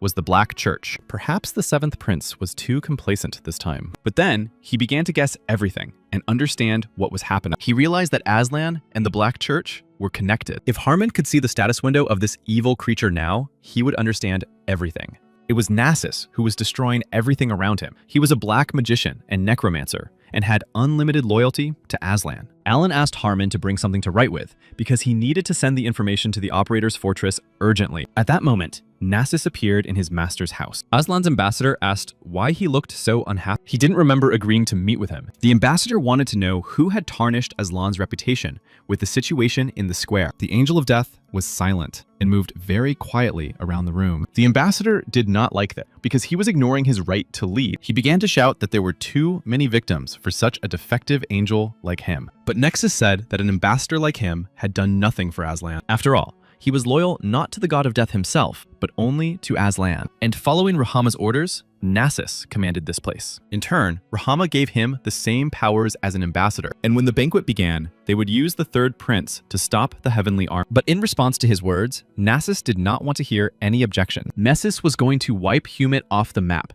and told the ambassador to be careful and not get caught. After all, the kingdom would soon collapse. And the reason for this was the extermination of Aslan's priests. And besides them, no one knew about this dark side of what was happening. This green land was soon to become the land of Aslan. And for Alan Elphos, they were organizing a secret destruction. But even more interesting was who had ordered it. The person who ordered the destruction was the mother of the third prince, Darren Rose. But despite this, it was impossible to destroy Alan Elphos. The crown princess considered Alan to be a chick that had hatched from an egg. But in reality, he had abilities that were not so simple. After all, he used two powers that were alien to each other, and this was unexpected. And that meant that the seventh prince might be needed by Aslan. Alan held the telegram in his hands and asked if it was really from the kingdom, but Harmon personally took it away. The telegram stated that Alan needed to meet with the ambassador and end diplomatic relations. Alan was dissatisfied with this response and could not accept it. Ruffle was present during this conversation, but was very confused. Alan continued to insist that Aslan was also involved in all this. After all, it was the third prince who was responsible for diplomacy. But Ruffle was concerned that the banquet had to go according to plan. He had arranged it because Aslan wanted to settle relations, but Alan saw no point in it. Now the people had to be ruled, and the third prince asked that no confusion be caused. Ruffle asked Alan not to worry too much about it. The vice captain of the Golden Cross, Oscar, was here, and he was very strong. He was a man who had communicated with the first vampires face to face, so Alan didn't need to worry about the Lich. But among those Alan was worried about, the Lich was not one of them. He had fought many battles, and he could defeat the Lich, but not the people. Alan didn't want to participate in a losing cause, but this was on a different level. Ruffle knew that Alan didn't like it, but it was a common cause. But for the seventh prince, everything that was happening wasn't even funny, and he told the third prince to mind his own business. Alan decided to use the powers of the Inquisitor given to him by the Emperor. Ruffle wanted to object, but Alan had already given the order to Harmon. He had to immediately deploy the army on the border with Aslan. Hearing this, the third prince, Ruffle, was simply perplexed, and if problems arose, he could ask Luana and Hilda for help. After all, these two were definitely on the side of the seventh prince, Alan. It was necessary to gather all the armed forces, the red and yellow cross corps of gnomes, and send a note to Gennard in the north room. But the seventh prince did not want a battle, and all this was done to avoid it. They had to make sure that if Aslan attacked, he wouldn't even scratch the fortress wall. Until now, it seemed that they were living in harmony,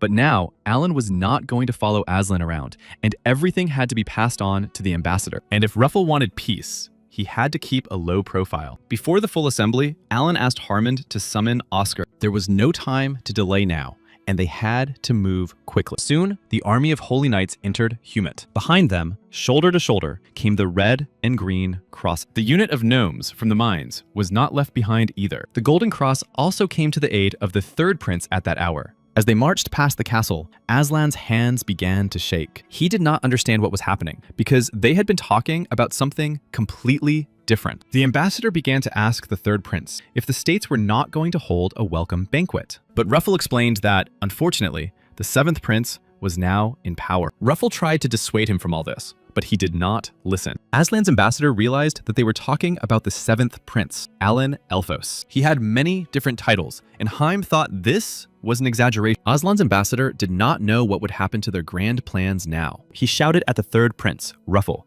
that the banquet could not take place, but then he apologized to him, saying that he had overreacted, and he asked the 3rd prince, Ruffle, for a favor. Aslan's ambassador wanted them to leave him this golden cross, and if Ruffle agreed to this favor, a pleasant surprise awaited him. The Holy Emperor tapped his finger on the chair and asked his interlocutor not to lie to him. After all, because of him, he had given too short an answer to the 7th prince. The Emperor's involuntary interlocutor was the vampire Count Famor. No matter how great a vampire he was, he could not penetrate the Holy Empire alone. Therefore, the Emperor asked the Count who was behind it all. Shaking, Count Fomor revealed that it was all the work of Darina Rose. The Emperor ordered the Red Cross to stop the interrogation for the day. He asked that Luana be informed that he would be heading the Imperial Palace for a while. The Holy Emperor was going to pass the sentence himself. At that very moment, the welcome banquet for the 2 states began. Looking out from the balcony, Alan thought that there was nothing that magic couldn't do. And now it was somehow relatively calm here. Alan changed the location of the banquet at Ruffle's instruction, but it didn't matter where the troops were stationed. Something was bound to happen anyway. Approaching Alan, Ruffle asked if he had been with the ambassador, since he himself had had to leave because of Oscar. The 3rd prince had a feeling that he would stab him in the face, and he thought it was Alan's instruction. But Alan reminded him that he was from an enemy state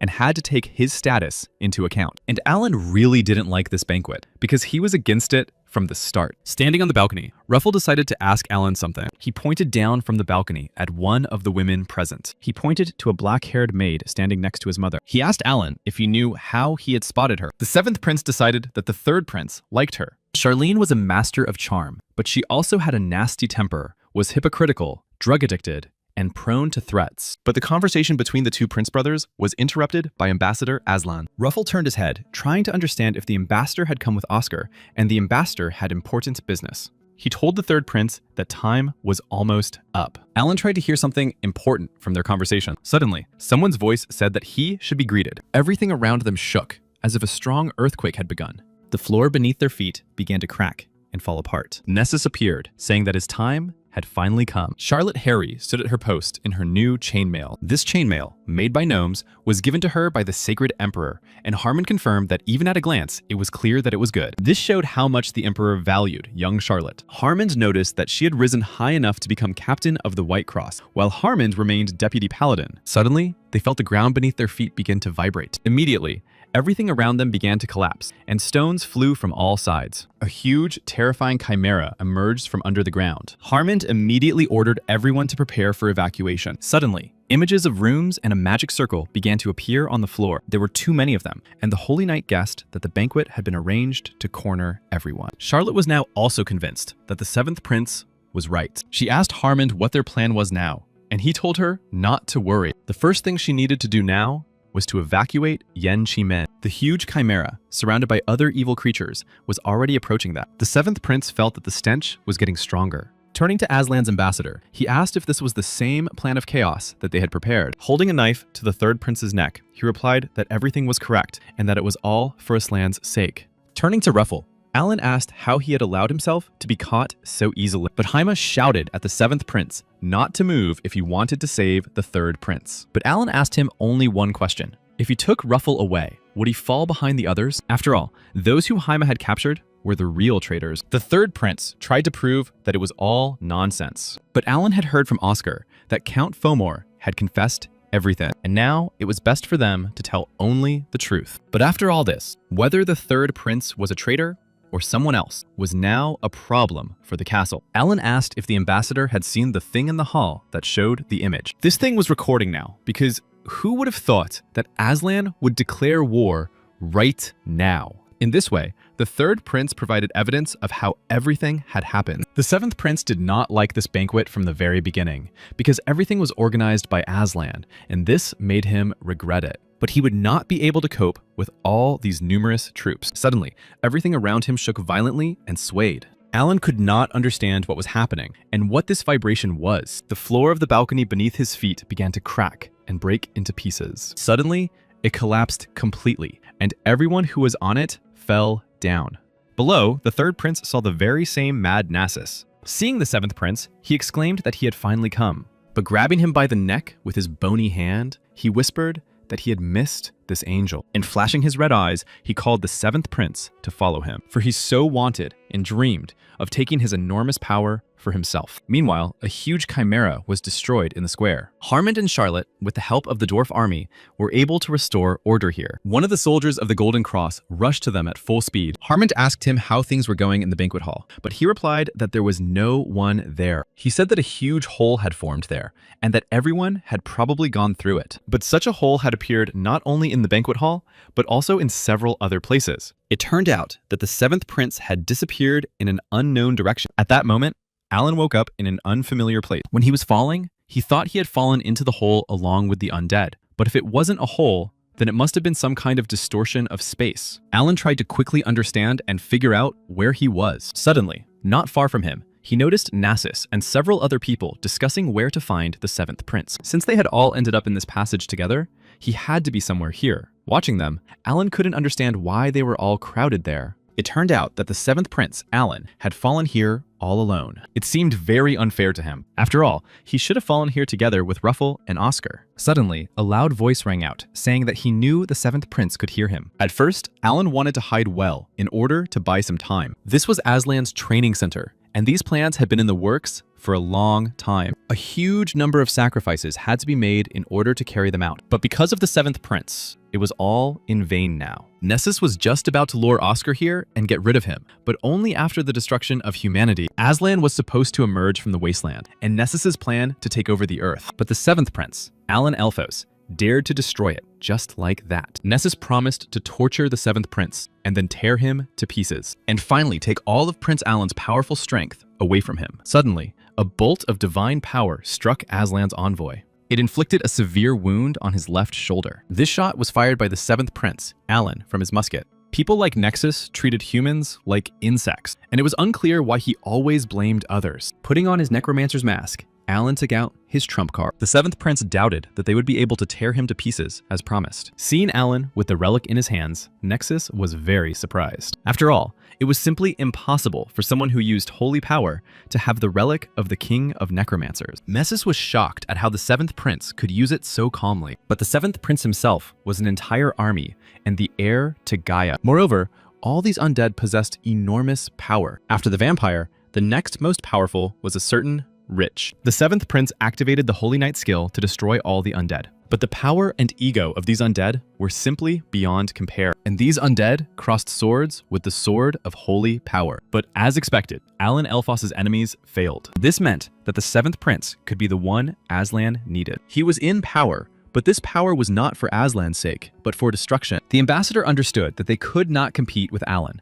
and suggested simply running away. But Nexus reminded him that they were already at home and had nowhere to run. The ambassador did not know what they could do together, especially since he was wounded. And Nexus told Aslan's ambassador to give up his own life. After all, they were doing this for Aslan, and surely he could not begrudge his life for that. And Nexus ordered Jaime to prove his loyalty to Aslan and give up his soul and magic. But Alan was sure that they would not be able to stop him with a few insignificant souls. Nexus was very arrogant, even at such a difficult moment. Skeletal hands emerged from the holy water surrounding the seventh prince. Several pairs of bony hands grew behind Alan's shoulders like spider legs, and he told Nexus to show Aslan's incredible power. Each of Alan's hands drew on an inexhaustible sacred power. Seeing this, Nessus and Aslan's ambassador, Jaime, were stunned. Then, each of the seventh prince's hands took out a musket. Looking at this, the ambassador wondered if Nessus really thought he could stop him. Using the artifact, the seventh prince gained even greater power. Bullets charged with sacred power flew toward Nessus and the ambassador. Seeing what was happening, Nessus managed to react very quickly. He managed to shield himself from the seventh prince's attack with his shield. He knew that this was something unusual, but he could not understand how such different powers could possess such might. He decided to destroy the seventh prince using all his strength.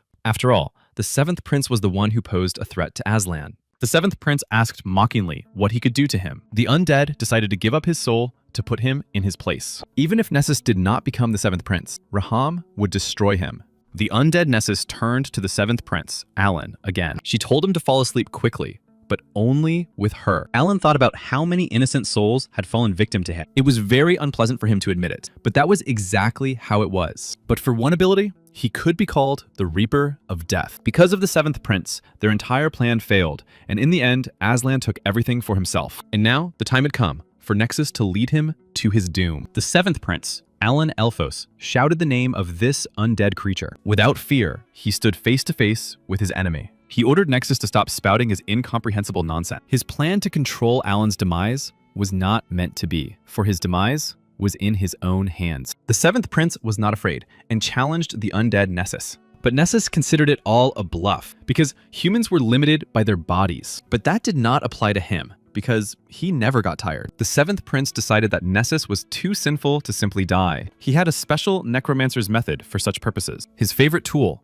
a sacred shovel, reappeared in his hands. Nessus couldn't understand what he was about to do. He begged Alan to stop, but Alan kept stabbing him with his shovel. But the Seventh Prince knew that this method would subjugate any creature, for it could not die and would now serve him. He could not preside over anyone's death, let alone his own. At that moment, Charlotte and Harmond were trying to find Alan. Suddenly, one of the Holy Knights ran up to them, very agitated. He informed them that they were being attacked by the military of the Aslan Empire. The two rushed to defend the estate. After the Chaos Plan, they decided to attack them now. On the way, Charlotte and Harmond realized that they wanted to take the knights hostage, but things did not go as planned. The knights commanded that Lord Harmond was coming and that the gates should be opened. Running up to the knights, he first asked how things were going and why they were all standing there. The knights replied that they had been ordered to open the gates and wait. Suddenly, a very bright, sacred light shone on everyone present. They could not believe their eyes and could not believe who was standing before them. For the sacred Emperor Kelt Elphos himself had arrived in Humit. He immediately began to destroy his enemies with his unimaginable power.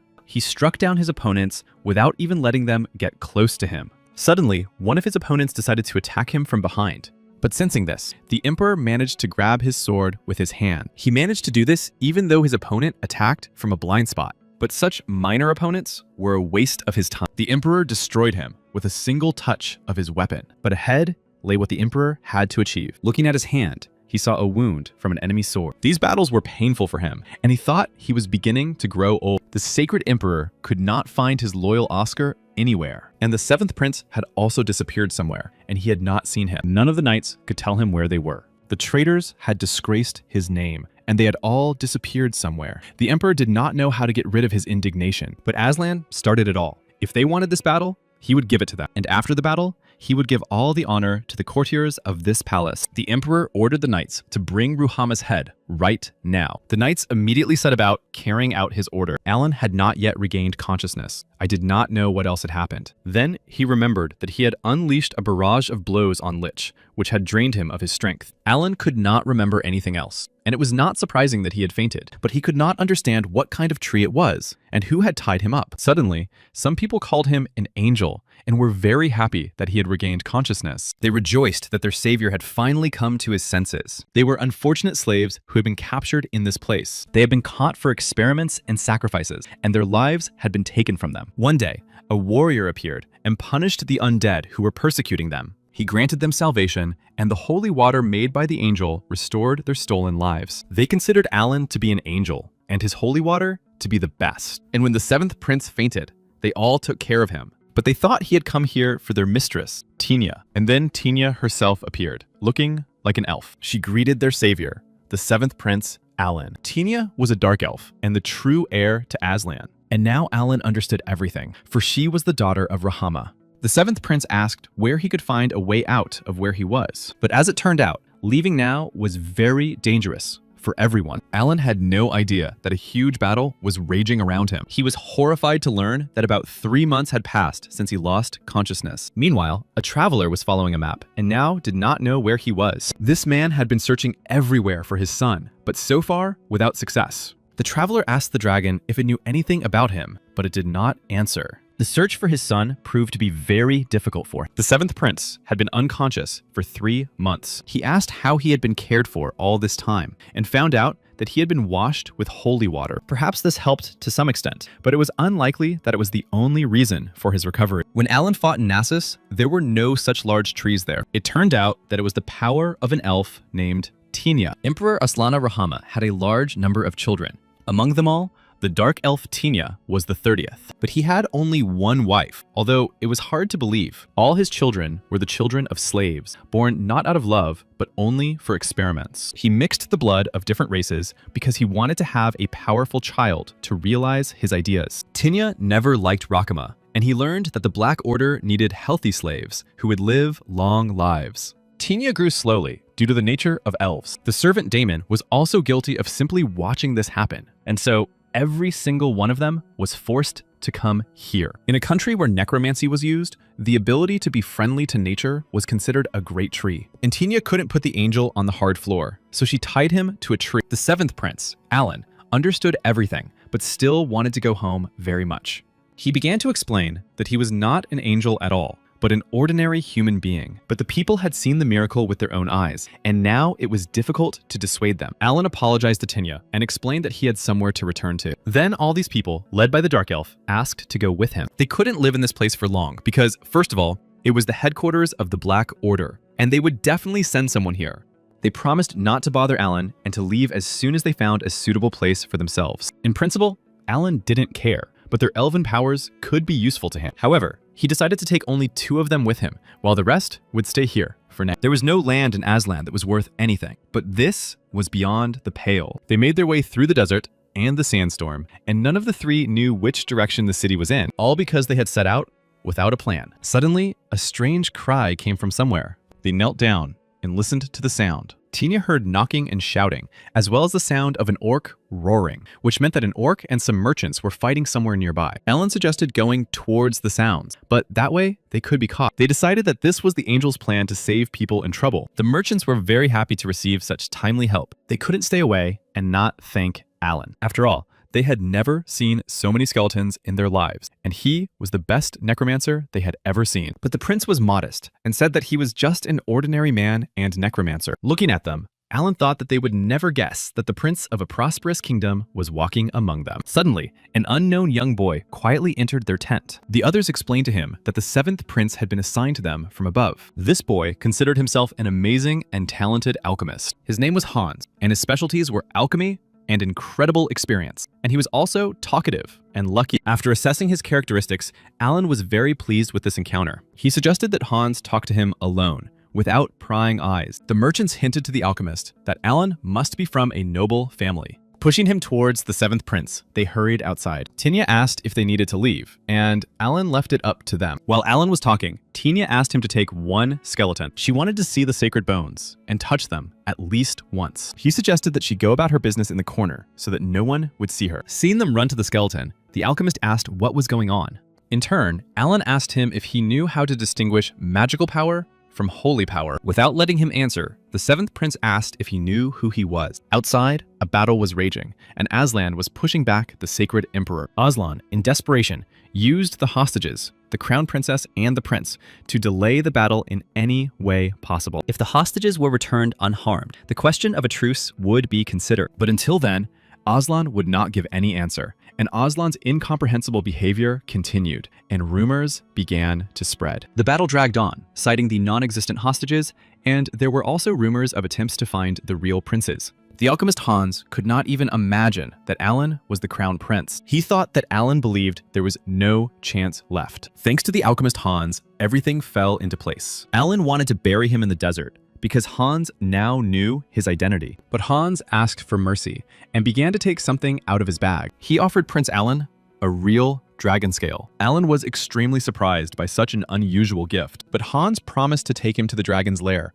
which was full of treasures. Sitting on the sand under the moon, Tinya asked the skeleton if he felt hungry. He shook his head, and Tinya asked what kept him alive. The skeleton wrote the words, "Holy Power," in the sand with his bony finger. As expected, the angel's body moved, not by magic, but by holy power, and Tinya asked if he had a soul. The angel began to think deeply and did not answer her. Then he wrote in the sand again that he did not, and Tinya wondered how his self-awareness could exist. The skeleton wrote that it moved of its own free will, because all holy power, mana, and magic have their own will. But Tinia did not understand him because she only had a superficial understanding. All of the angels undead had self-awareness, so it turned out that it was born of free will. But the undead controlled by necromancers with magic never had self-awareness. Tinia saw how priests blessed water, turning it into holy water. But the consciousness of holy water out of nothing was strange. The angel's abilities were not just a unique phenomenon, they contradicted the natural order of things. It was as if this power was not from our world, but from some completely different one. It was like using the divine power of creation. Tinia believed that Lord Alan was truly a real angel in the flesh. Suddenly, a man appeared on the street and called Tinia to come back. Entering the tent, she asked Alan how the conversation had gone. The seventh prince replied briefly that it had been a useful conversation. The alchemist told him that there was a dragon's lair in the north. Hans corrected him, saying that it was a lair where a dragon once lived. The alchemist said that it was full of gold and treasures, and even brought back a dragon scale from there. He went there with his group of mercenaries, and Tinia began to guess what kind of place it was. If it was the ancient tomb of Aslan, then there really could be dragon scales there. They had heard stories about a dragon guarding the tomb, and Alan wondered if Aslan had even tamed a dragon. But it was an ancient story, and now it was difficult to say how true it was. Alan had the idea to go there and see for himself. After all, this place could serve as an excellent base for Tinia and the others, and the seventh prince ordered the alchemist to take them all there. But there was one important condition for Hans in this matter. If he lied,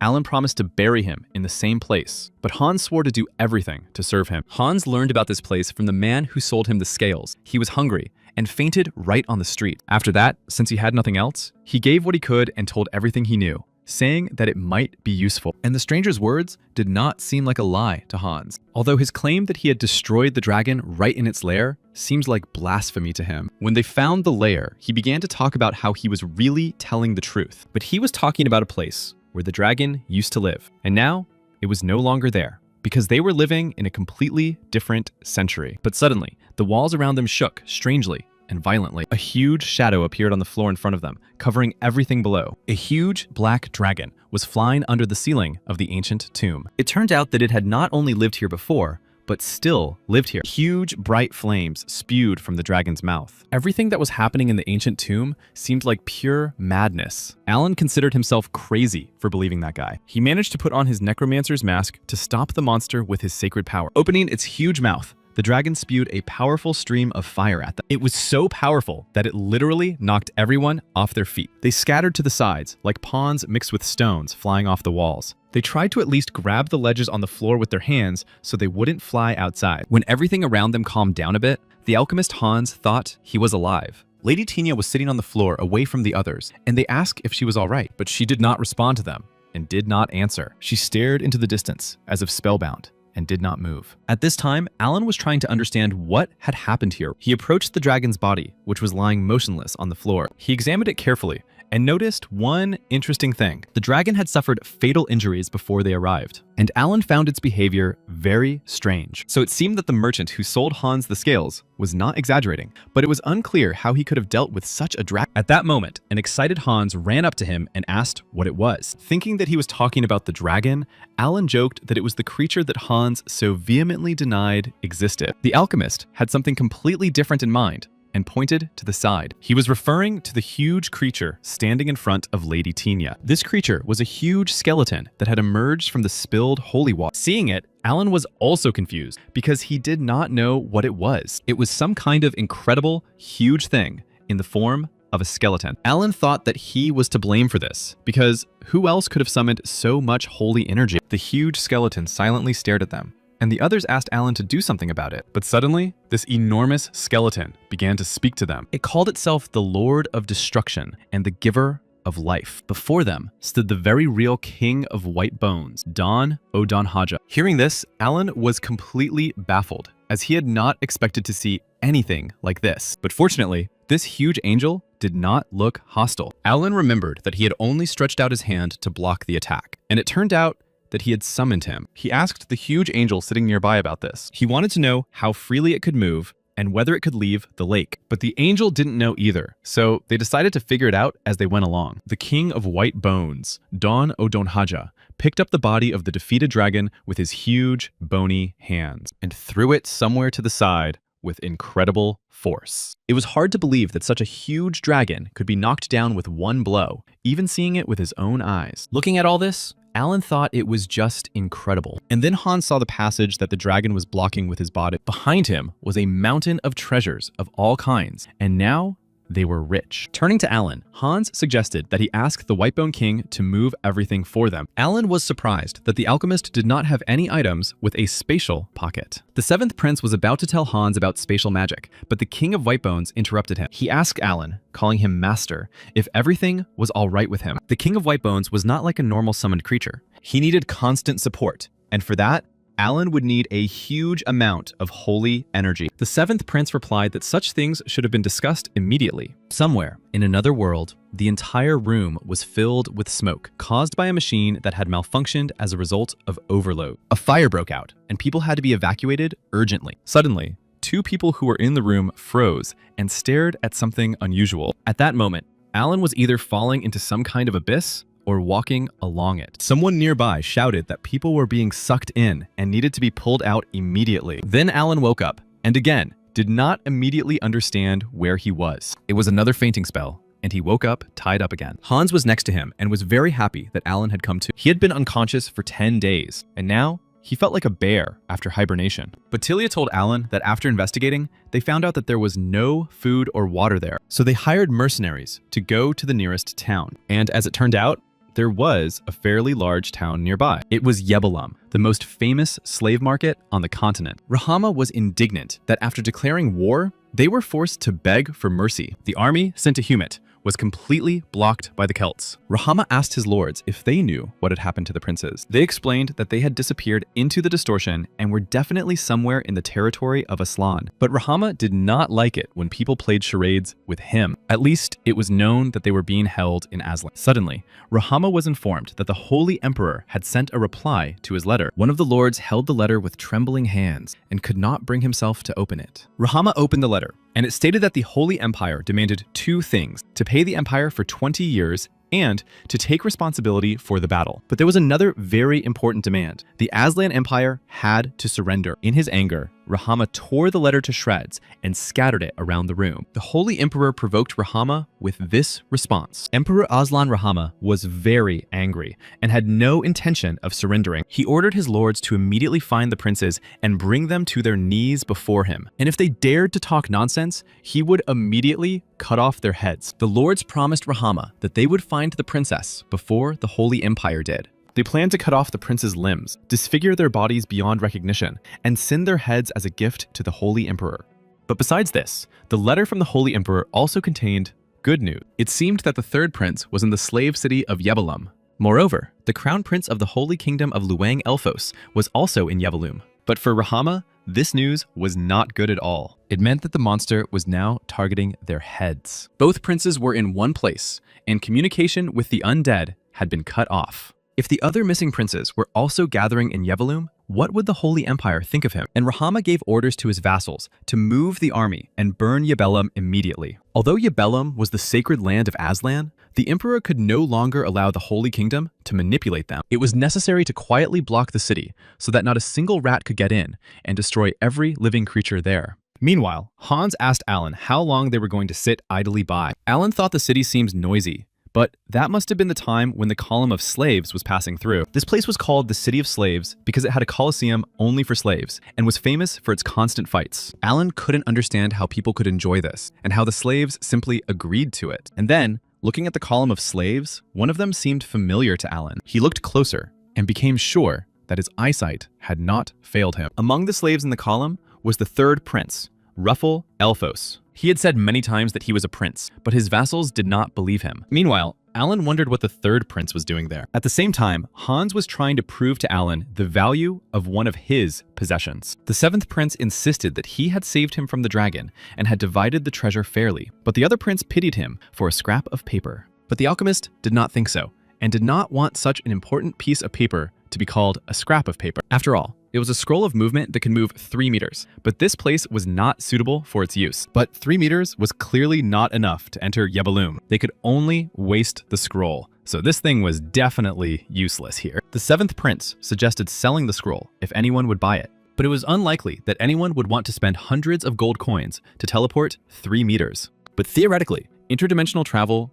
was possible. After all, as it turned out, Alan himself sometimes used it. Sometimes it is necessary to summon the dead, because the foundation of this world is not just one thing. First comes the middle world, where people live, followed by purgatory, where the souls of those who are no longer among the living go. There is also the world of giants, whom even the gods feared, and therefore imprisoned, and the legendary world of spirits. There are also dozens of other dimensions besides these few. Light creatures such as souls can easily pass through the walls between dimensions, which is why movement between dimensions is possible. But physical bodies with a large mass are difficult to carry even at the molecular level. Therefore, a huge amount of energy is required to break through the wall, and movement within a single dimension is already difficult. Alan thought that this would require power comparable to that of a god. Hans proved to be very helpful, and Alan asked him where he had studied alchemy. Hans replied that he had studied it on his own, based on the research of his late parents. Alan invited Hans to come to the Holy Kingdom later. He was going to provide the alchemist with resources for research, and if he wanted to work for the Holy Family, he could take advantage of this invitation.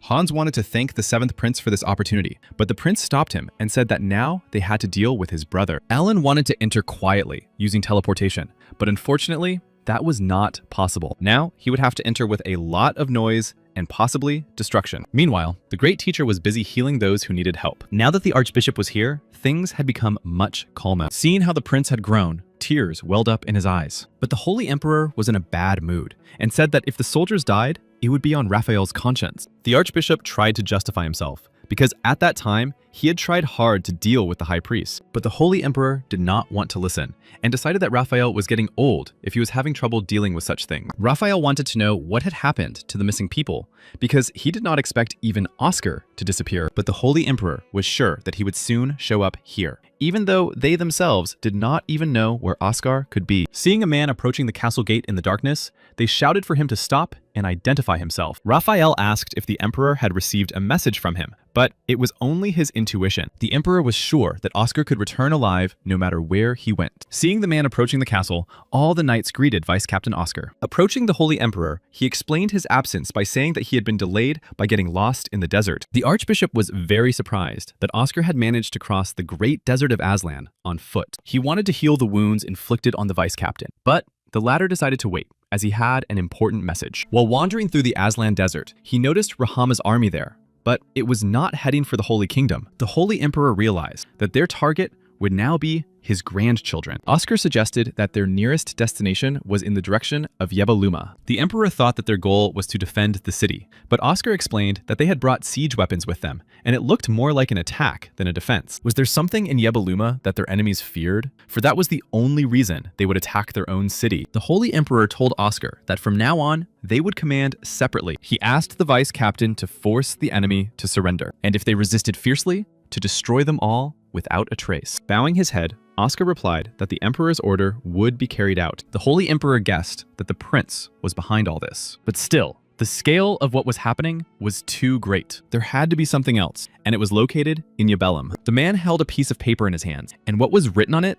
caused him confusion. This paper contained information about Ruffle, the slave who had won the victory. He was surprised that Ruffle had managed to rise so high, since he was just an ordinary slave. He was lucky to have stumbled upon a traveler in the desert and met Ruffle in Yebaloom. But now that he was attracting so much attention, it would be difficult to escape quietly, and perhaps it would be better to wait. There were rumors that a slave who won 10 victories was granted victory, but this man did not know if he could trust the people of his land. And it seems that Aslan had already figured everything out, because lately, he had been moving openly, and Ruffle's identity must have already been revealed. All this time, 3 figures in black hooded robes were watching him. In that case, the Crown Prince decided to go for broke. Immediately, skeletons of vicious dogs rushed at him, trying to tear him apart. But he was ready for something like this, and they did not scare him. The Crown Prince used his power to fend off this powerful attack. The vassals heard a noise coming from the residential areas. Suddenly, they saw uninvited guests approaching them. The vassals thought they were travelers, but Alan told them that they had business in the fortress. They were not guests of the Lord,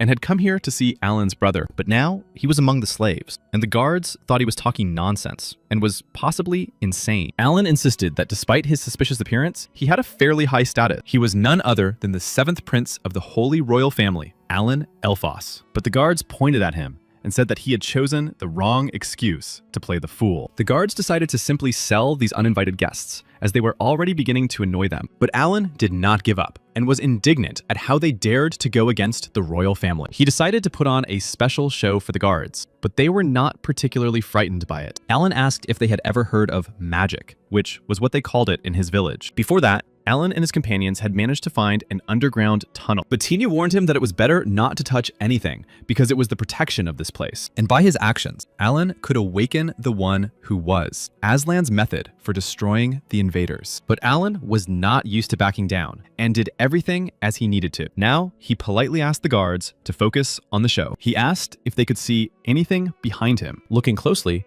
they replied that there was no one there but him. Alan raised his hand and a bright divine light appeared. He asked the guards who was standing behind them. The guards were puzzled because there were huge, sinister mummies standing behind them. Prince Alan called it magic that created something out of nothing. After all, he had recently acquired a fresh army of mummies. The guards shouted at Alan to stop, and Hans, watching this, wondered what else the prince had in his arsenal besides skeletons and mummies. But then the jokes stopped, and Alan activated his sacred skill, improving his equipment and acquiring the skill of dispersion. He fired a musket that struck everything at a great distance. When he was done, he called his companions to continue on. The vassals, amazed by such power, began to guess that this was the creature from the rumors. They had never seen so many undead against countless sacred bullets. The vassals ran to report to Raham that an angel from the rumors had appeared. Hearing this, Ruffle began to guess that they were talking about Alan. Sitting in his cell with tears in his eyes, he thought that Alan could not save a traitor. The third prince guessed that Alan had also traveled through time and wondered if he was all right. Ruffle would have been happy if Alan had seen his debut in the Colosseum. After all, he had demonstrated the basic fencing skills of the Holy Kingdom there. Ruffle shouted at the guards to get him out of the cell because he had said many times that he was not a slave. When they saw him, the guards realized that this was the one Lord Rahama had told them to bring, and although he was a strong fighter, there was nothing they could do. One of the guards decided to deal with the other slaves himself and asked that Ruffle be taken to the imperial palace. He was forcibly dragged out of the cell, and Ruffle resisted and tried to get them to explain what they wanted to do with him. Suddenly, the wall next to the cell began to partially collapse, and stones flew from above, landing directly on the guards. Ruffle heard a familiar voice asking if he was hurt. In the bright light, the third prince saw the figure who had come to rescue him. It was his brother, the seventh prince, Alan Elfos, the very man from the rumors. The mummies used their bandages to help the third prince climb out. The smoke from the explosion in the prison was visible from the walls of Yebeluma. The other mummies opened all the cells in a row and released the slaves, telling them to flee Yebelum as soon as possible. Seeing that Alan had freed all the slaves, Tina shouted to him that it was time for them to leave too. Behind him walked a huge mummy carrying Ruffle on its shoulder, who grimaced and considered it a complete abomination. Judging by the sounds, the mummies were holding up well, but it was time for them to leave Yebelum too. Suddenly, a blade, shining with sacred power, stuck into the ground in front of Alan, and someone decided to stop him and shouted, "Stop!" The man behind the seventh prince asked if he was the one controlling the mummies. This man had heard of holy undead, but did not think they really existed, while Alan tried to understand who he was. He was surprised that with such a small group, Alan was able to break through the soldiers and reach the fortress. And perhaps he was the angel from the rumors. It was White All-Fours, who possessed specialized light magic and a holy disposition. Special notes indicated that he was searching for his son. White All-Fours waited for Prince Alan to respond. If he continued to remain silent, White would be unable to determine whether he was an enemy or an ally. At that moment, Tina ran up to Alan and called his name. White realized that it was Alan who controlled those mummies, because he felt a powerful, holy force emanating from him. And it seemed that the huge mummy was not going to harm Ruffle. White thought that Alan might be a knight of the Holy Kingdom, but when Alan turned around, his face bore the features of his mother, Ulyssia. White was simply amazed by this resemblance and began to guess who was standing in front of him. And from the expression on his face, Alan guessed that he had recognized him. It was Alan's father and the third Prince Ruffle, the missing crown prince. The noise coming from the fortress could be heard from a great distance. Rahama wanted to find out what was going on there, because according to rumors, the fortress of Yebelum had been attacked, and White had finally begun to act. He must have already established contact with the third prince. There was also a very important message for Lord Rahama. It said that the army of the Holy Kingdom was moving towards Yahello. This meant that the Holy Emperor had guessed their plans, and they had to prevent the Crown Prince from meeting with the forces of the Holy Kingdom. Rahama gave the order to surround the city with the Lord's troops and capture everyone alive. In case of resistance, they could not use force, and Rahama himself went to Yahello, but he went alone, accompanied only by his children and Hasha Shin. Then, after thinking for a moment, Rahama said that the Crown Prince could not be destroyed, and this time, they would definitely defeat the Holy Kingdom. All of Aslan's troops were ordered to prepare for action. Several hundred burning arrows flew through the air above the city. They began their attack on Yahello, and it was a real disaster. While the huge mummy carried Ruffle, he kept thinking about why he was so evil. But when Ruffle finally woke up, Alan told him to get down. White was touched by how sweetly his son slept on the mummy. But when Ruffle saw him, he couldn't believe his eyes, that it was his father standing in front of him. Hans also remembered him, because it was thanks to White that he had survived back then. His biological father was the true master of the prince's body. Even when his wife Ulidia died, the child was on the verge of survival. Because of the curse, he did not appear at the imperial palace. Alan knew that White was looking for his son, but it was unclear who exactly he was talking about, since he and Ruffle had disappeared quite recently. Suddenly, the sound of a trumpet rang out, but this sound was different from that of the Holy Kingdom. Tinya realized that it was the sound of the trumpet of Aslan's empire, and it was not sounding for no reason. It was the army of Emperor Rahama, but it was unclear why they would attack their own city. However, White had one rather interesting idea about this. He assumed that all this could be happening because of his presence. After all, he was the son of the Holy Emperor and also had a legitimate claim to the throne. I think they already understood who Ruffle was. And Aslan probably thought they were gathering forces, but Alan didn't see anything funny about that. Hans had a trading license, and he suggested that if they hurried, they could leave. But that would certainly not work, because if Aslan was ready to attack his city, it meant he intended to kill everyone here. And Aslan's people would certainly not care about Hans's trading status. But White asked everyone not to worry. He was ready to be bait for Aslan. Alan was very surprised by this decision. Aslan had come specifically for White. Maybe he was never a good father, but he could fight. And if the Emperor attacked his vassal, he would have to flee immediately.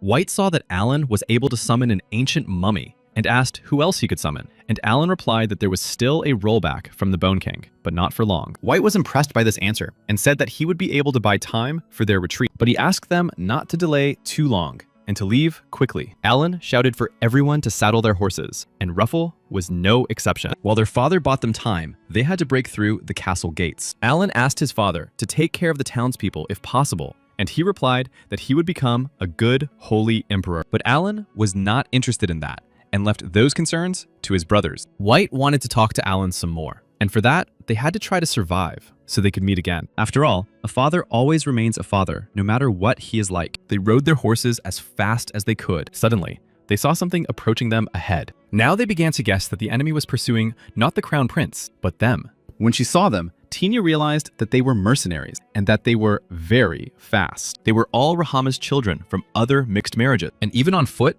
they somehow managed to catch up with the fugitives, and they began to attack the fugitives with their magical powers. The seventh prince, Alan, began to attack the enemy in response. He released a huge mummy from the sky directly onto the enemy. The enemy was ordered to ignore it and focus on the human, which was bad, because now Alan couldn't distract them any further. Suddenly, he saw that one of the enemy's magic projectiles had hit Tinya and Damon. Alan wanted to summon another mummy to distract the enemy, but Hans shouted to him that it would be completely useless. Suddenly, the third prince saw something ahead and shouted. It was Aslan's war elephant, with Rahama's vassals riding on it. They decided to simply crush the crown princes with the elephant, and Ruffle begged Alan for help. You're already doing everything you can. The summoned ones and the bandaged mummies constructed a magic circle. Thanks to this, a huge golem descended from the sky onto the enemy, and everything around them was covered with stones. They managed to repel the enemy's attack, and now Alan realized that his father had made them bait. He was very angry with his father and harbored a great grudge against him. The army of the Aslan Empire brought a lot of weapons with them. White watched from afar, but understood that this time,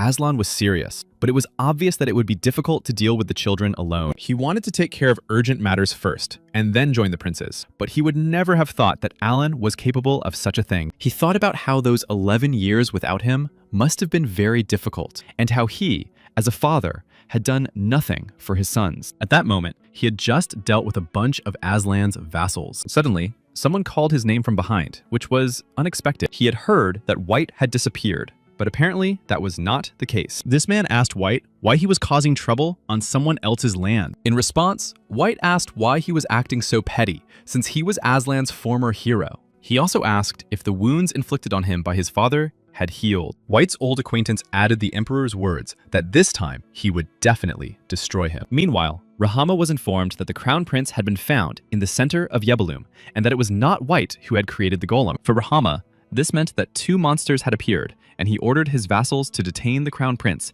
so that he could deal with him himself. Hans wanted to clarify who Prince Alan had summoned this time. This time, he had summoned a Goliath Cyclops who guarded Aslan's tomb along with the mummies. But his weakness was that he only activated after a certain number of mummies had been killed. But the situation was critical, so Alan had no choice. The criminals who wanted to destroy them were attacking from all sides. And then the 7th Prince, Alan, summoned the holy skeletons to help. They rushed into battle with the hostile forces of Aslan's empire. But the werewolf began to destroy the skeletons, preventing them from causing any damage. Huge summoned mummies rushed to the skeletons' aid, but the enemy werewolves gave them no chance of victory. Hans saw that Alan was not feeling well because he had used too much holy power. Without any buffs, it was difficult for Alan to fight, and if his holy power ran out, even fleeing would not help him. The enemies shouted at them to stop fighting and surrender. If they laid down their weapons and obeyed, they would be treated with respect as members of the royal family. But everyone naturally understood that it was only a matter of time. Alan decided to talk to them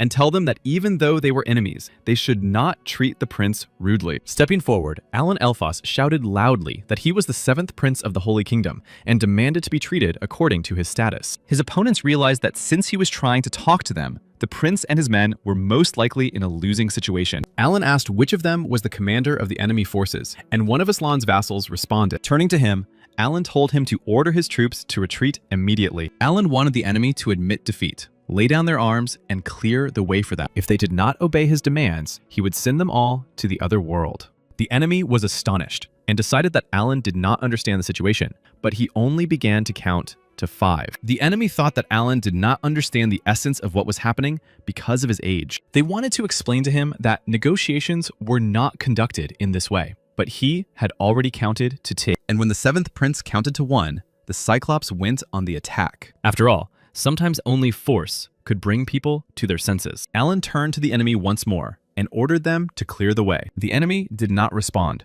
so he decided to send them after his commando. The army of sacred skeletons rushed to attack the enemy. Rahama stuck his magic staff into the ground next to him, and when he saw who had come to him, he could not believe his eyes. Before him was the very angel from the rumors that had caused so much commotion, and Rahama pulled the tip of his staff out of the hard ground with force. There was a prophecy that Aslan would be saved, that the land once filled with blood would disappear, and that green fields would spread out before him. The mage said that the new land would be filled with lush vegetation and that nothing could compare to it. This mage was one of the most famous in Aslan, and his prophecies always came true. Listening to this magician, Rahama thought that everything was going according to plan. Negotiations with the 3rd prince's faction had been completed, and all that remained was for the magician to lend them his power. Rahama said that if everything this magician said came true, he would be recorded as the greatest king in history. But the magician dispelled his illusions and said that he would be recorded as the worst king in history, for he had seen countless cities burning because of him, and many people doomed to destruction,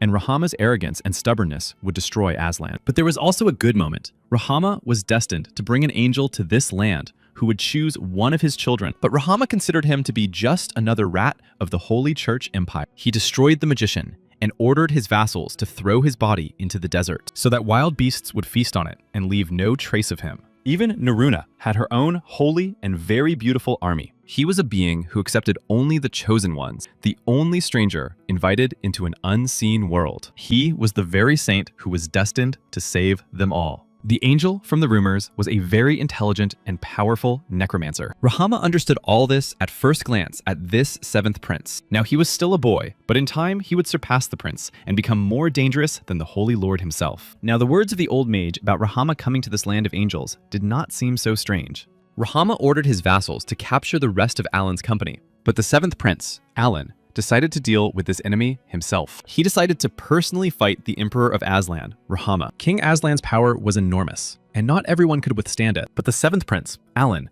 fell from the city walls and could not get up. Rahama had destructive ambitions, a self-destructive tendency, the magical power of a tyrant, and exceptional physical abilities. In this battle, Alan had to be very careful. Suddenly, he felt his staff become very heavy. The output power of Amon's staff depended on the condition of the user, and Alan used the skill of using a divine artifact. He had to strengthen it until the desired indicators appeared, but there was almost no time left, and he had to do something. Prince Alan was struck in the head with the tip of Rahama's staff. The force of the blow sent Prince Alan flying far to the side. Rahama blocked all of Alan's attacks, preventing him from inflicting any damage. He realized that the seventh prince was weaker than he had thought. From the blow Alan received from Rahama, he fell to the ground with all his might. His necromancer's mask cracked and blood gushed from his mouth. Rising from the ground, Alan sat in clouds of dust and smoke. Emperor Rahama grabbed the bony hand reaching out to him. Suddenly, a shot of sacred energy rang out from somewhere below. This shot was fired by the seventh prince with his last ounce of strength. But the bullet grazed Emperor Rahama, only slightly touching him. At that moment, the third prince of the Holy Empire, Ruffle Elphos, rushed into the attack to protect the others. But Rahama's children thought that even a child could fight better than him, even though his divine power was truly great. At that time, Hans was looking in his bag for something suitable for this situation to help the prince. Turning to Tinia, Rahama's other children told her to return to them immediately and hand over the prince so that their father would forgive her. They claimed that only they could understand her and that they did not want to fight her, but if things continued this way, they would have to. The elf Tinia knew this, but she had no other choice. After all, the seventh prince, Alan, had shown her what real life was like, so she made her choice and would fight for him. She took the magical sprout of a large tree from its hiding place. Taking out his weapon, the seventh prince, Alan, aimed it directly at Emperor Rahama. Alan fired several shots, but the enemy managed to hide behind a shield. Rahama struck the ground with the sharp end of his staff, and huge stone fragments flew around. One of these stones hit the seventh prince, Alan, and knocked him off his feet. From such a blow, the skull on Alan's head finally shattered into pieces. The enemy noticed that Alan had become much slower than at the beginning. He decided that it was the right time to end the battle. Rahama struck the ground with his staff, and dozens of stone blocks flew around again. As much as it annoyed Alan, he agreed with his opponent that his style was difficult to control. Every time Alan released sacred energy, he found himself on the verge of losing consciousness. Even the summoned creatures couldn't buy him any time. This was the first time he had ever found himself in such a dead end. But Alan noticed that Raham had also clearly changed during this battle. This was most likely the result of using his life force. And perhaps if he could stall for time, Alan would be able to come up with something to win. Suddenly, Alan heard Ruhama turn to the apostles of the deity and ask them to bring sacrifices. And the seventh prince saw his opponent absorb the life force of others. Alan didn't know what to do because it was no longer possible to just stall for time. And in an instant, the tip of Ruhama's staff was right in front of the seventh prince's face. But he did not have time to strike the seventh prince, and his staff stuck into a tree. Ruhama was surprised that Alan had first summoned the undead, and now the trees. Alan heard the voice of the tree saying that the children wanted to protect him. A moment before, Hans hastily used a house bomb to buy time. But when the smoke cleared a little, they still didn't understand where something like that had come from. But it was all the work of the dark elf Tinia, who wanted to help Alan. She sat by a large tree and was mesmerized. It was simply incredible that a dark elf had summoned a spirit instead of a high elf. She used mana and enormous sacred power at the same time. It seemed that the seventh prince had caused a change in her, and now mana and sacred power could be combined. Tinia rummaged through her bag and took out one thing. It was a seed from a tree grown in the Black Order's hideout. She just wanted to repay Alan for all his kindness. The elf Tinia was able to analyze Hans's warp principles, as well as all the summoned creatures of the seventh prince, Alan. And she used all the knowledge she had at her disposal. Tinia tried to summon the spirit using the seed as a medium. It was the world tree Yggdrasil, which maintains the balance of the entire world. The tree of life that in ancient times united all worlds and bound them into one. And the name of this world tree was at the center of the world. But the books said that Yggdrasil was a huge tree existing in the spiritual world, similar to the state of an avatar. But even for Yggdrasil, breaking through the wall of dimensions was no easy task. The world tree did not call Tinia. Yggdrasil came of its own accord, out of curiosity, because someone had called these children from another dimension. Tinia wanted to call these children, and the tree felt the emotions with which she called them. But the world tree could not take life. It was created for something else. Once it appeared, it did everything it could to help. The tree lowered its roots, and new shoots immediately appeared on the ground. After all, The World Tree could only give life and nothing else. Igrel could not remain in this form for too long. His help ended here,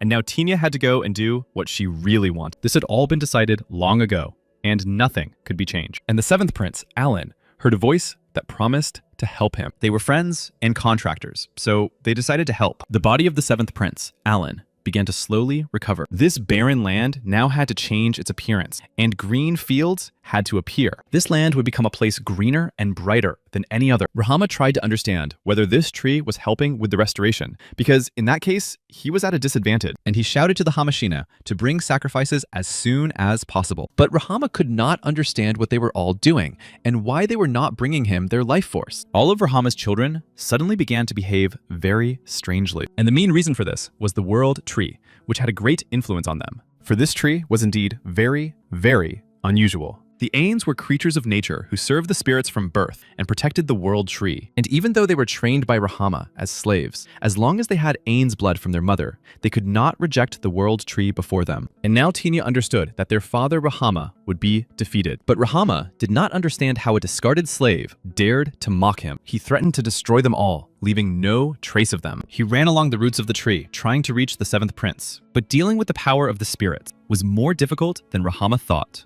Although he considered Prince Alan to be nothing more than a pathetic insect. The part where endowed weapons with properties was very interesting. Alan realized that Rahama was so nervous because he had no life left. Rahama and the seventh prince crossed their magic staffs, but the power of the spirits was also directed against Emperor Rahama. The World Tree began to engulf his hands, turning them into a strong trunk. And the spirits began to envelop the entire Emperor Aslan Rahama. Emperor Rahama asked Alan if he knew who was standing before him. He was fighting with his last ounce of strength, but he still had no intention of giving up. The seventh prince, Alan, realized that Rahama was preparing his final attack, and there was no better moment than now for Prince Alan. He shouted loudly at Rahama to go to the other world, and their magic staffs rushed towards each other again, and they clashed in their final decisive battle of this fight. Rahama couldn't believe what had happened, because it was the end for him. Before rebooting, Amon's staff gave Alan several hundred times more magical power, and increased all effects. The seventh prince was able to deliver the decisive, crushing blow in this battle, and Emperor Rahama's magic staff was broken in half. Emperor Aslana couldn't believe what had happened. The ground beneath his feet began to crack,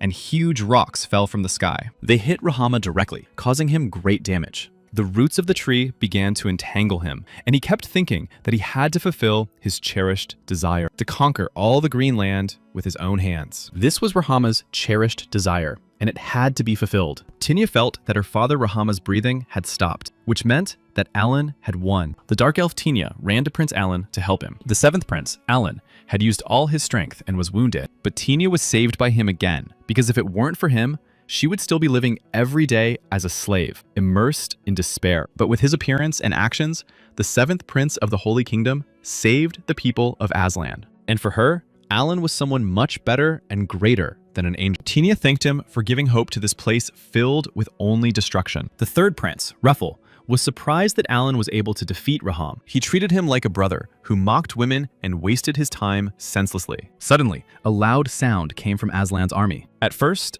everyone thought that even after the death of their leader, they were going to continue the battle, but that was not the case, and the signal for the enemy army to retreat sounded. The third prince, Ruffle, could not believe what he saw in the distance. It was his father's army, and now it was truly the end. Horsemen in hooded cloaks rushed forward with sharp scythes on their shoulders, and now the prince was definitely saved. Among the warriors was Charlotte, her face bearing the marks of battle, and next to her rode Commander Oscar, alert and full of strength. Perhaps this was the moment when one generation gave way to another. White's son, who was only a newborn, had defeated the leader of the nations. But that was not enough to chalk it all up to a miracle or coincidence. Alan's growth rate exceeded that of ordinary people. He was developing much faster than the one considered the strongest in history. White had heard recent rumors about a method of identifying vampires. And if this was also part of Alan's actions, then his help would be extremely necessary in the search for the child. Aslan's army fled because the White Reaper of the Holy Kingdom was approaching. Charlotte crushed everyone with her sword and left her enemies no chance. Oscar was a little worried because it was her first mission, but there was no point in that. Charlotte couldn't stop herself when it came to the seventh prince. Charlotte rushed to meet Prince Alan at the speed of light. She had been looking for him for so long and really hoped she wasn't too late. Charlotte was ready to punish herself for this infidelity and stay with Alan for the rest of her life. She crushed everyone who stood in her way to the 7th prince and was not going to repeat her demands twice. Tinia asked her brothers to give way to Charlotte. They also guessed that these were acquaintances of the 7th prince. Stopping her horse, Charlotte dismounted and headed towards the prince lying on the ground. The head of the House of Marquis Harais and the commander of the Order of the White Cross arrived. It was the first Holy Knight of the 7th prince, Alan Elphos. Charlotte Harais greeted Lord Alan Elphos. She realized that he was still overexerting himself, but now it was time to return, for His Majesty had worked very hard. Now Hans understood that Alan and Ruffle were indeed princes of the Holy Kingdom. Ruffle introduced himself to Hans in accordance with his regalia, but then the Holy Knight's sharp sword was at Ruffle's throat, and he said that the 3rd prince would be interrogated as a traitor. He would have to confess everything about the disappearance of the 2nd Empress, Rosa Darina. The 3rd prince, Ruffle, understood everything and obeyed the Holy Knight. The alchemist Hans was very surprised that Ruffle turned out to be a traitor. For young Tinia, this was also shocking news. The 7th prince, Alan Elphos, finally began to come to his senses. The roots of the world tree began to entwine everything around them, giving new life. The vassals gathered in the hall of Aslan's palace and waited to see what would happen to them next. They were told that the noble holy prince Alan Elphos was entering. For the 7th prince, Alan, this was a very heavy burden. The vassals did not understand how this could be possible because the victors had gone too far, and not all of them correctly understood the situation. Next, the new empress of the Aslan Empire, Tinia, entered the hall. Prince Alan understood that it would be noisy here for some time. After all, in Aslan, all cultures and norms were oriented towards men. No one would be happy to hear the news that a woman had taken the throne, and for Tinia's sake, they had to clearly show them the greatness of the Holy Kingdom. Now, they were barely holding back their anger, because their position did not allow them to say anything. Because all this was done in the name of Emperor Celt Elphos. The king believed that if Tinia inherited the throne, it would be much easier to control Aslan through her. When the king's power weakens, the status of the ministers increases, and soon a situation will arise in Aslan where the vassals will watch each other. To this end, the king destroyed all the Rahama clans except the Hasashins, and by promoting Tinia, he killed 2 birds with 1 stone. Now the vassals will fear him, but it seems that someone was dissatisfied. But there was nothing to be done, and such was the fate of the losers. And if the vassals had any complaints, they could come to Alan at any time. After all, the emperor had a rather nasty temper, but Alan considered his methods to be correct. The new empress, Tinia Aslan, welcomed the 7th prince, Alan Elphos. In response, Alan said that he was also very happy about this meeting. Now it was time to get down to business, but this was definitely not his thing. Alan was very tired of such worries. Charlotte confirmed that His Highness had worked hard today, but that was his role. It felt like it was difficult for him to move, but that was because he had been lying down for a long time. Oscar was uneasy because this teacher was wandering in the desert. Alan asked Oscar where his father and brother were, and he replied that they were being held in Aslan's royal palace. The 3rd prince, Ruffle,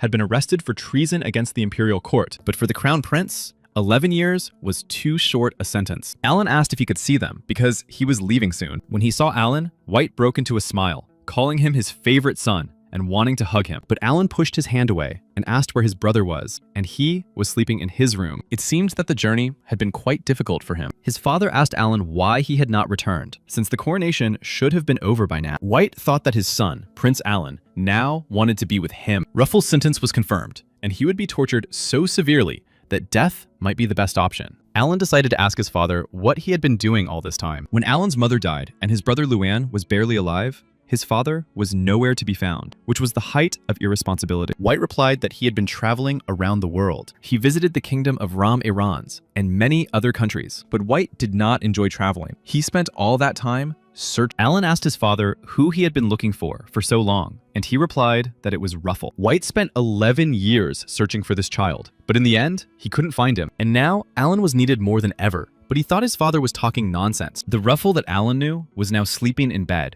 and the 7th prince decided that his father had spent so many years searching for someone who didn't need it. But there was another Ruffle, the 2nd prince, and it was him that White was looking for, not the 3rd prince. Alan had heard something about this story, but he never thought it could be true. White told him that this child had died in the womb, and that he had personally buried this little lump in the ground. It was very difficult for his father at the time, and he and his wife cried every day, and time dragged on painfully slowly for them, but only until this child was resurrected from the dead. It was said that the crown princess had resurrected the dead child. But something didn't add up. Prince Alan asked why his father hadn't dealt with it right away, but he couldn't destroy a child who hadn't yet seen the light of day. And while he was agonizing over it for several days, one of the archbishops offered to help. He said that if White couldn't do it himself, he could take care of it. The archbishop said that everything was fine, and that he was just an old man who was ready to retire, and that he would be happy to help his majesty. The father understood that he had to deal with all this himself. Sleepless nights took their toll,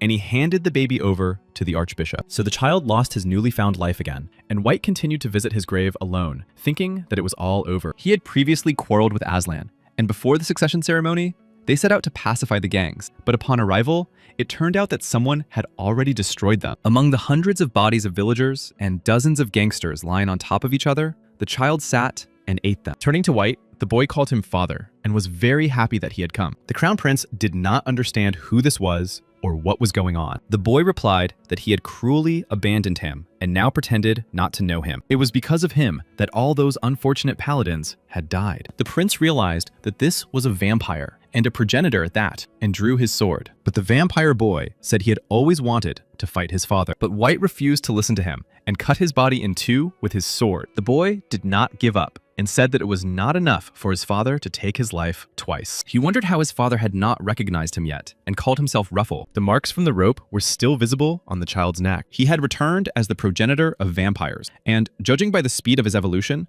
it must have happened shortly after his burial. Someone had turned this boy into a vampire, and it reminded Alan of the Count who had invaded Lonia. That scoundrel quickly accumulated magical power using Amon's skull to evolve. After that, White searched for the archbishop who had kept Ruffle, but there was no trace of him. White postponed the succession ceremony and began searching for traces of the vampire. Then he heard about what had happened to Alicia and went to the palace to honor her memory. There he saw Luana lying on a hospital bed, and the curse placed on her was strikingly similar to Ruffle's magic. The family of Count Fomor, whom Alan had captured, probably helped him. To remove the curse from Luana, White needed to find the second prince. The crown prince didn't tell anyone about this because Ulitia had died in the palace and he couldn't trust anyone. If the archbishop who buried Ruffle was involved in this, it would be a disaster. That's why White decided to act alone, but he couldn't even imagine that Rose would turn out to be the traitor. White knew nothing about it. Otherwise, he wouldn't be here now. He would have made them pray for forgiveness at Ulidia's grave. Now, there was no point in that, and White was more concerned about Ruffle. Alan thought that the crown princess couldn't have done everything alone, and White agreed with him. In pursuit of the vampires, they learned that they were seeking to build their own kingdom, using people as cattle to construct tall castles. The Holy Kingdom might have thought it had destroyed the vampires, but that was not the case. White unfolded a map of the vampires' dwellings in front of Alan, for they had already fallen into a trap. Their main leader, the vampire king Blandimir, was very clever. He intended to end the long feud with the Holy Kingdom, and soon they were to invade their lands. Meanwhile, in a scary castle, a man sat bound in a magic circle. The other prisoners sat quietly, waiting for their terrible fate. Behind it all was a scary monster who had failed again. He didn't think his 3,000 first experiment with warp had failed, because it was very difficult to get a priest. Rahama died on a whim, and the third prince and the crown princess were already useless, and these little people always ruined all his plans. A little boy entered the hall and said that if the third prince had been caught, he would like to take him for himself because he needed a new body. And what else did you agree to and allow him to do whatever he wanted? Because he was his younger brother. And the monster promised to give him a body that he could use. He wanted to offer the little vampire the body of one of the captives until he could get the third prince. But the boy did not respond, and when he turned around, he saw that he was no longer there. The undead did not understand where he had gone, and he did not like it very much. He shouted that young people should not become vampires, because he still could not get rid of his old habits and still play that hunting. If the king hadn't intervened, he would have destroyed him with his own hands. He wondered if he should use another test subject, because it was a waste, and it seems that he would have to go to the Aslan Empire after all. Suddenly, the seventh prince, Alan, smelled vampires. Oscar's voice came from behind the door, saying that they were being attacked by vampires. Alan tried to appear calm and said that it was just his imagination. He suggested to his father, Crown Prince White, that they continue their conversation later. Rising from the table, White told Alan to rest because his body had not yet recovered. He decided to deal with the situation himself because cutting off vampires' heads was a piece of cake. At that moment, Prince Ruffle was quietly crying into his pillow in the room. Alan decided to leave him alone so he could be by himself. Looking out the window, Alan saw a child walking alone down the street. It was Ruffle Elfos. His characteristics indicated a decaying body, magical power, a corrupt personality, and that he was the ancestor of vampires. After reading all this, the 7th prince thought it was some kind of madness. Tina also went out into the street alone and wandered down the street. When Charlotte met her, she said they needed to evacuate immediately. They wanted to take her to a safe place, but Tina said she could sense a foreign presence here. Harmon decided that Lady Tina could also sense the presence of vampires, but that was not quite the case. Spirits were gathering at the roots of the world tree, and some places were filled with spirits that were very frightened. Harmon and Charlotte asked Tina to lead them to this place. They came to a place where a little boy was standing alone on the street. Turning around, he realized that they were paladins and told them that he was lost. Harmon asked Tina if it was the child that the spirits were sensing, and she nodded confidently. Charlotte decided to ask the boy just one thing. She said that in case of an emergency, a code had been given to everyone in the city and asked him to say it. But it was a test, and no code had ever existed. And Charlotte rushed to attack this little vampire. He realized that he had been found out and was ready to defend himself to the last. Until that moment, the vampire Ruffle had never heard of Charlotte. At that moment, Charlotte shouted to Harmon D to take care of Lady Tina. The little vampire deftly dodged Charlotte's sharp sword, but Charlotte still managed to cut off his very sharp fangs. He mocked her, saying how far she could go. But then, the dark elf Tina intervened in their fierce battle. She shouted that such behavior was unacceptable in her country, and Tina decided to stop the vampires by any means necessary, and the wooden golem entered the fray. The vampire Ruffle thought he would just have to deal with Oscar and White, but there were more obstacles than that. The little vampire was very annoyed, not only that these insignificant creatures were not afraid of him, but also that they behaved very arrogantly, but also by the enormous holy power he sensed nearby. At first, he thought it was Oscar or White, but it was much more than them. In any case, he couldn't bring in those who were connected to the Holy Kingdom, and whoever came, he would destroy them all before they could get close. And the vampire attacked the wooden golem with his magical power.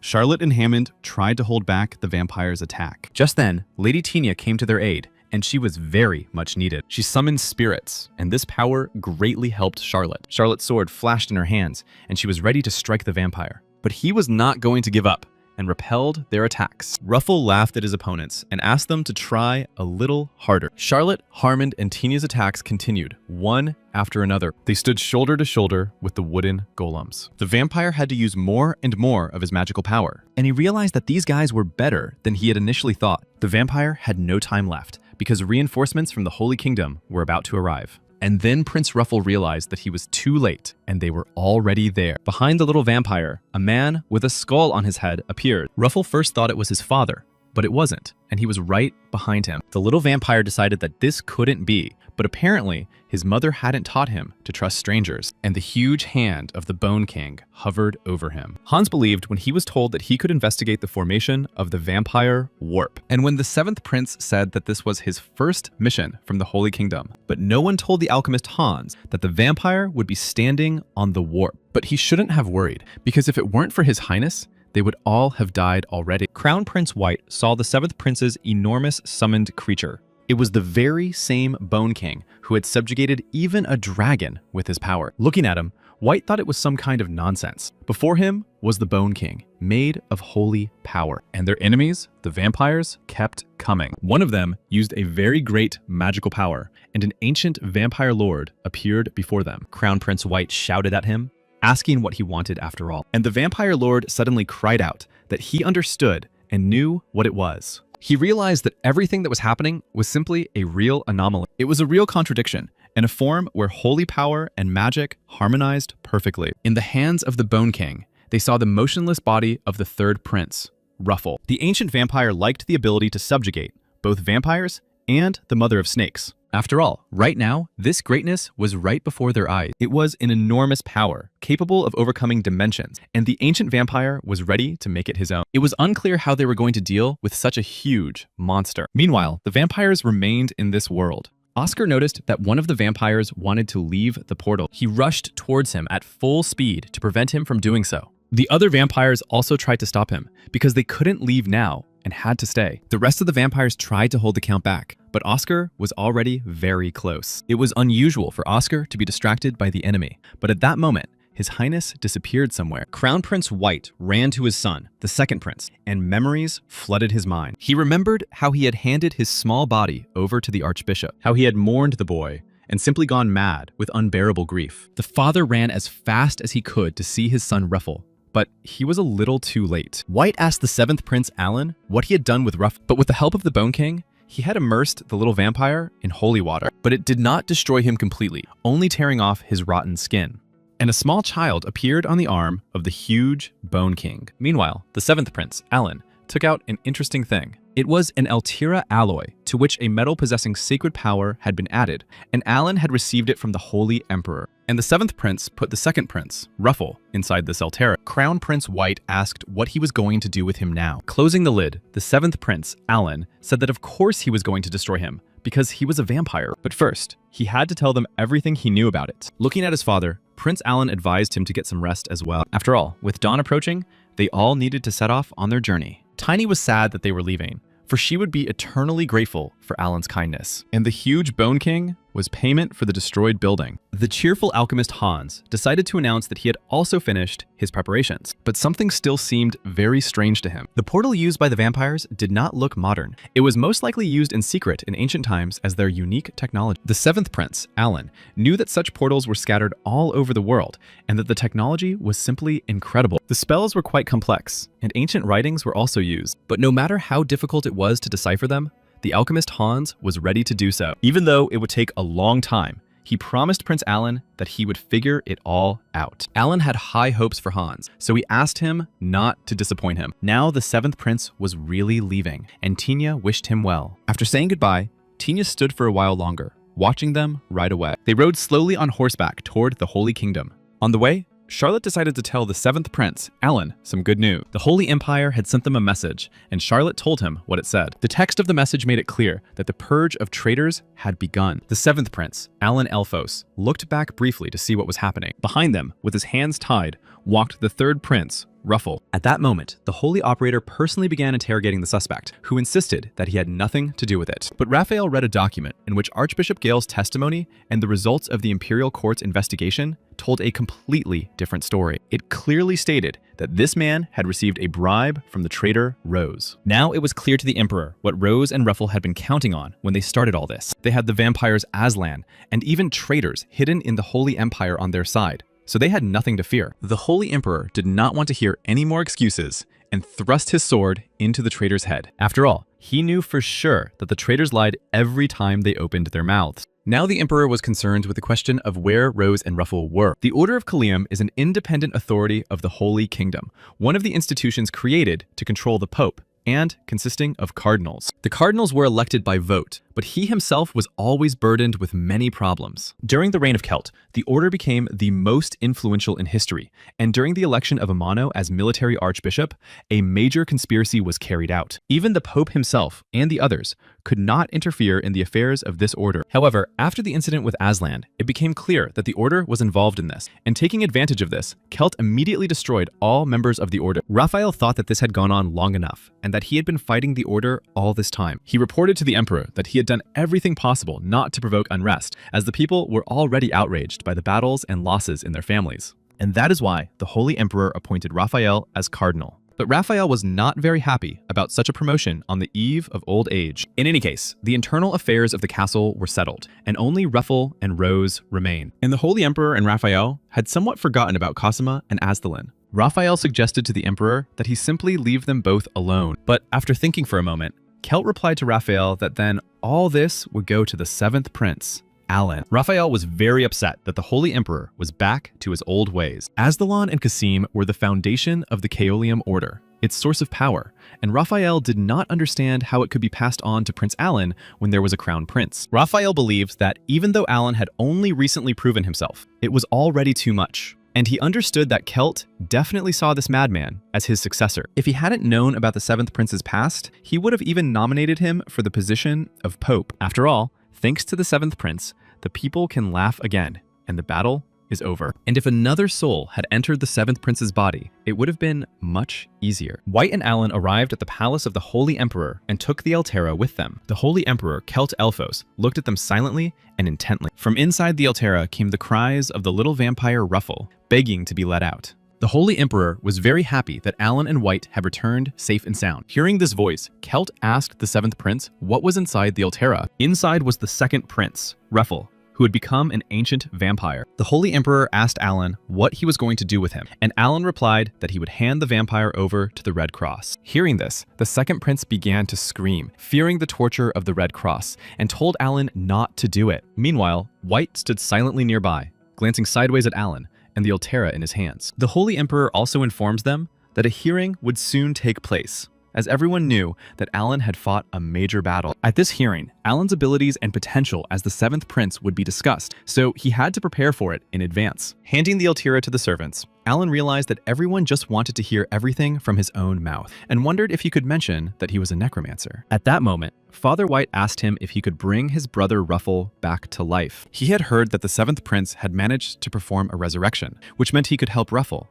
but Alan replied that it was impossible. He explained to his father that if the soul was not captured at the moment of death, it would disappear, and besides, he had never tried to resurrect non-human beings. But White continued to insist that the seventh prince, Alan, at least try to do it. The Holy Emperor pinned White to the floor with his own hand, shouting that he had ignored the country and his family for so many years and now dared to say such things. The angry emperor asked if he really wanted to revive a criminal who had shed so much blood. Shouting that everyone could be free, he decided to deal with Crown Prince White's brainwashing. Without arguing with the emperor, the seventh prince, Alan, quietly left the hall. Suddenly, Cardinal Raphael appeared behind him and called out to him. He was with Alice and wanted to talk to the seventh prince, Alan. Raphael told Alan that the emperor had decided to give him Azthalan and Cassine. These were not simple matters, but Prince Alan replied that he did not need them. Azthalan, a rune known as the Writing of God, doubled the divine power of its owner and also allowed the unification of sacred territories and much more. Although it was a fake, its power was still significant. Hearing this, Alan replied that it sounded really useful. Kasim Darien was known as the Holy Knight of Light and could have become the heir to the Master Swordsman, but he was accused of vampirism and took the lives of 300 citizens. Hearing this, Alan asked Raphael what he should do with such scum. Grumbling, Raphael replied that he was used to using such rotten and disgusting things, but he also had to understand how powerful this support was. He really hoped that the seventh prince would not disappoint the Holy Emperor. And after finishing his speech, he decided to take his leave with Alice. But as soon as they were about to get up, Alan grabbed Alice's hand and asked her to wait. Not understanding what was going on, Alice looked at the seventh prince in confusion. Seeing that the seventh prince, Alan, dared to touch his granddaughter, Raphael flew into a rage. He yelled at Alan, who immediately let go of Alice's hand. The seventh prince, Alan, began to apologize and said that it was inconsiderate of him. Addressing Raphael according to his regalia, Alan explained that he needed to talk to Alice and asked to be left alone with her. Cardinal Raphael thought for a moment and looked questioningly at the seventh prince. But then he looked at his granddaughter and realized that she was not at all opposed to this conversation. Turning around, he said that he would go ahead and she could talk calmly. Left alone with Alice, Alan offered her a glass of wine. The girl was a little confused, but agreed to the offer. Outside the door, Charlotte guarded their peace and quiet. To continue their conversation, they settled comfortably on the soft sofas in the room. Looking at the seventh prince, Alan, the girl asked if he had heard the rumors about himself. Winking at her, Alan told her not to pay attention to the gossip, because it was just the scheming of court flatterers. He made it clear that these rumors did not bother him at all. Unable to restrain herself, Alice asked him directly if he could really summon sacred undead creatures. After thinking for a second, the seventh prince replied that he could indeed do so. Silently looking Alice straight in the eyes, he snapped his fingers. A glowing magic circle with pentagrams appeared behind him. Seeing what was happening, young Alice was indescribably surprised. A holy undead creature emerged from the magic circle and walked straight into their room. Alice was so surprised that she couldn't help but cry out in surprise. The seventh prince, Alan, wanted to ask the girl something. He asked Alice how she felt when she saw all this with her own eye. The girl thought for a moment, then began to examine and touch the undead from all sides. She realized that she had no aversion to it at all. In fact, it felt more like something familiar and dear to her. The seventh prince, Alan, called Charlotte into the room. He whispered something to her about the main gate of the capital and the outer wall. Realizing what he was talking about, the girl ran to carry out His Majesty's order. Now all the preparations were complete, and it was time for Alan to take action. He really hoped that everything would go smoothly and according to plan. 2 days later, very strange things began to happen in the capital of Lorenzus. The guards on the watchtower noticed something very strange ahead. Skeletons clad in knightly armor were marching in formation toward the city gates. Deciding that this was an invasion, the guards were about to flee and sound the alarm. But Charlotte stopped them, saying that there was no reason to panic and that these were not invaders. It was the sacred parade of His Highness, the 7th Prince Alan. The people on the streets of the capital looked on in bewilderment. The 7th Prince rode down the main street toward the castle, wearing a necromancer's mask, followed by a procession of sacred undead. Some of the townspeople thought it was very bad to be present at such an event. Others, on the contrary, revered the Holy King, who carried out the will of Gaia, who had descended upon them. Holy Emperor Celt Elphos watched all this from the castle window. He felt that Alan's aura had changed greatly, and Cardinal Raphael agreed with him. The Holy Emperor reflected that even he, at his age, had not achieved such a thing. Emperor Celt Elphos immediately summoned his chief chamberlain. The latter arrived without delay to receive orders from His Majesty. The Holy Emperor ordered preparations to be made for departure to attend the hearings. There, the opinions of those gathered differed. Some considered Alan a heretic, while others admired the result of his campaign and discussed the undead and divine energy. And before the Holy Emperor appeared, the 7th Prince, accompanied by the sacred undead. All those present turned in his direction to watch the procession. Alan greeted them, saying he was glad to see them all again. The cardinal considered it a magnificent appearance of the prince,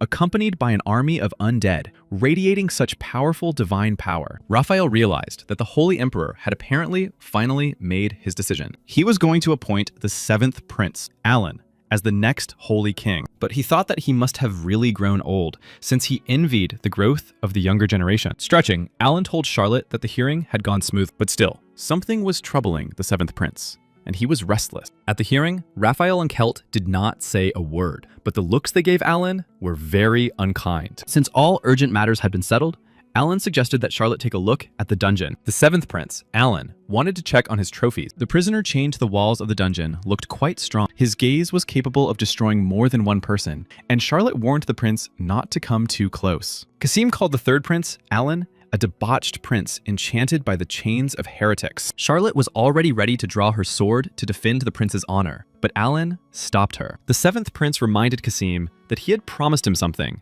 and had come to check. The 7th Prince, Alan, asked Charlotte to leave them alone for a moment. She wanted to object, but the prince used all his charm. Charlotte had no choice but to comply with the 3rd Prince's request. As soon as Charlotte left, the 7th Prince decided to get straight down to business. He approached Qasim and raised his hand, filled with divine power, above his head. He ordered the vampire to take care of His Majesty from that day forward. Qasim did not immediately understand what he was doing, but the 7th Prince explained to him that he was recruiting soldiers. The 3rd Prince, Ruffle, was sitting quietly in his cell when he suddenly heard footsteps approaching. It was the 7th Prince, who had come to see him and find out why the 3rd Prince had requested this meeting. Ruffle had one request for the 3rd Prince, Alan, but without even listening, Alan abruptly said he refused. However, the 3rd Prince continued, saying that the 1st Prince, Luann, or Father White, would try to take Rose's mother's life as soon as they saw her. In tears, he begged Alan to allow him to see his mother at least once, even if only for a few seconds. But Alan replied curtly that he did not have the authority to do so. Ruffle promised to reveal the location of the imperial family's treasure, but if that wasn't enough, he was willing to say anything. Alan asked his brother to lift his head,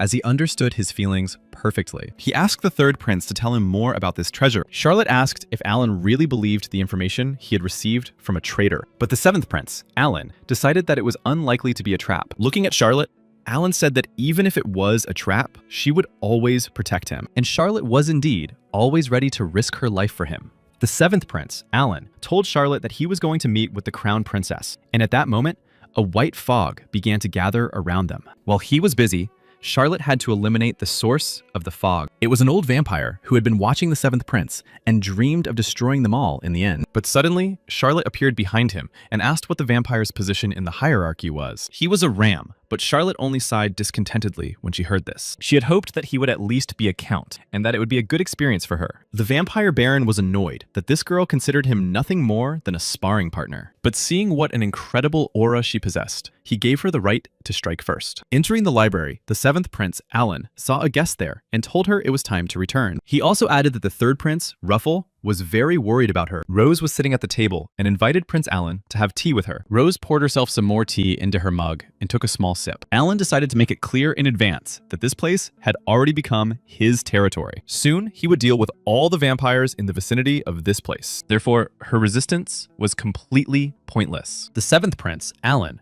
asked if she realized that she was now standing before him as a crown princess accused of treason. Rose sat silently, her eyes downcast, and Alan decided to ask her one question. He wanted to know why the vampires were protecting her, and Rose's answer was truly absurd. The crown princess of the country had given the vampires the wealth she had obtained by exploiting the people. She had also forced her maid to bear a child by the third prince, Ruffle. She then gave the child to the vampires in an attempt to pass on the blood of the Holy Imperial Hand to them. Alan understood that no matter how sick she had now gone too far. He no longer wanted to listen to these disgusting things and told Rose that they would be sent to the Holy Empire. Suddenly, the library door flew open and White appeared in the doorway. He ran in shouting, trying to stop the third prince, Alan. Crown Prince White wanted to prevent His Majesty from arresting Rose. Charlotte reacted quickly, and in a second, her sword flashed at his throat. Charlotte asked why White was so fiercely defending a traitor. Seeing him, Rose said that since she was destined to die, she wanted the person she loved to take her life. She began to ask White to squeeze her neck as tightly as he loved her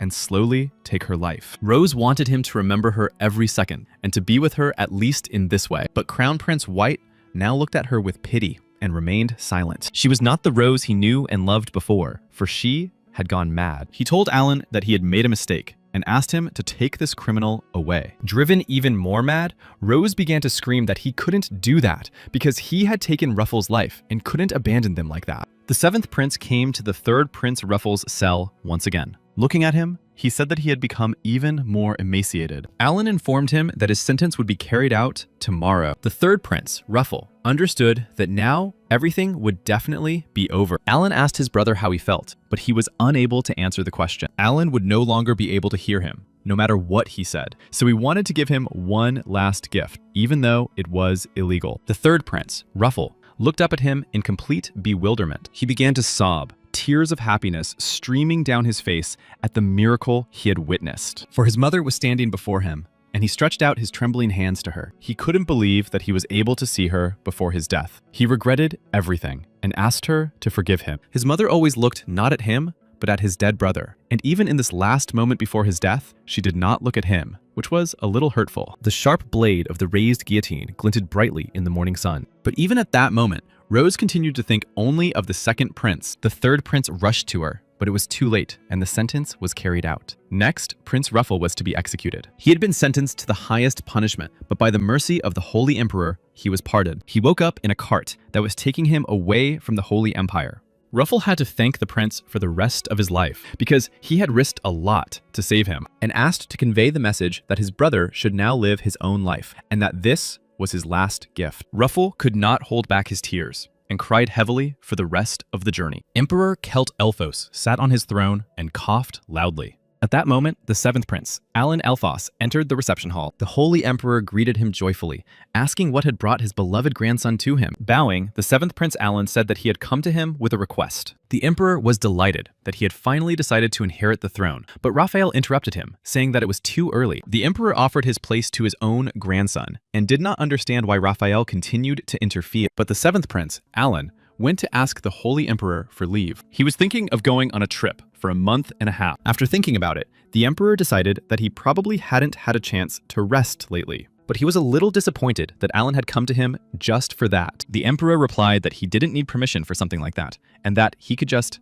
go. But he decided to ask if Alan already knew where he wanted to go on this trip. Smiling, Alan replied that there was a city he would like to visit, and that place was none other than the magical kingdom of Iran. Somewhere in the dungeons of Iran, everything was ready for a terrible ritual. The people gathered there praised Amen, and the eldest among them commanded the ritual to begin. But at that moment, Alice appeared behind him like a bolt from the blue. Everyone gathered there was shocked and did not understand who she was or where she came from. But Alice used the holy power she had been given against them. She bound them all as if with steel chains so that they could not move. The next moment, Prince Alan and the alchemist Hans appeared in the dungeon. Alice did not understand where Charlotte had gone and why she had to deal with all this. But Prince Alan replied that this was a good opportunity for Alice, and she no longer needed to hide the fact that she was truly a saint. She realized that the 7th prince, Alan, knew something that no one else in the Holy Empire knew. But the only one who can recognize a saint is another saint. Not long ago,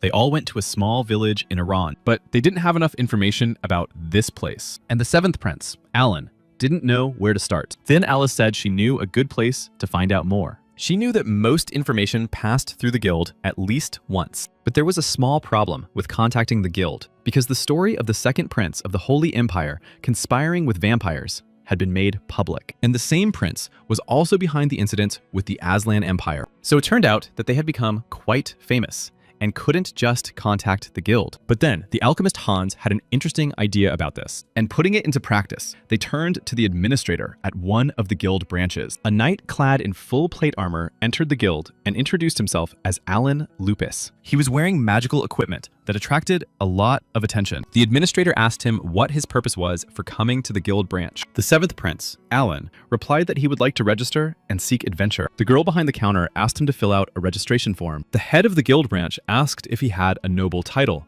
and Alan hesitated, but said that his family had fallen. However, for a fallen house, his equipment was quite impressive. Alan replied that although his family had fallen, it did not mean that he had no money. The guild leader asked where he had come from, and Alan replied that he was from the Kingdom of Rum. Looking behind Alan, the guild leader asked if his companions were also going to register. Alan replied that they would, and they began the registration process at the tree rank. The young Alice's beauty drove all the men present in the guild office crazy. Alice did not like such attention and wanted to leave as soon as possible. The alchemist Hans asked Alan's 3rd prince how everything went and if it was successful. Alan replied that everything went well and he received the wood rank. They decided to get serious, and after a few days, everyone was talking about them. There were rumors that they had caught a minotaur and a double ogre, and that a girl following him was supposedly the princess of the kingdom of Iten. This was not surprising, as she looked so unusual, and it seemed that it was time for a hero to be born. They ate the best food and drank the best drinks in local taverns. They thoroughly enjoyed the results of their hard work. Alice asked Alan when the next request would begin.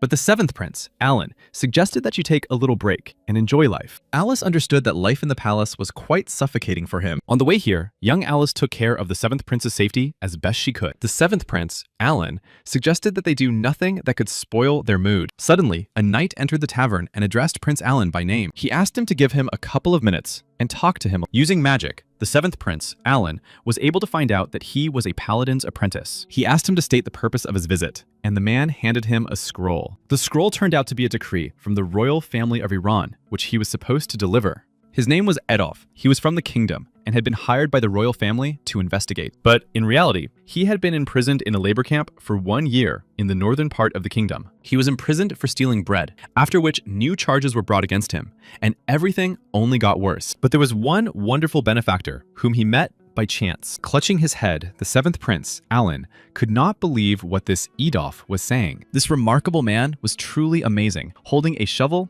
and a rake in both hands. He swept away all the undead indiscriminately that crossed his path. This moment still remained a vivid memory for Edolf. Recalling these moments, he could not contain his emotions and even cried. Apologizing for interrupting, the 7th prince, Alan, asked the guest to move on to the main question. But before they could finish talking, a strange vibration suddenly began to spread everywhere, and above the castle of Iran, a powerful explosion of magical power thundered, illuminating everything around it with its light.